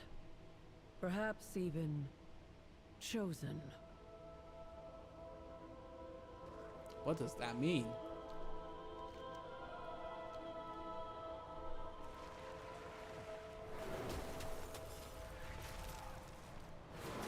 I mean, I kind of already know what it means in a general sense. Though that foreman is probably corrupted by xal'atath in some way. And she gave him some kind of power or some shit. Some thingamabob that transformed these. But he hasn't used it on himself, of course, because he's a useful pawn. Or some shit. And he's probably just trying to take over some bullshit like that. Some very self-centered, like, censoring gear. Oh my god. That's so stupid. They're censoring me. Literally. Like, not even joking. They're censoring me.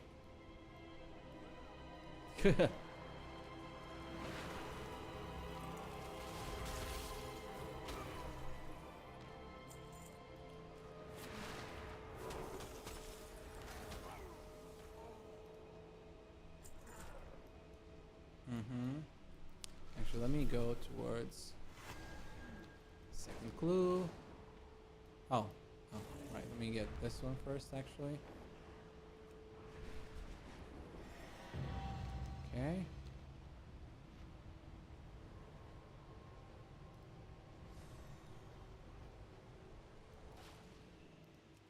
Change is coming, workers. Hordes of Skarden stir within the Hall of Awakening. Taylok could be next. Barricade your doors, but be not afraid. We will press on. Okay. You say so, lady. Also, I see a chest there. Did somebody already loot that? Or is it the one that's further away?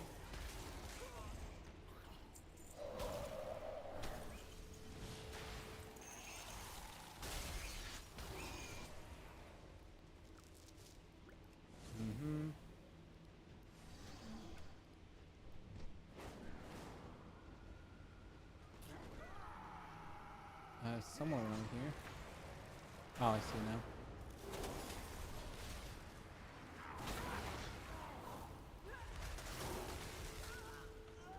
Okay, good. Okay, what did we get here? We got this, which we don't care about, and we got a pickaxe. That's warbound until equipped. While this item is in your bags, equipped, or being used for transmog, it will occasionally be consumed by the cursed. Okay. Well, we have it in our bag for now, so... ancient runes decorate the metal head and trail onto the handle in the form of carved etchings. These patterns become more erratic as they reach the pommel, eventually becoming nothing more than frantic scratches. Interesting. I have no idea what that means yet, but we'll find out soon enough. If some weird effect happens while we're moving about, we know what it is. Can you hear it? The ringing. The ringing. It returns. The music is eternal. The itching. I can taste the sounds. Revelation awaits. That's so weird and fucked up. I have no idea what you're saying, but that's weird and fucked up.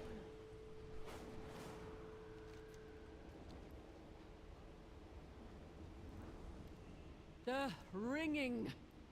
The ringing.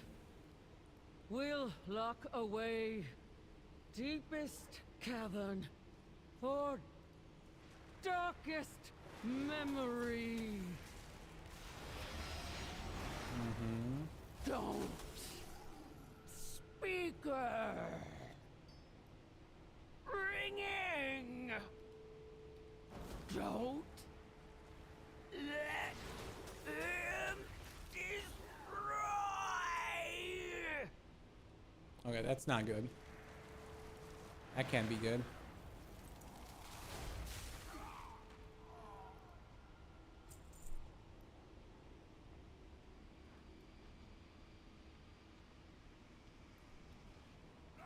Okay, yeah, we have to go in here.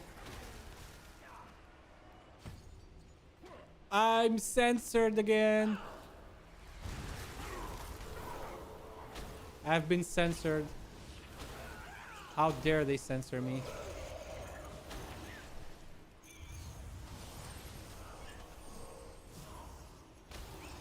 Dude, I really don't like how little damage shifting power does. Then again, it's not like, I guess it's not like just an offensive cooldown. It's more of a cooldown reduction, I guess.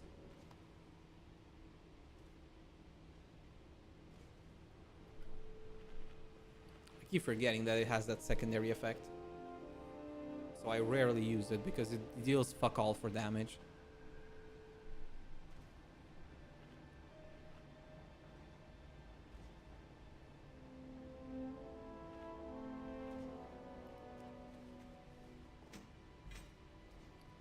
Because you're enchanting knowledge. Well, actually, let me not use that just yet.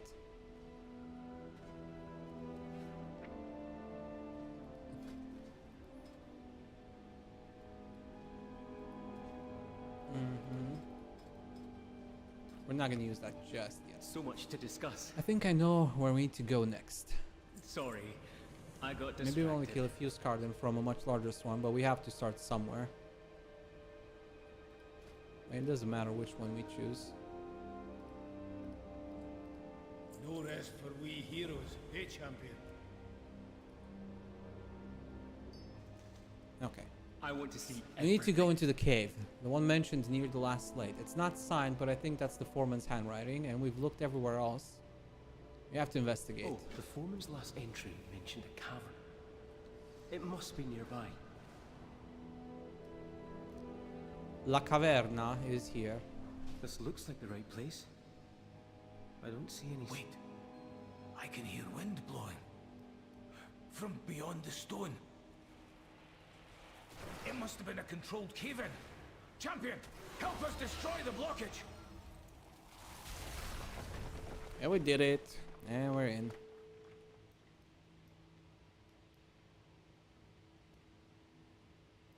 Another puzzle to solve? I knew it. I was right. There's something in here. Something someone was trying to hide. I need some time to think.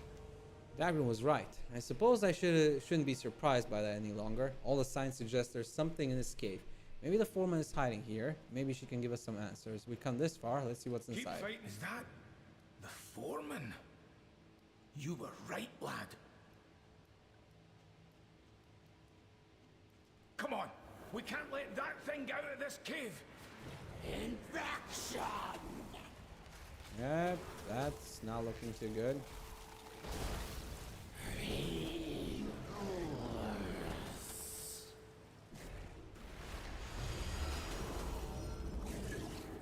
We were too late.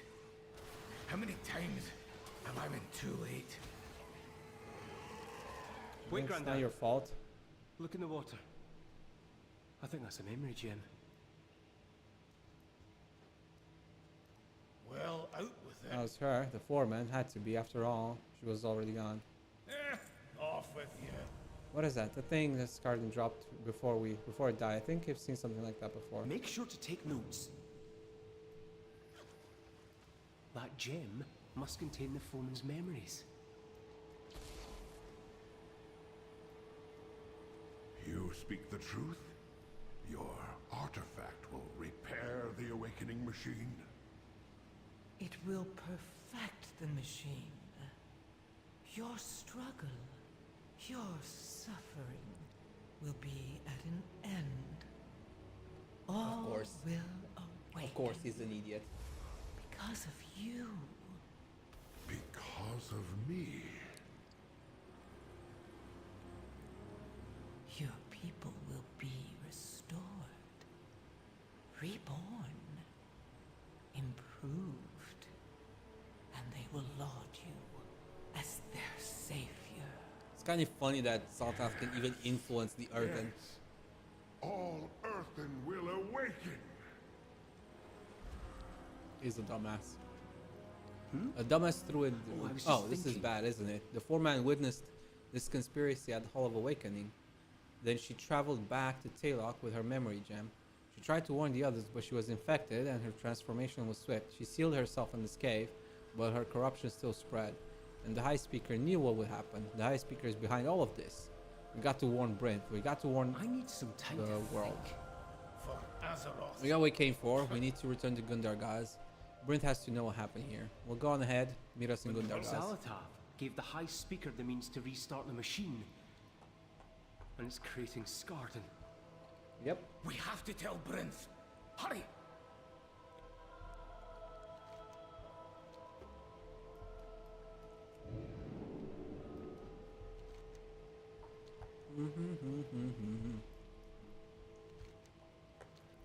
Why did I get feeling she's gonna get corrupted too?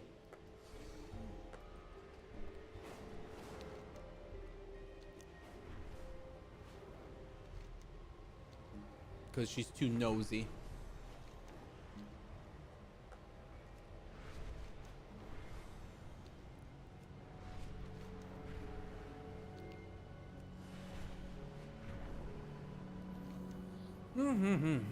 The plot, it thickens.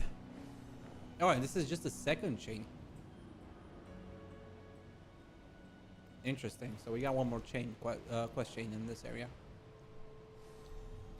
I do appreciate though the shorter and more condensed quest chains. I'll be honest. I like doing side quests, but I like doing side quests for, you know, different purposes than I do the main quest. So, where? Brent? Brent? Brent, where are you? Oh, he's inside. I speak for the Thank you for machines. looking into the mystery plaguing Taylok. What did you find? Conversation terminated. It is a dark day for the Ringing Deeps. Shiva, I always knew there was something about the High Speaker that wasn't quite right. Now we have proof. And we need justice. If he plans for the awakening machine, then we've got to stop him. May your cause. Enough talking. The High Speaker will answer for his crimes. To the earthen works. The earthen works. The earthen. The earthen. When we get here, you have unlocked access to awakening the machine. Requires a... Oh, the quest. Why? Why would you put quests behind like a lot? Like, how is this even like an unlock reward? Let's be honest here. Why is this an unlock reward? To say, congratulations, you've done this quest, now you can do this other quest. When you specifically give us enough XP to reach that tier from the main quest before it, right at that. Like, why is this even here? Just so you can say you put 2 things on the board? Like, why? Why is this a thing? You have unlocked access to... Okay, no, never mind. This is level 80. This is something else. I guess this is like an endgame quest or something. But it's still weird. It sounds like this is a quest.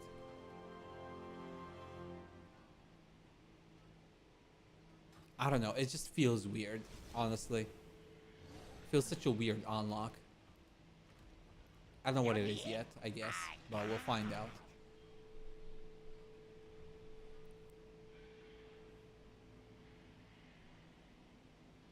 Okay, unique profession bags.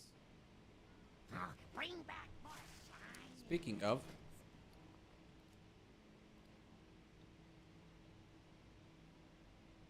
oh, I need to work. Oh, your next. I so don't like this fact that now everything needs to happen at a profession table. Forge is here. What even is like a tailoring table? Like, I can't even unravel this stuff. Tailoring work table. That's kind of annoying. I mean, at least enchanting's almost 25. Whatever. We'll deal with professions at a later date. I'm not here to make money. I'm here to do quests. And progress the story.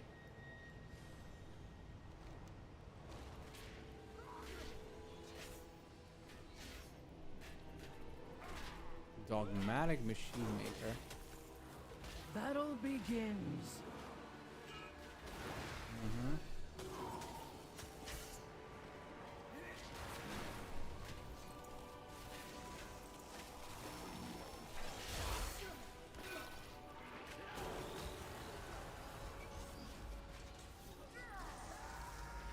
Battle begins. Come on, loot today, game, please. Don't be silly. Okay, what do we have here? I suspected we might need some assistance. Moira informed us of the situation. Okay, good for you. High Speaker and his followers will answer for their crimes. I will ensure your Oops. you require a foreman's key to access Stop High the Speaker Hall from of making more Awakening. scarring. Machine Speaker protocol dictates that one of the foremen in this area should have a key to the Hall of Awakening. Come here, okay. Well, Stay a while and listen. I can see Okay, how we listen. worried you are about Dagran. I've got a lot to make up for. For a long time, I knew I needed to protect Azeroth. I gave up a lot. I gave up too much. I should have spent more time protecting you and Dagran. Dagran's been through a lot too. I know. I want to be here for him as his More on the granddad. nose shit. I wasn't responsible enough. That needs to change. No. I've spent too many years listening to Azeroth's voice. I'm glad I can listen to yours now. It's too on the nose, honestly. I don't like Aye, this kind of Father. stuff. We'll figure it out together. I don't like this kind of stuff, not because there's anything wrong per se with this dialogue. Like, in and of itself, it's fine, but contextually, it's fucking dumb, okay? Magni Bronzebeard sacrificed a lot for the sake of the world, okay? there wouldn't be a Moira or a Dagran or a future for these people if he didn't make certain sacrifices. And we see that with Illyria and others as well. It's not like he was like, oh, I hate my children, I'm gonna go and become a fucking diamond guy because I hate my family and I want to feel special. Okay? I hate this kind of dialogue because it minimizes the sacrifices made to, like, on the nose shame him for leaving his family. It's like, yes, okay, he wasn't a good father, grandfather, blah blah blah. I get it. And in a familial sense, yes, that is shitty. But like, in the context of the world and everything it entails, dude, the guy's a fucking hero. Yes, I understand that, you know, he had to make certain sacrifices, and those kinds of sacrifices in the short term at the very least, you know, are negative for his family. You know, they were left alone. Yes, that is absolutely shitty. But like, can we not be so fucking on the nose and at the very least try to recognize that, dude, this guy has sacrificed a lot? Like, this kind of like this kind of stuff, like, I gave up a lot, I gave up too much, I should have spent more time. Dagger's been through a lot too, you know. It's like, fuck me. This is the type of like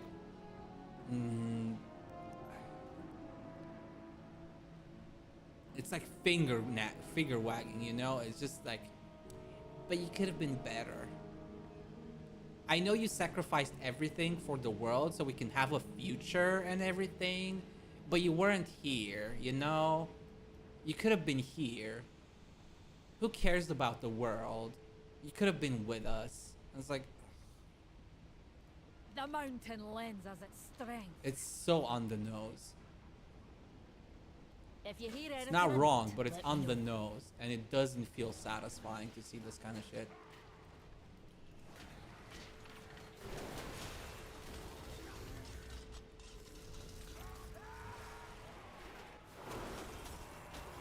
It's not like he left his family to play blackjack with his friends on a Friday or some shit. And it's just, I'm really not a fan of this type of like lecturing type of like, even when he's like reflecting on it and like he kind of regrets doing all of these sacrifices because again, in the short term it hurt him. It's like, let me double down on that and make you feel even more miserable and like show you how right I am and wrong you are. It's really not the type of thing I like to experience in this type of a world and setting, and like, you know.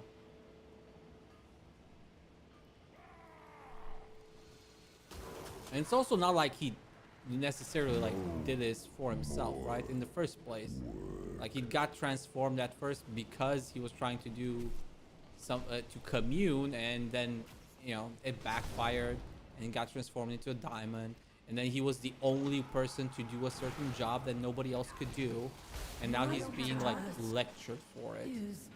It's like, come on, spare me. Violence authorized.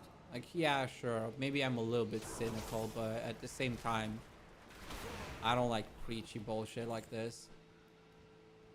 Like, I'm all for I told you so. Authorized. I'm all for I told you so kind of like, you know, moments in terms of storytelling, but I don't like it when it's rubbed in where it does when it doesn't make sense to do so, right?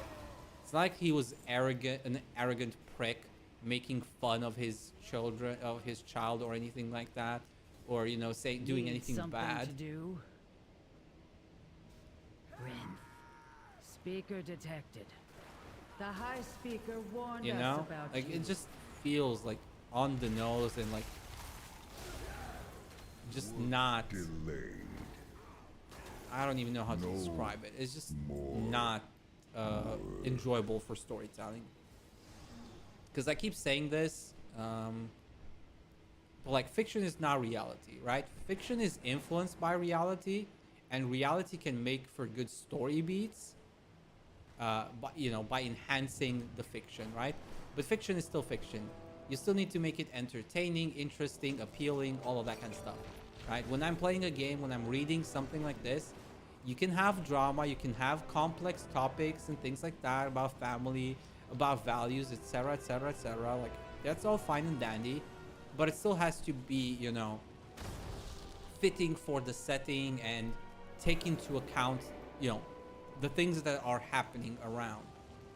And this kind of stuff, it runs counter to that. It's just preachy, but and naggy. You know, it doesn't get across what you're trying to get across. When I see this cutscene, I'm not thinking of like, oh man, Magni, that sucks. You know, he's such a jackass for leaving his family behind, and now he's regretting it. And good for you, Moira, for, you know, pointing it out. It just feels like, oh, you're being naggy and preachy and being a little bitch kind of thing, of like making it a sort of like competition of like who had it harder in this time. You know, you being a diamond guy and, you know, sacrificing everything. Yeah, that's bad. But you know what's also bad? Me and my son not seeing you. Yeah, that's definitely, you know, a bigger like sacrifice in the grand scheme of things compared to you turning to diamond and having to save the fucking world. Take my access key. Never did like the High Speaker's pomposity. You know what I mean? Like, it doesn't come across as you want it to.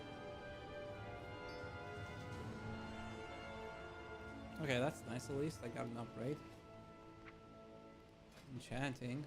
Specialization. What do we want for specializations? So we got supplementary shadowing. Specialized in shadowing the magical essence of xal'atath. Gleaning fleeting. Okay. Specialized will also benefit your concentration. Learn to shadow magical essences, gaining temporary bonuses that improve the more you specialize. Improve the efficiency of your concentration engine. Improve your multi-craft yield. Learn how to shatter essence, granting you temporary enchant bonus. Consume 2 less concentration when concentrating on xal'atath. Less. 5 less. Okay. Prove that your enchantment magic, increasing your probability of producing additional items when crafting illusions or reagents. You should gain 3 multi-craft per point this spring. Okay. Multi-craft engines breakthrough refunds additional concentration. Okay. Refunds 5 more materials. Okay, so this is for getting more materials.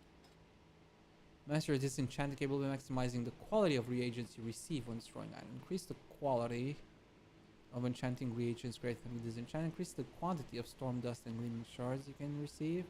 Unlock the ability to summon extract magical essences. Maximize the quality. You will gain +1 skill per point, especially when disenchanting.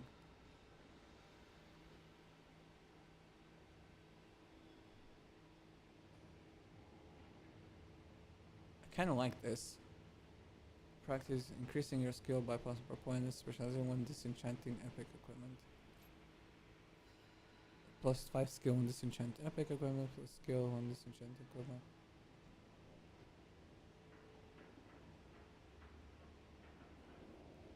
You have a chance to extract some xal'atath native magic essence.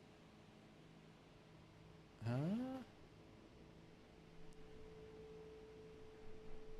Your disenchanting formulas are fully attuned, increasing your chance of extracting xal'atath native magical essences. Okay. Rare.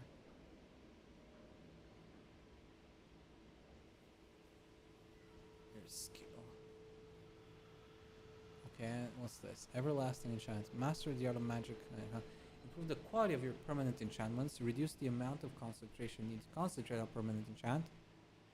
Learn a variety of new formulas to improve gear. Okay.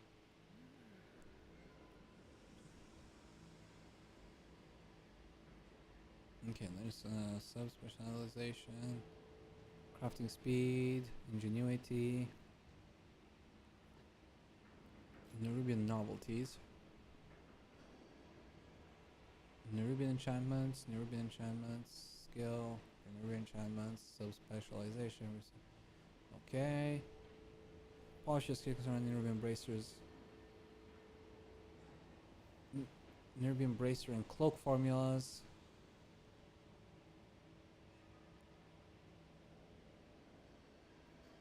Cursed ring enchantments. Okay, whatever. Arathi drawing thunder relevance for light and common games, whatever. Ingenuity, Arathi, and restful. Okay, I have no idea what that is. Accessory formulas. Racer and cloak.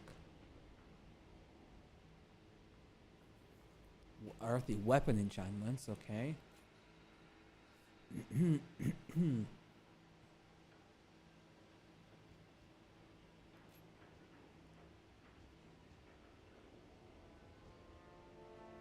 Okay, and this is for chest pieces, I guess. So we got bracers and cloak. We got rings. Accessory. Ring enchantments. What is this for? It says accessories. I'm guessing this is generic accessories, and this are like different kind. Not sure. This is weapons. Weapon tool and chest armor. Wondrous weapons, terrific tools, professions, and chest plates.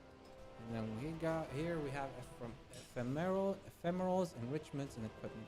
Perfect the art of temporary illusions, equipment, reagents, miles. Improve the quality of your illusions, increasing the duration, learn the powerful magical wands and enchanting rods, master formula for consumable items. Deceptive decorations. Gleeful glamour. Gleeful glamours of the Horde. Glamours of the Alliance. Gleeful Allied gleeful glamours of the Alliance. Allied gleeful glamours of the Horde. I have no idea what this means. Synthesized equipment, making the best enchanting rods and combat wands. Professional production. Combat crafts. And then improving material matrices.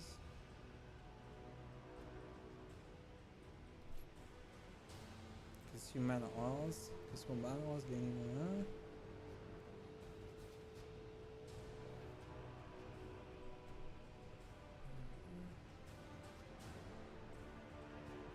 Valdar's Grace. Concentrating. Okay, I don't care about those. I guess I can look at some other recipes. Oh, gleeful.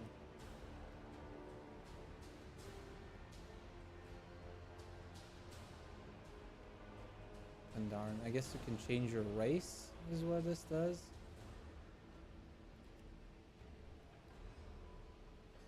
Crystalline illusion, okay. I don't care about Algari illusions. Weapon enchantments. I guess I do like weapon enchantments. Cursed. Yeah, okay, this saps the energy of one stat to give you another. And this is just gives you stats. That's the cursed stuff. Okay, then that's the radiant one.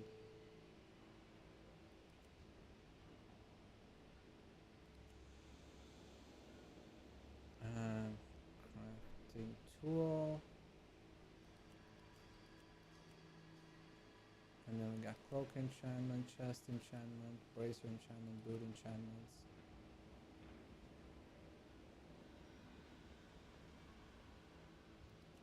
Rods.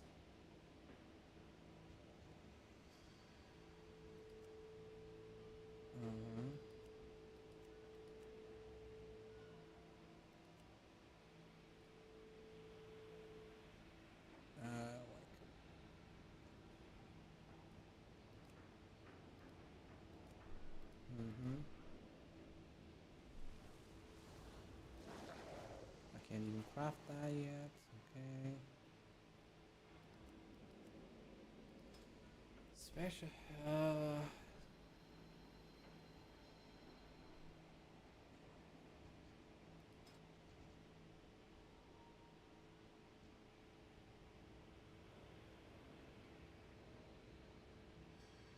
I guess we're gonna go with the designated disenchanter for now. And then we can use this for now.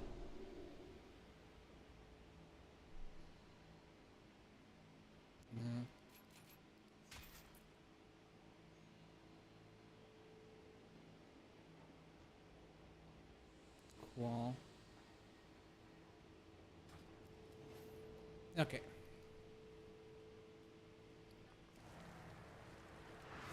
Protect the machines. Okay, I need to kill stuff, I guess.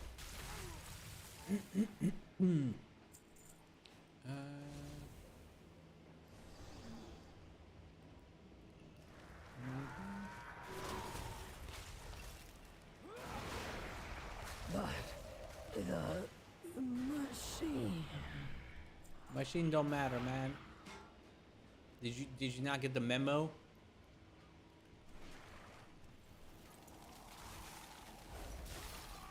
My task is done.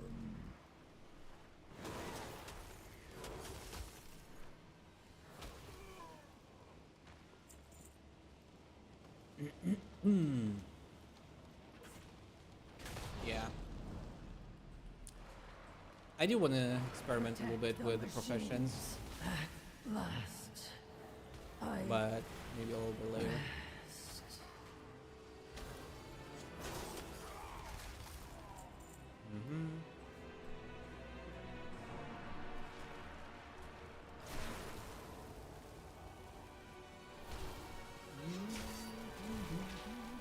No more work.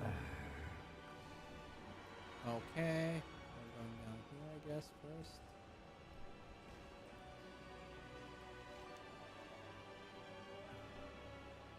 Alright, I didn't read these quests because... Oh no, I did have that one. I'm going to remain and make plans with Al going to lead our forces while we can... Okay, whatever, doesn't matter. What is Isn't that your important? query? The High Speaker must be stopped. Regroup with Moira. I'll head for the Hall of Awakening. Best mind your manners in the presence of a queen. You may take your leave. May your hammer strike. We've done our best to contain the High Speaker's followers. We've hampered their efforts at destroying or looting anything they can take with them into Hall of Awakening. Now, we just need to deal with the leader of their forces before they can coordinate a more unified resistance. Are you ready to do this? We will survive. We always do. You dare challenge the will of the High Speaker? Suffer for your hubris. Let's see how brave you are when your protective shield is gone. Slag and rust. This isn't over. The High Speaker will hear of this. Okay, cool for you. Let me do my thing. So what were you picking? Frostfire Empowerment grants you maximum benefit. Frostfire and refresh his duration. Okay, that's cool. I can go for that.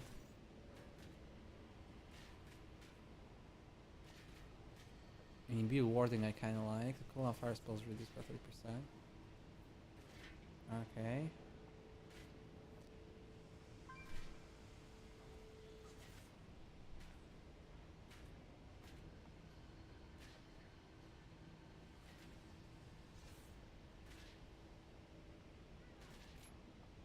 I'll just go for the flash freeze burn. You need a hammer?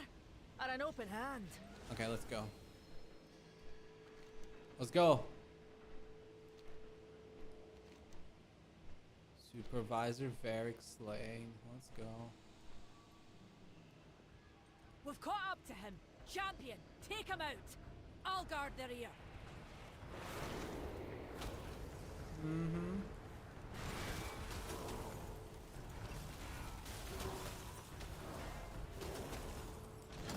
Easy.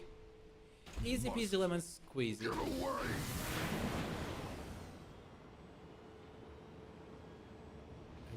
Am I really sticking to him like fucking Spider-Man?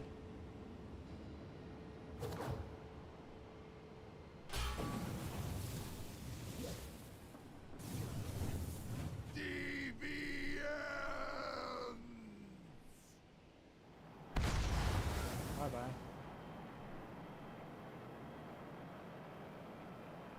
Well, that was a little bit of an unnecessary. Rouse yourself, champion. The enemy advances.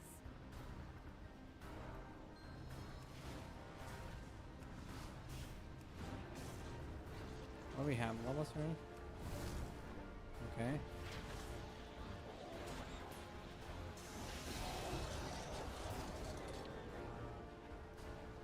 Create a shield of attacks.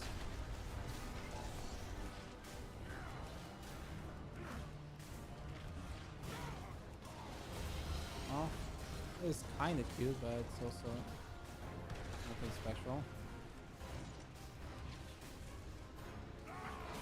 Mhm.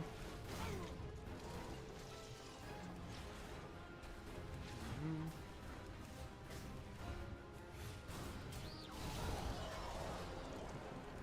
Bonk, bonk, bonk, bonk, bonk, bonk, bonk.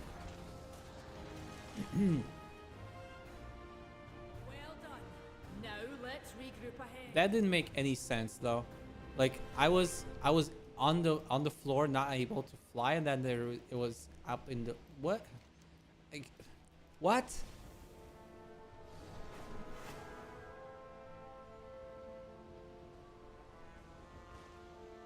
I need to get closer.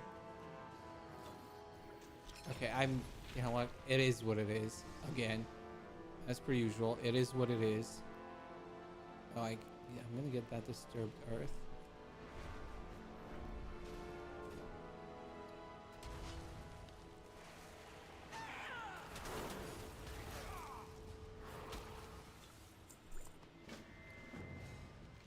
Every stuff we're having. Okay, okay. I'm gonna put this here. Okay, and then this one we don't need, we can disenchant.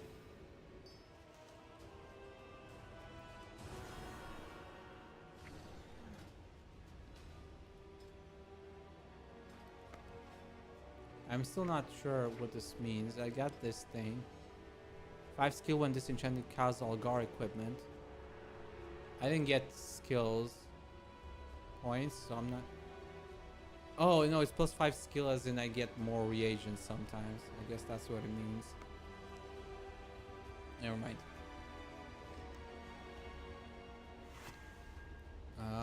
Where is it? Where is it?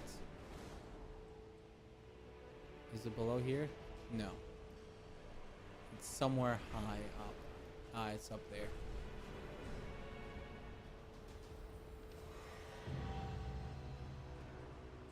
There we go.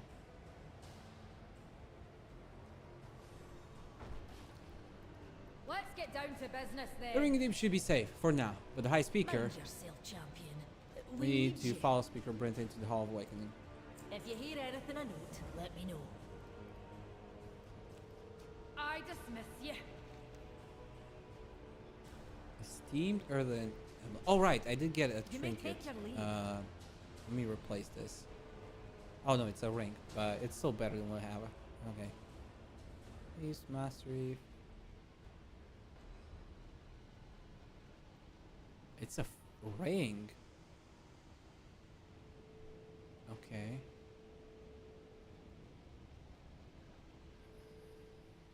I mean, you know what? Yes. I'm willing to exchange a little bit of haste and mastery for more stamina and what was it? A special effect. Why not? Why not? Are you here to No time to chat catch our or breath. work? The High Speaker is fleeing to the Earthen's most sacred machine. We need to follow him.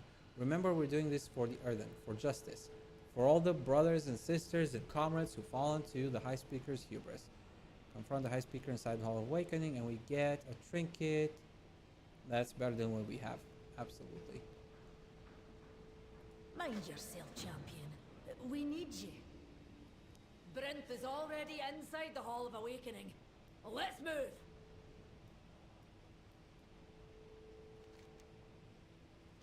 Why I'm confused.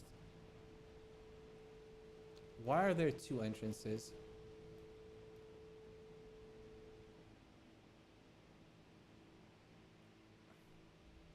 Isn't that also the Hall of Awakening?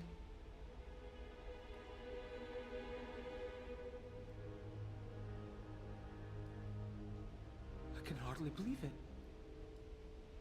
This place? Oh no, that's the dates stone back vault. to the time of the Titans. Right, this is the Hall of the Awakening. Time for that later, Dagrin. With a fight in our hands. High Speaker Aelic refuses your High Speaker will. I'll get the door. Lead the way, champion. Champion. Lead. Intruders, activate the defenses. Oh, you let the door open.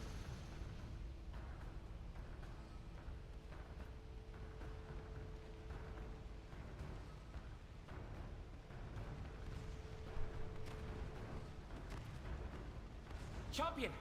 Those bombs have enough firepower to destroy the turrets. Yeah, we will. After we're done here.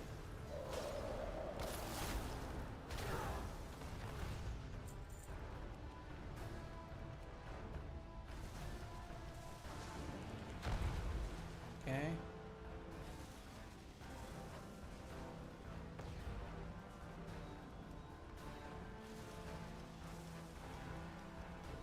Can I blow both up? Yes. Hurry! We need to catch up to Brent. Nice. Noise. Noise. Open the door. Dagrin.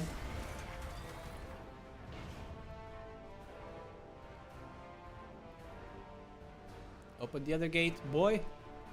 Boy. Open the gate, boy. Thank you, boy.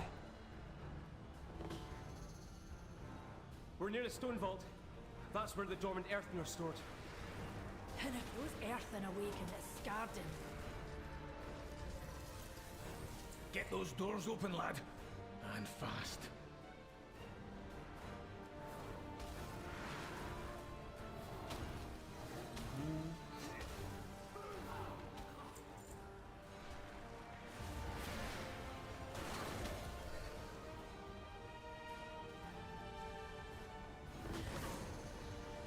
Okay.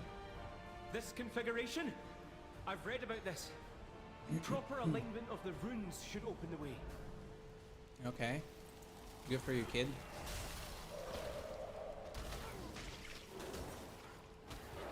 All of these Scarden. Twisted into something they never asked to become.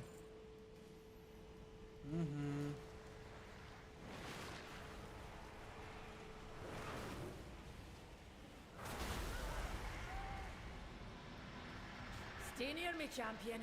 I'll heal your wounds.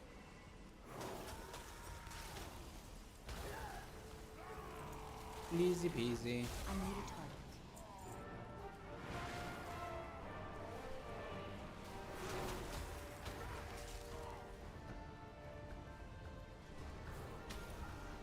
Leave the kid alone. Not on my watch. You're not getting here. Mind your own business. Leave the kid alone.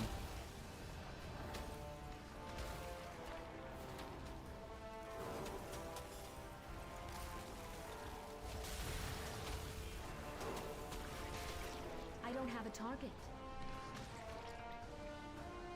I read about this. Good for you. Less reading and more working with the machine. Thank you. Stay. Almost done here.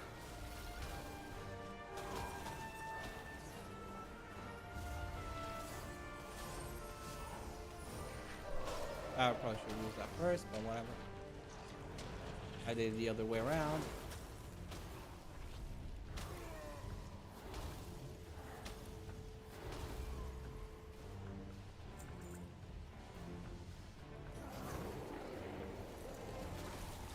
One for you.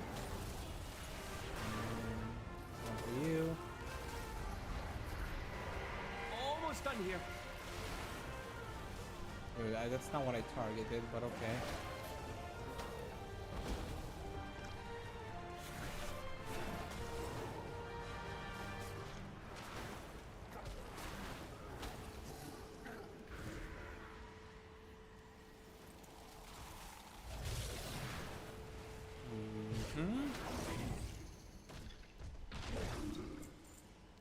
Coolio. I've got it. We can proceed. Coolio. So many Scarden. If only we'd known about them sooner. Go, boy. Open the door, boy.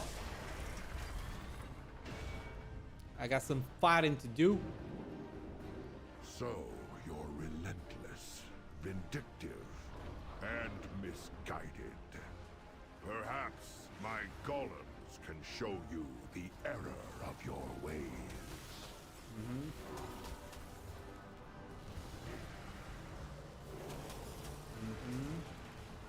No, they cannot. They can't do shit.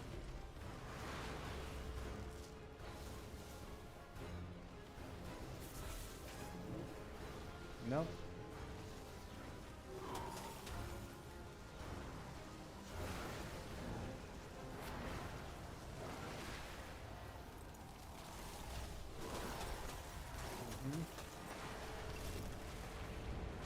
Oh.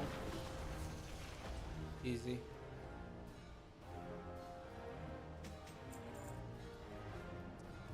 They did not show me the error of my ways, my dude. I'll be damned if I let Bryn's people be turned into monsters. This room seems different. Do the walls seem older to you? I've seen rooms like this before.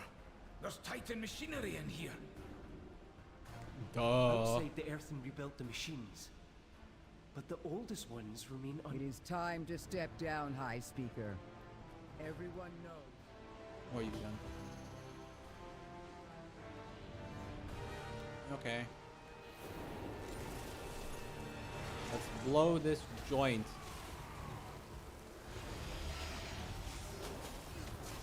Dude, this is actually way easier than I expected it to be.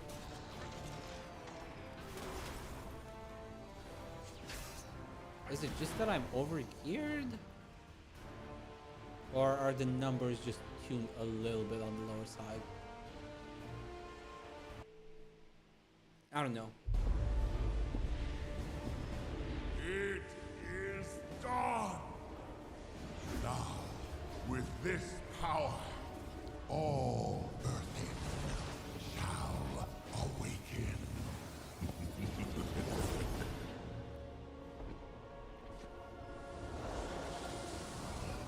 Whooshing.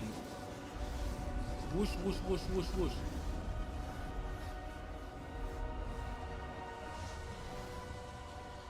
We've lost them all. It's over. I'll just give up. You can stop this. I've seen you wield Azeroth's gift. It's you. You're the only one who can save them. Of course he is. Magni. It is time. But why would Azeroth want to save them? Makes no sense conceptually.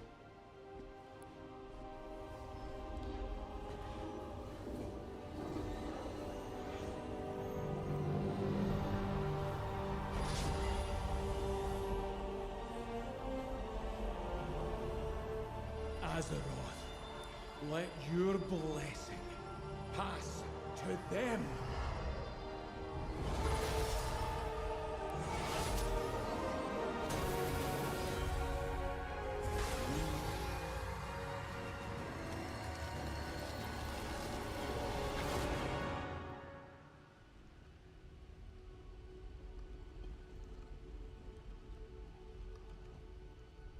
They fixed it.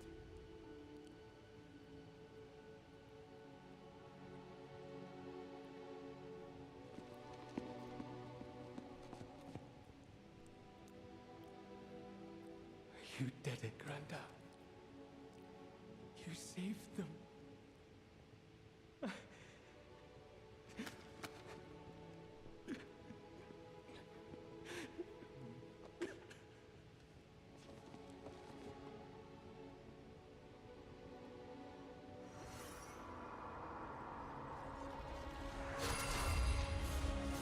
Yay!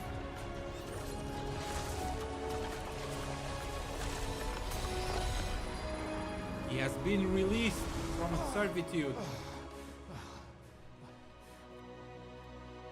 She let me go.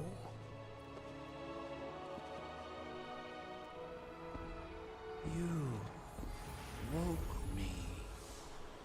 Who are you? I'm Magni. Magni. But who am I? Whoever you want to be. So fucking cheesy. So on the nose.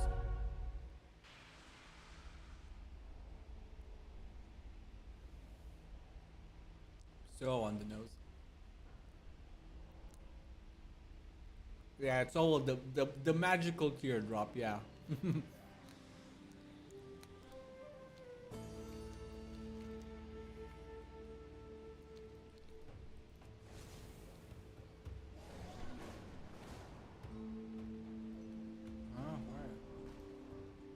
Where is that? Earthen pins?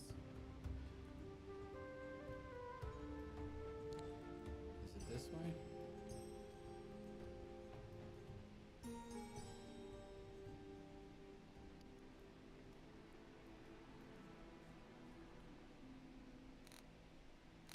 Okay, never mind. It's not in here. It's somewhere else. In a different kind of area. Maybe here in the middle? In this area? Probably not, if I were to guess. No. Or maybe.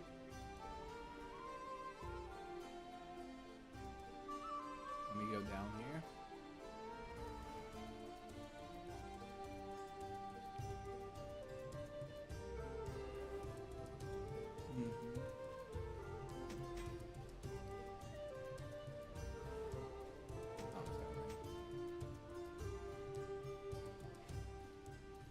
Dusty Prospector's chest, which I probably cannot open right now. Deep damage of deep damage. Okay. I need to collect a bunch of secret stuff. Blah blah blah. Next time.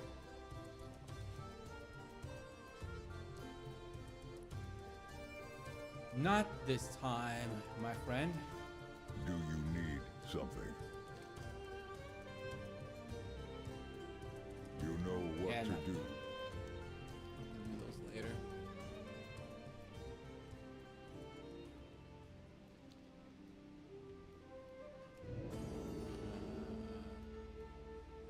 Let me do this glob thingy.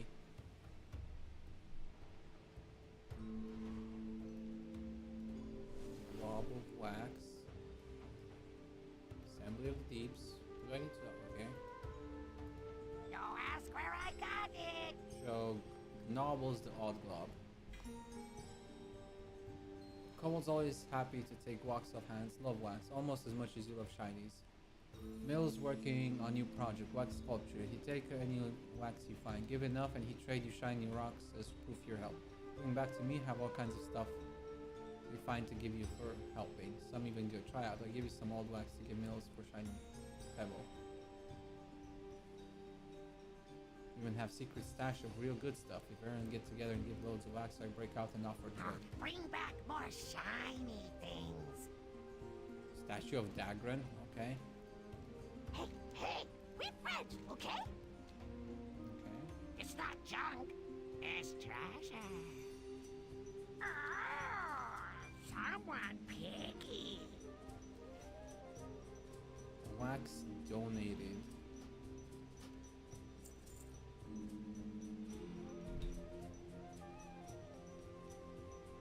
That's Ruby Chip, Firefly. I find more stuff for you. Middles. You need? I got. Ah, I see. Ooh, someone Wax picky. One, okay. Bring back more shiny things. Let's see. You need? I got. Why is this still my inventory?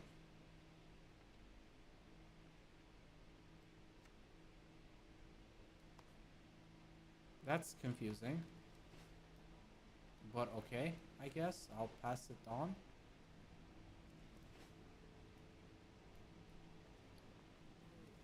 That was weird. I guess warbound. This is mine.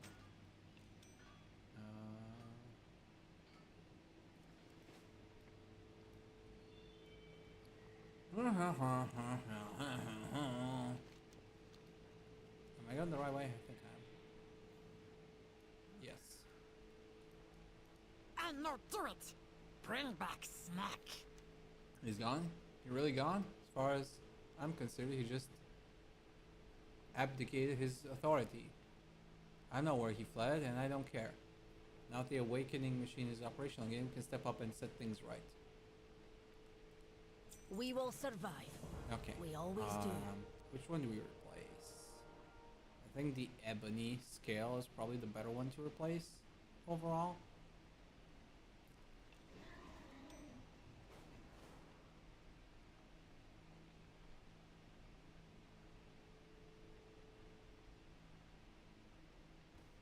Okay. I can't use that. Okay, that cannot be disenchanted. Well, that can be disenchanted at least.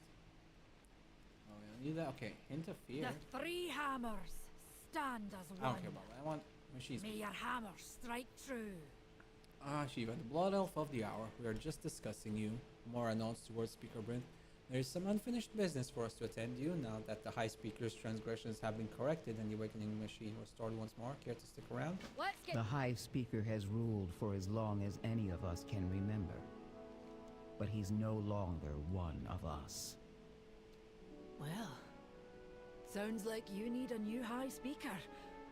And Brinth, you're the right earthen for the job. Me? Elaborate. You cared for your people like no one else has. Not by commanding, but by understanding. Then you know I will leave it to my people to decide. Something tells me they already have. Honor guard, reporting for duty. If you'll accept the position. I accept. I am the High Speaker. Yay.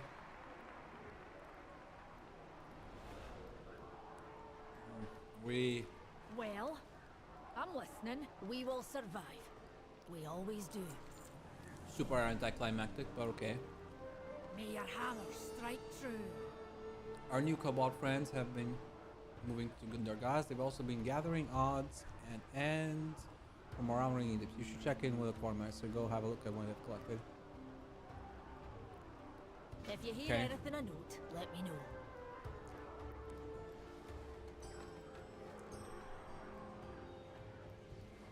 Yay. It's not junk.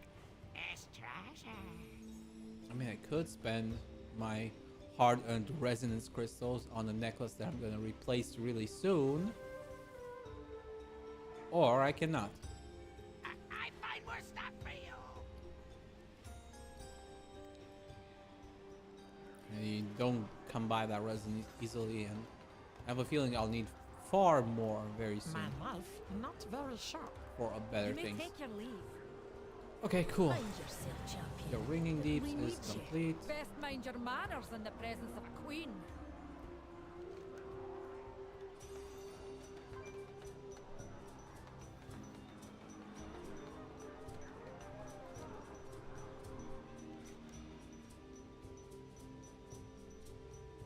Okay. This is next. Right, do you guys want to do the waterworks now or later? I kind of want to do it now. What can I do? But we can also put it off for later, I guess. For the Shiva, I'm glad our paths have crossed. Adelgon has been telling me about a cavern called Hallowfall. She's told me the people there are called the Arathi. I cannot imagine that they are related to the ancient human kingdom, but it can't be a coincidence. Adelgon's people have had fruitful contact with them some time ago. Whatever happened, I hope to repair their relationship and gain their aid. Please meet me at the Halafal cave. Who is calling for help? But we had no access to the core way, and helping another culture was outside the Oathsworn's edicts. Perhaps they need our help as well. Thank you for your help, Adelgon.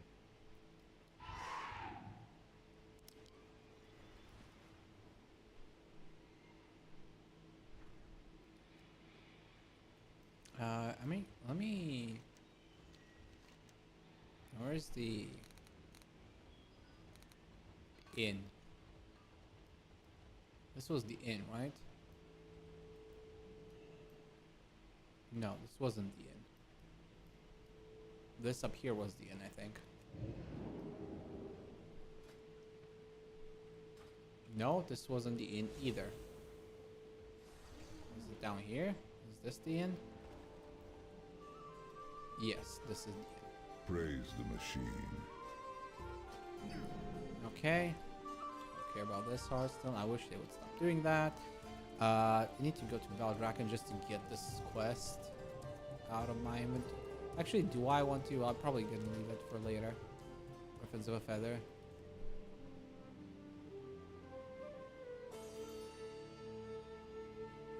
No, let's get it out of the way. It bugs me a little bit. It doesn't seem to be a multi-step. It's just one. You do it once and pick it up. So.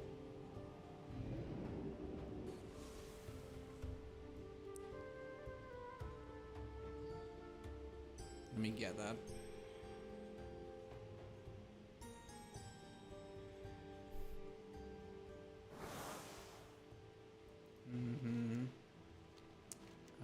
Okay. Let me go up here real quick. Get that quest done.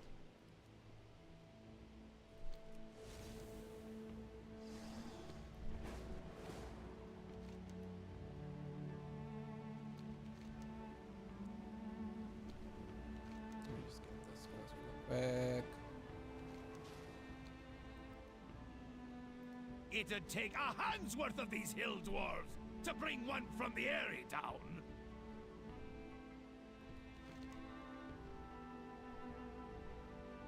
Okay. I guess we need to go in different places. I guess this is a little bit of a distraction. I probably shouldn't have done this by the looks of it, but you know what? Oh, come on, don't get me stuck in fucking trees. Good.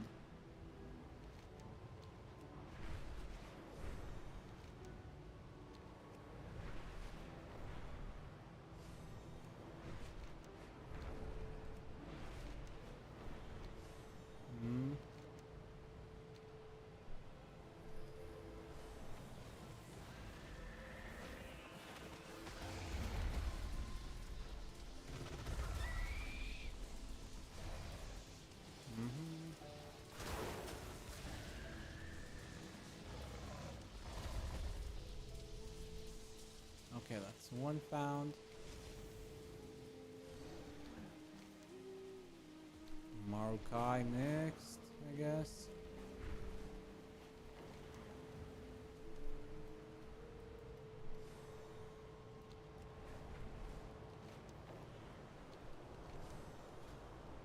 Flash. Gale. Probably gonna pick up Gale, I guess.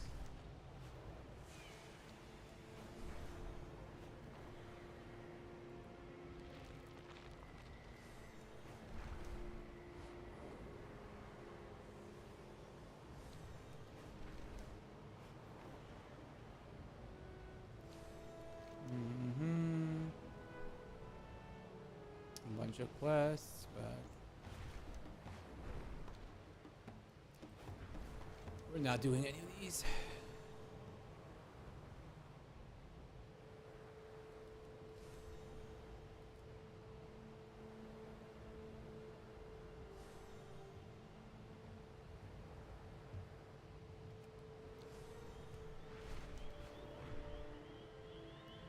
Oh, oops. Wrong way. This way. Markai. Somewhere at the top. Where? Oh, where? Do you want me to go up there? Yeah.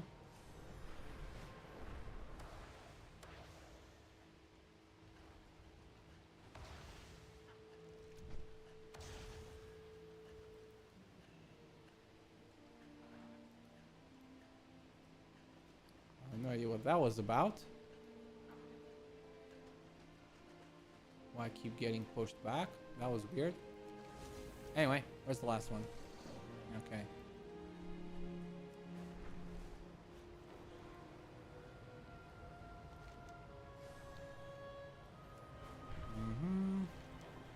We gotta go here. We collect that quest. And then we can move on with our day. This is a warband quest, though. That's a Delph quest.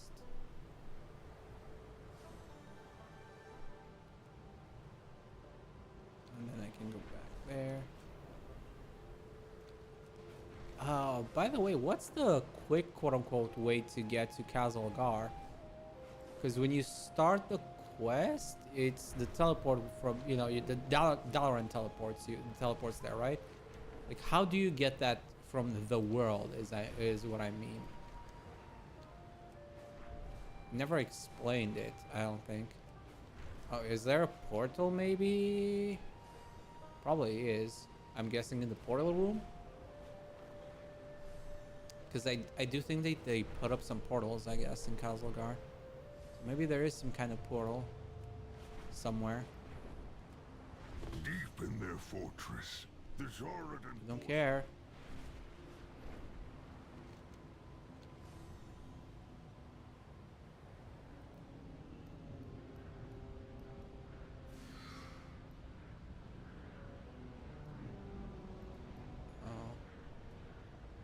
Here he is.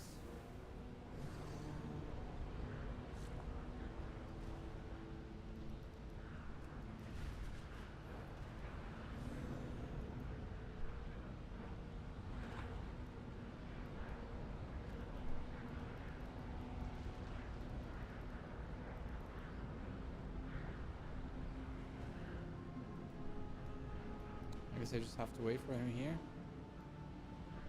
Maybe.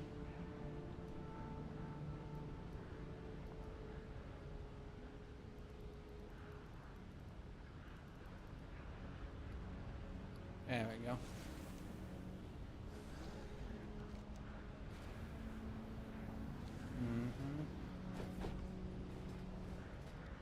So that's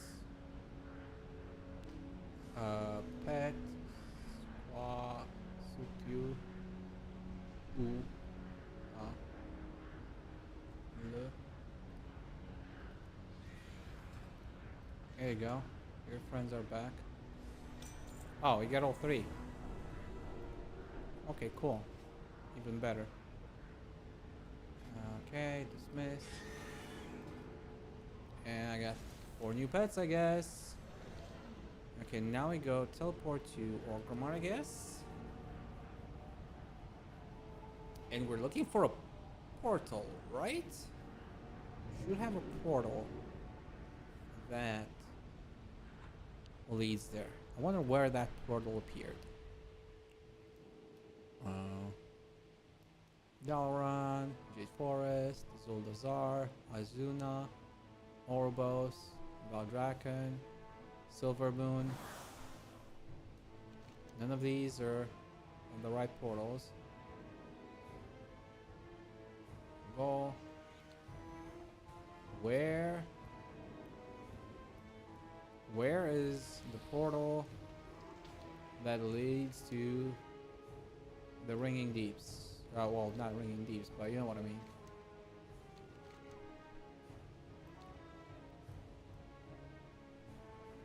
Earthen Movie. Okay, so it's down here, okay. Shatrath, Caverns of Time. Okay. Dor Nagal is down here. That's good to know. We solved that mystery. Oh, we got about 1 more hour before the V spell debut. The V spell debut. And before we have to end the stream on YouTube, guys. YouTube guys, I'm gonna have to leave you soon. But you can join us on Twitch if you want to watch together. The coreway must be protected. The Titans will return. Be ready.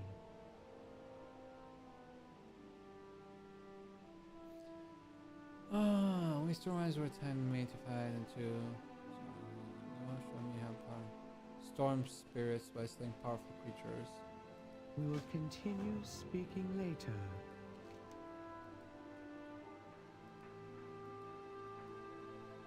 Okay, let me see. Storm Rider.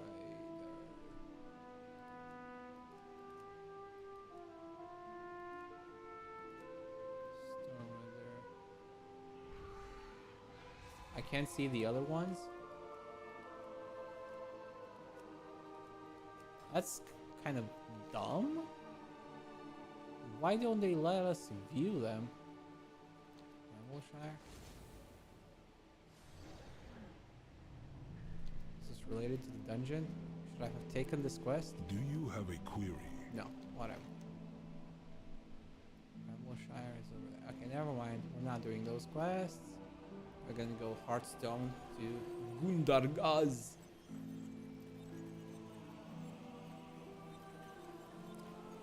Gundargaz.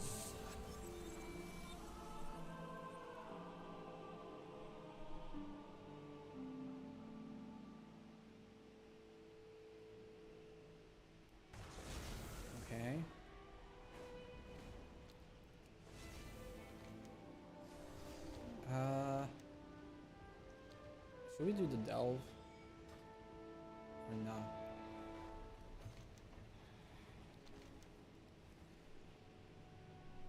We don't need to track this one actively. Let's go do it. Let's go do it. It bugs me that I have it here. I kind of want to do it. I can always abandon the quest, I know, but it's the delve, so let's go do it.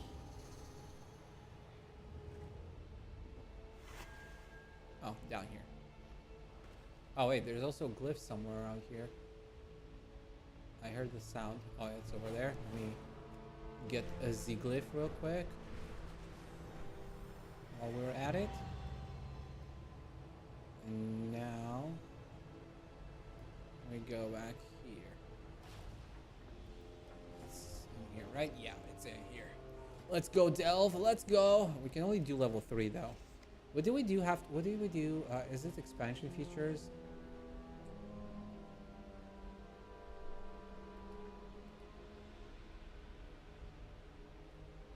Okay, where is the delves?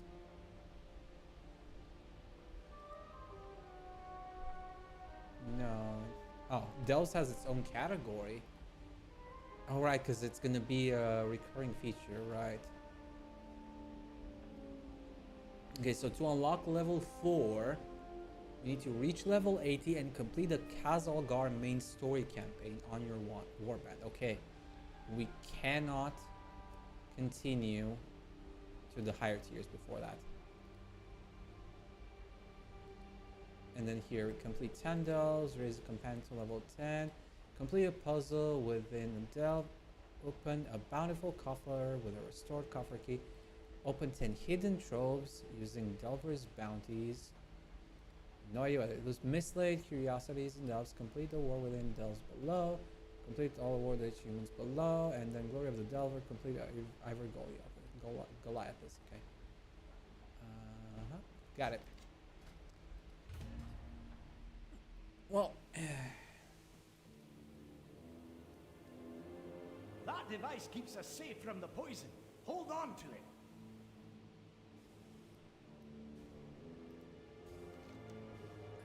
Bronze supplies. We have an idol. Awaken the idol, shooting injured player for failing and missing health. Don't care when all players help below for the awakens. Okay. Yeah, his shots for 4 seconds. Okay, you know what? That's still the best I feel like that we have. And then we have utility, curios at level 6, combat, okay. Okay, it's all good. Careful! The totem's power will drain whenever you take a step. We all have our tasks.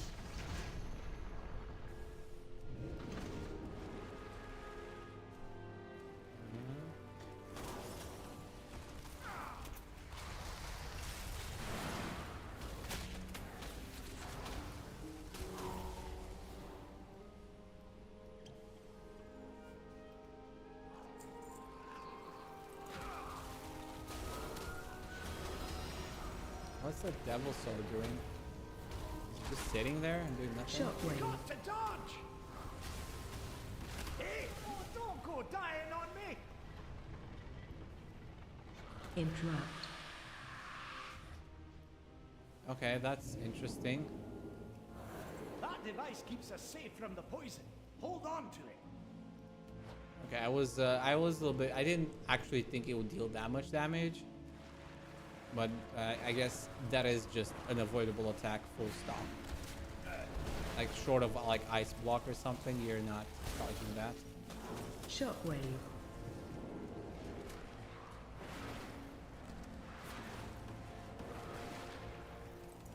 Interrupt. You're a big boy. I don't appreciate you. Shockwave. Being such a big guy.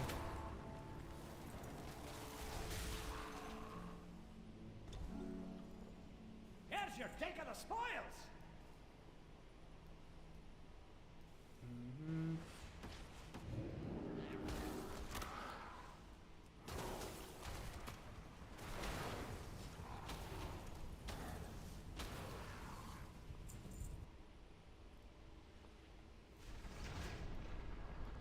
Okay. Nice find! Uh-huh.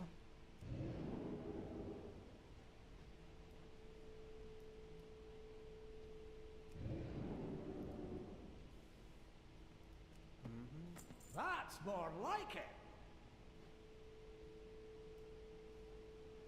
Actually, let me. I think I can collect everything here.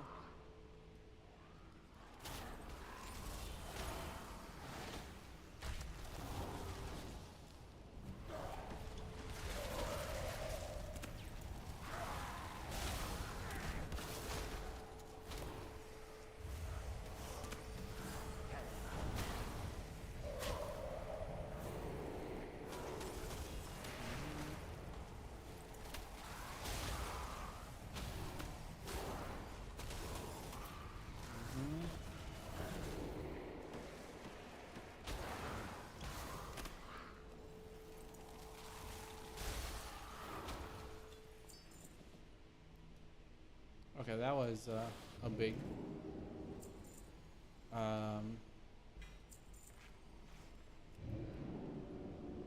that was a pretty big pull. Nice fight! And I'm running out of the energy thing. Let's have a quick sit down to recover. Running out of energy, but it's fine because I'm almost here. Loads of forgotten knowledge are within our Okay. grasp.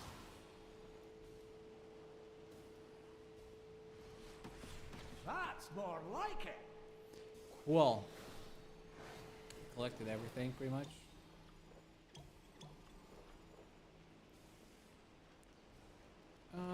Kill this guy, I guess.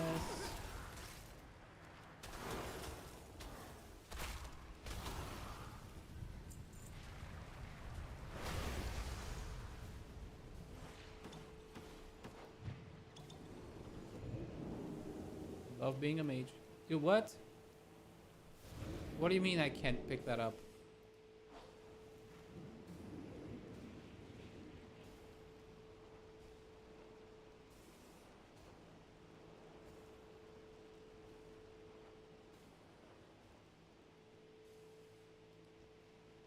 I should have been able to blink through that.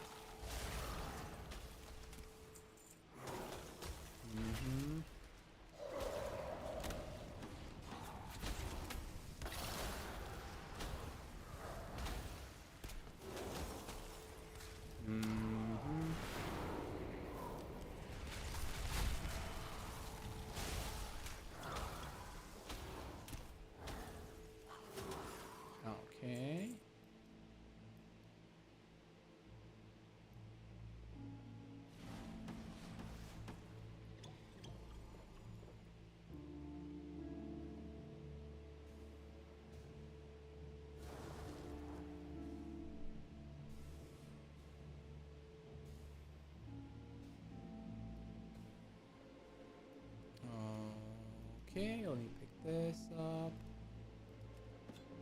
Fantastic!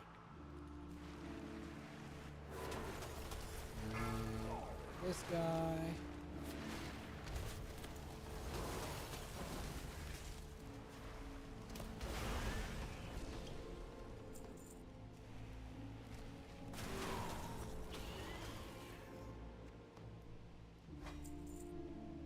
Okay. I need to target something first. I don't know where I keep getting that gold from.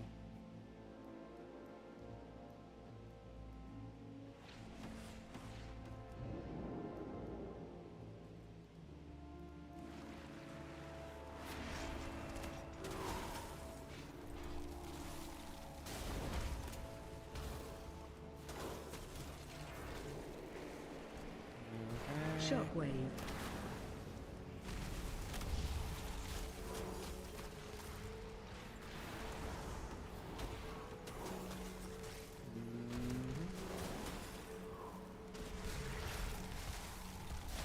There we go. No other treasure thingies looking here. While in combat. Okay. Okay.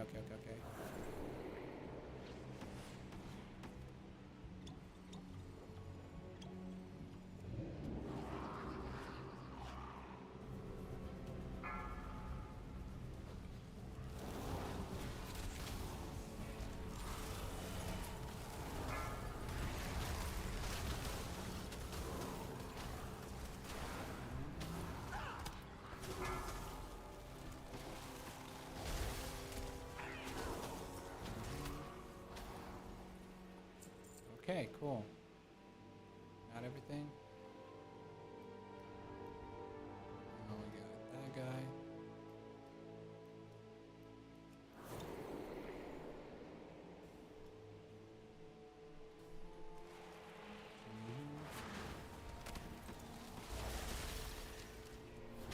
And we got these guys out of the way. And this. Okay, everybody's dead. It just reduces maximal health, so as long as I don't enter combat, it should be fine for a little bit. That's more like it. Okay. That's what I wanted to see. Okay, we can abuse this mechanic a little bit. As long as we're careful with combat and stuff. You can use this to your advantage a little bit. Careful! The totem's power will drain whenever you take a step. Wait, what? I picked it up. Why did it drop? That was weird. And it also seems to be some kind of bug or something. Because when you blink, there's a period where you don't actually consume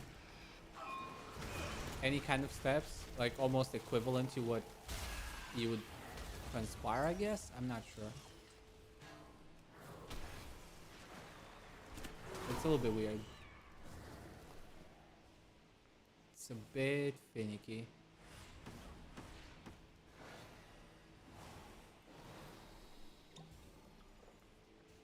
A little bit weird. That's more like it.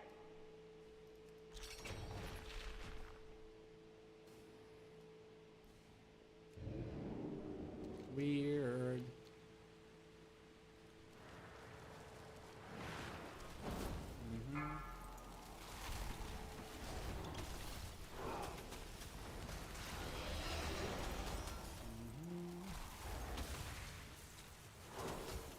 I don't have a target.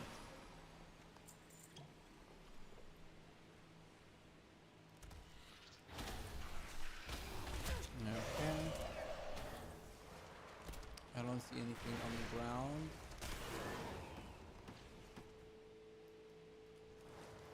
Okay, big guy.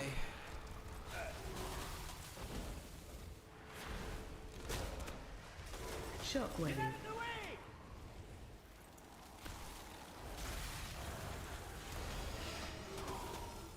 Interrupt. You're dead. You dead.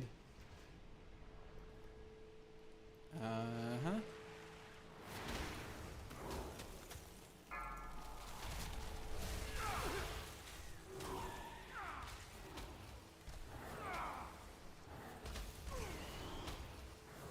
Don't run away.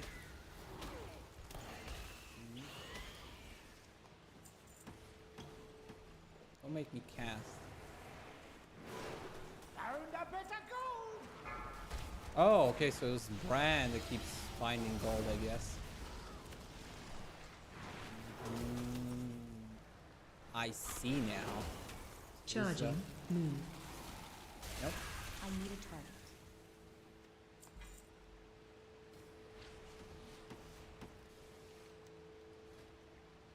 The abilities, okay.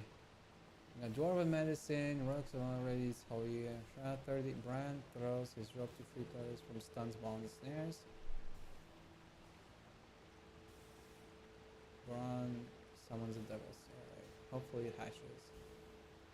Gathering tools to help players find additional gold or herbs, okay. Okay. I see.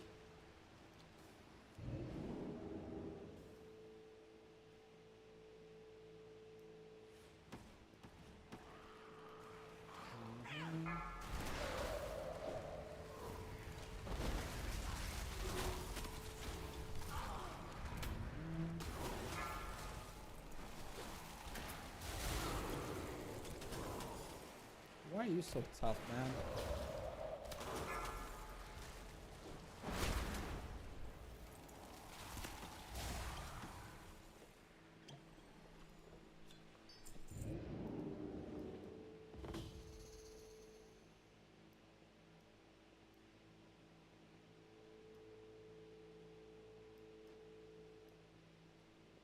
I don't see anything else around here.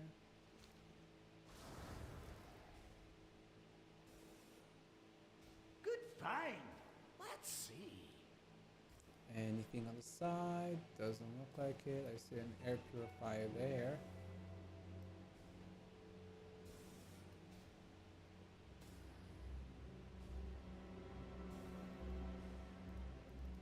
I wonder if you can refuel at an air purifier or what.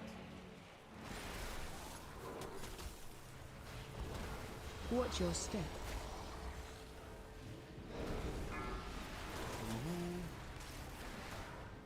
You won't hit us with that one.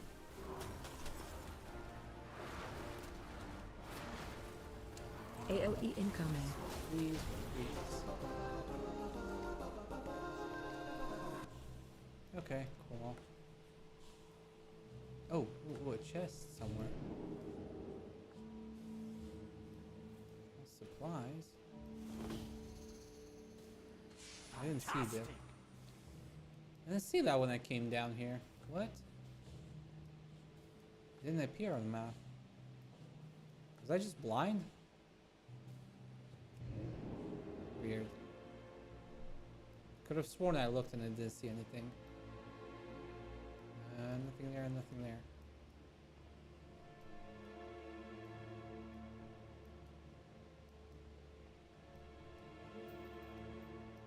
Bum, bum, bum, bum, bum, bum. Use encryption link, okay. Water breathing, okay, we'll put this here to the side. That seems like it's something that might be useful. We got 2 curios this time, okay. While out of combat, the party's movement speed is increased by 10%. Upon entering combat, the party's haste is increased by 5% for 8 seconds. Cool. And then the other one is a combat curio. Brand spells, okay. I guess. Brand spells and abilities have a chance to weaken enemies, increasing the chance to critical strike them. Okay, whatever. That's more like it. No. So stick with that one.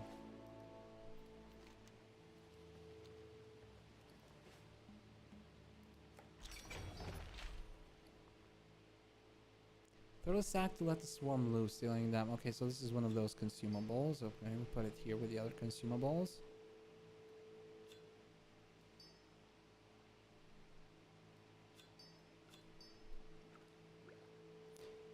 And this is an upgrade by the looks of it. Guessing Lecture's pack has a chance to trigger brain. I mean, we're gonna hold off for now on equipping it for now. I do like my set bonus. And it seems to still be in effect, so I'm gonna hold off just yet.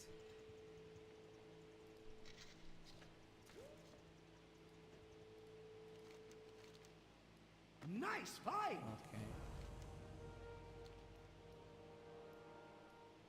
Uh-huh. Now we leave.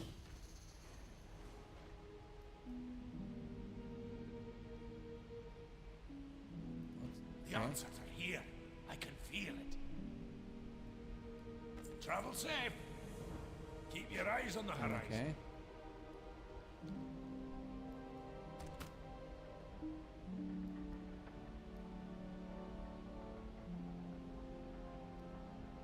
Zekvir.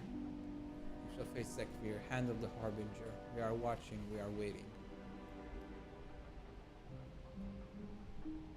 Okay. You'll find me wherever the action is.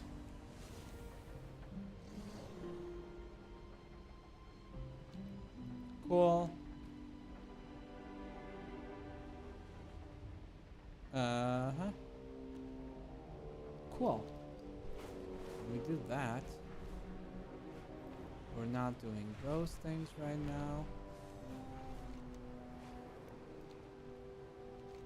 Mm-hmm. We're going here next. On our way to Hallowfall. The Hallowfall Gate. Ooh. Ew. Hallowfall Gate. Here we go. New area. Oh, this one has a lot more flight paths compared to the previous one. I do appreciate that they have like green icons when you haven't collected them yet. And then once you discover them, they become yellow. So it gives you an extra like bit of like a hint of what you need to pick up. It shines as brightly as the sun. Oh man, I wanted to see this. Are those airships? But we're underground. Yeah, that makes no sense. But hey. I will help if I can. I hear the radiant song. Is it coming from that crystal?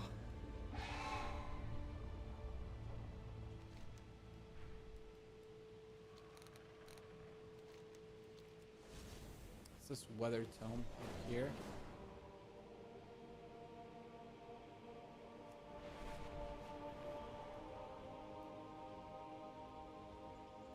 Huh?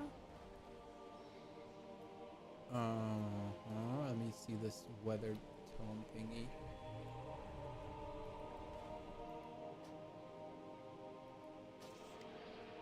Following lore objects. Okay.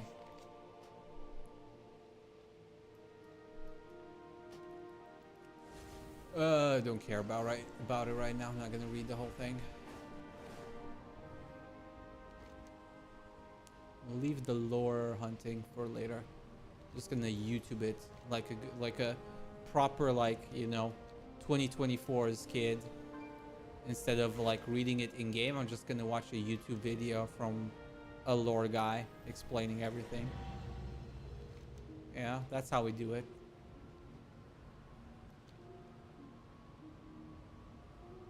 Huh? Oh. You carry your torch, you light the city. For the Empire. Step into the light. Stay productive in the light, vigilant in the night. Productive in the... Okay, vigilant. Okay, interesting. Let's explore a little bit for now. Explore the map. Fly about a little bit.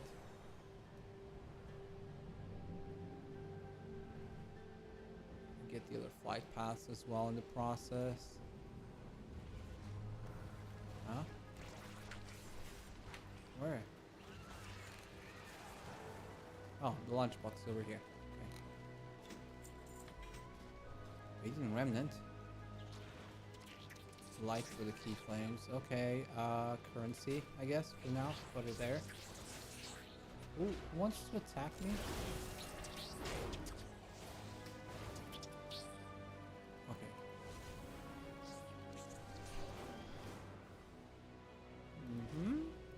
Outsiders are a welcome surprise. You guys are cheerful and friendly.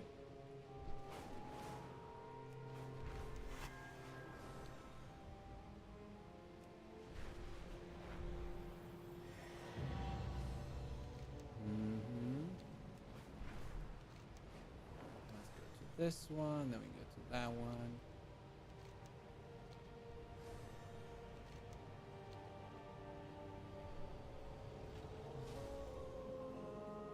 No, not here. Lamplighter. Lamplighter, my man.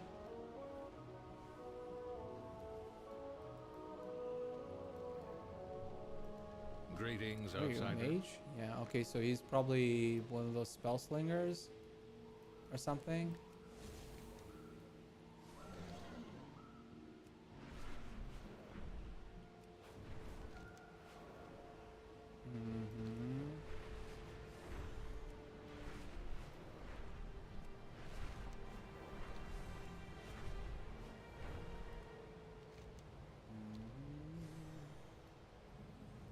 You carry your torch, you light the city.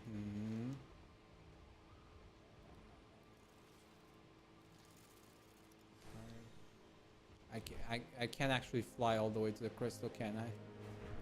It's probably too far. It's more of a doodad, I guess. We can't actually fly out towards the crystal. Let's go flying down, I guess, a little bit. Because we need to make sure we don't run out of energy. Yeah, but I don't think we can fly all the way there. Yeah, it's fatigue.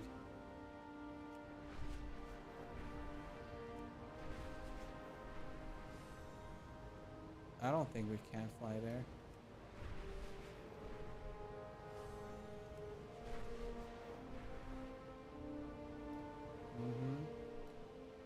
I mean, we are flying towards it.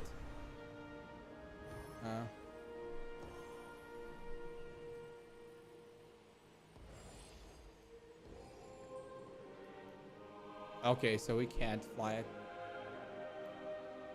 That was interesting. We flew towards the crystal and it teleported us back. That was unexpected, I'll be honest.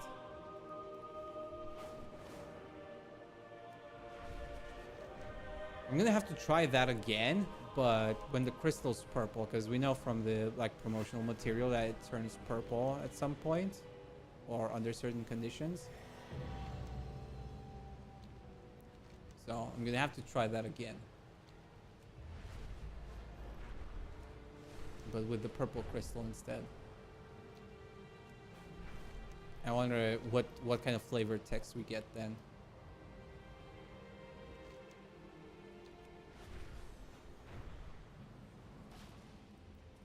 Okay. We are the warriors of the sacred flame. Uh-oh. Whoopsie. Whoops. Okay. It's nice being a mage sometimes. We must prepare for Can Belladon's take these shift. dumb jumps and not die. 76 4 hands, I guess. Get a chest, a level 80 renown 7. That's cool.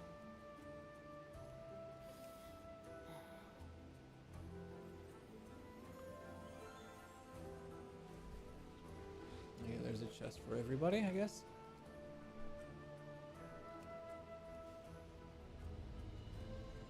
Yeah, apparently. Ooh, whoa, whoa, whoa. So that's an interesting mount, and then Imperial. Dude, I like this. That's cool. Tiberius, a little guy.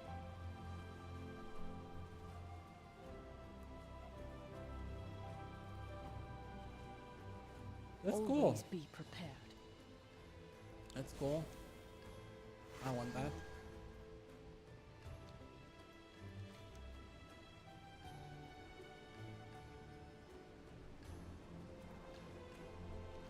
Okay, we're going down here, I guess, next. This flight path here. Hope we're not leaving the area yet. I feel like this should still be in this area. Sacred flame guide your way, friend. Okay, cool. Didn't leave the area, that's good. And then something in here. Yeah, this thing. Essence of holy fire. Huh? Wait. Dude, I looted it. What? I definitely looted the essence of holy fire. What?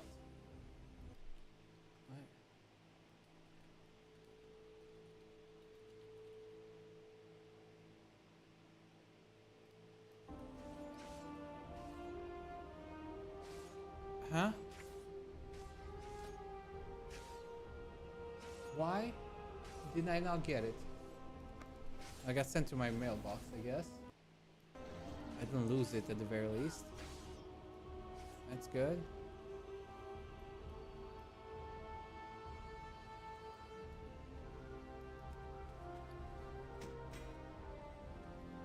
Tailoring knowledge.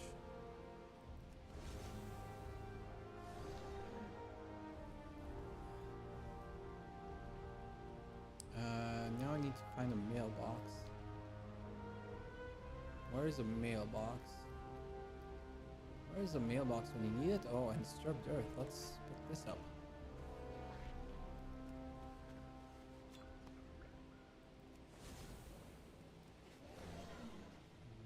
Cool.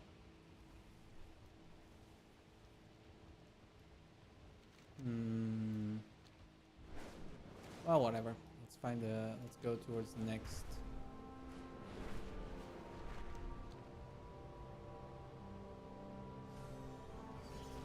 Mind first this, because I saw it.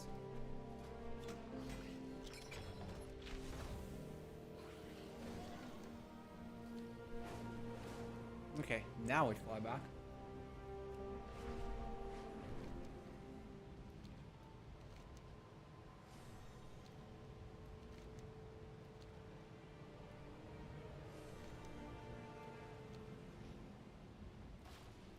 Belladar shift in your favor.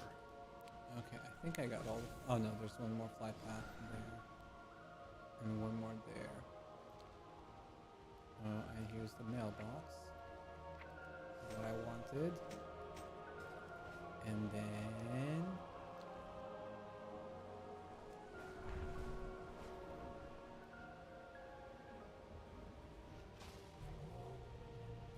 Okay, there's the chest.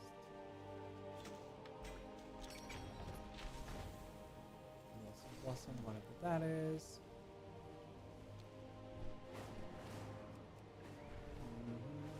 That's a big chest, doesn't matter. We have to do something for that. Don't know what. Stag mire. Go collect this. We haven't explored all of. I guess this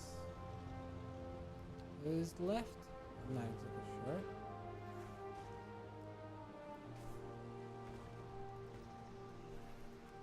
What do we have left to explore? The fangs. I have no idea where the fangs are. Probably here. Or up here. Maybe that area. We'll check it in a sec after we get this one then. Are you well? Okay, that's all the flight paths in this area, I think.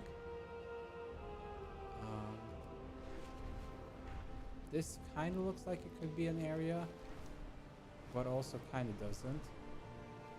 So we're gonna fly there first. The brown stuff honestly is a bit annoying on these maps. Like, it's really hard to tell. Okay, it was this thing. Oh, these were the fangs. Okay, got it. And then the last area is Ashkahet, which we're not going there just yet.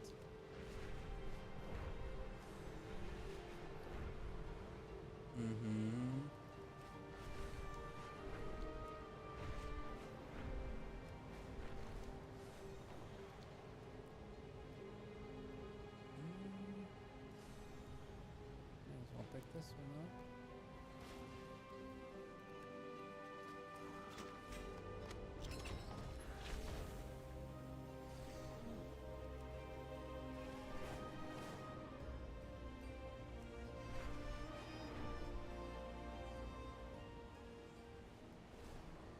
The Nerubians breached the Aegis wall, Farron. The darkness forced us back. Your fear of the dark will kill us all, General. We'll never survive unless... Quiet, Lamplighter. Outsiders are here. Who are you? We are a light in the darkness.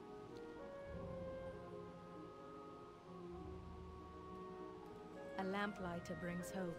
Friendly outsiders are not common in Hallowfall, only enemies emerging from the shadow, but you seem comfortable in the light.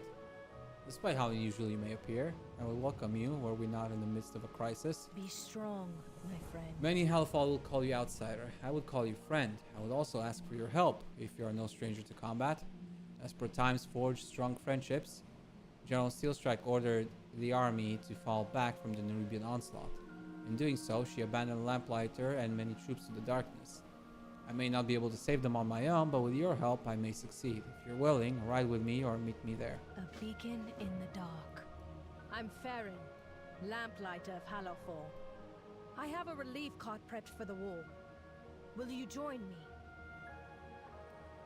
Anduin, I'm an adventurer, exploring Kazalgar with my friend.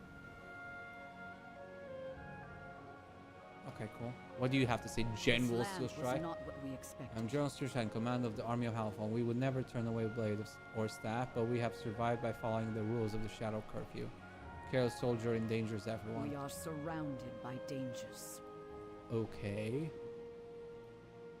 They have lynxes as mounts. That's cool. I like that. The Emperor rewards the But I faithful. think we'll have to stop here for now, for two reasons. Do I keep this? Do I keep this? Do I not keep this? Keep, no keep. Keep, no keep. Keep, no keep. Keep, no keep. Keep, no keep.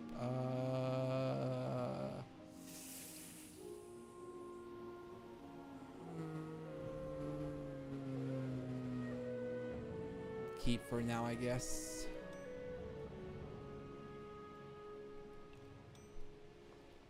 The Empire is keep for forever. now. But we're gonna have to call it quits here, though. We have like 20 minutes ish until the. What are you? What was that? Light's Gambit? Whatever. Oh. Long file inscription carrier. Whatever. Doesn't matter. Okay, we're gonna call it quits here for now.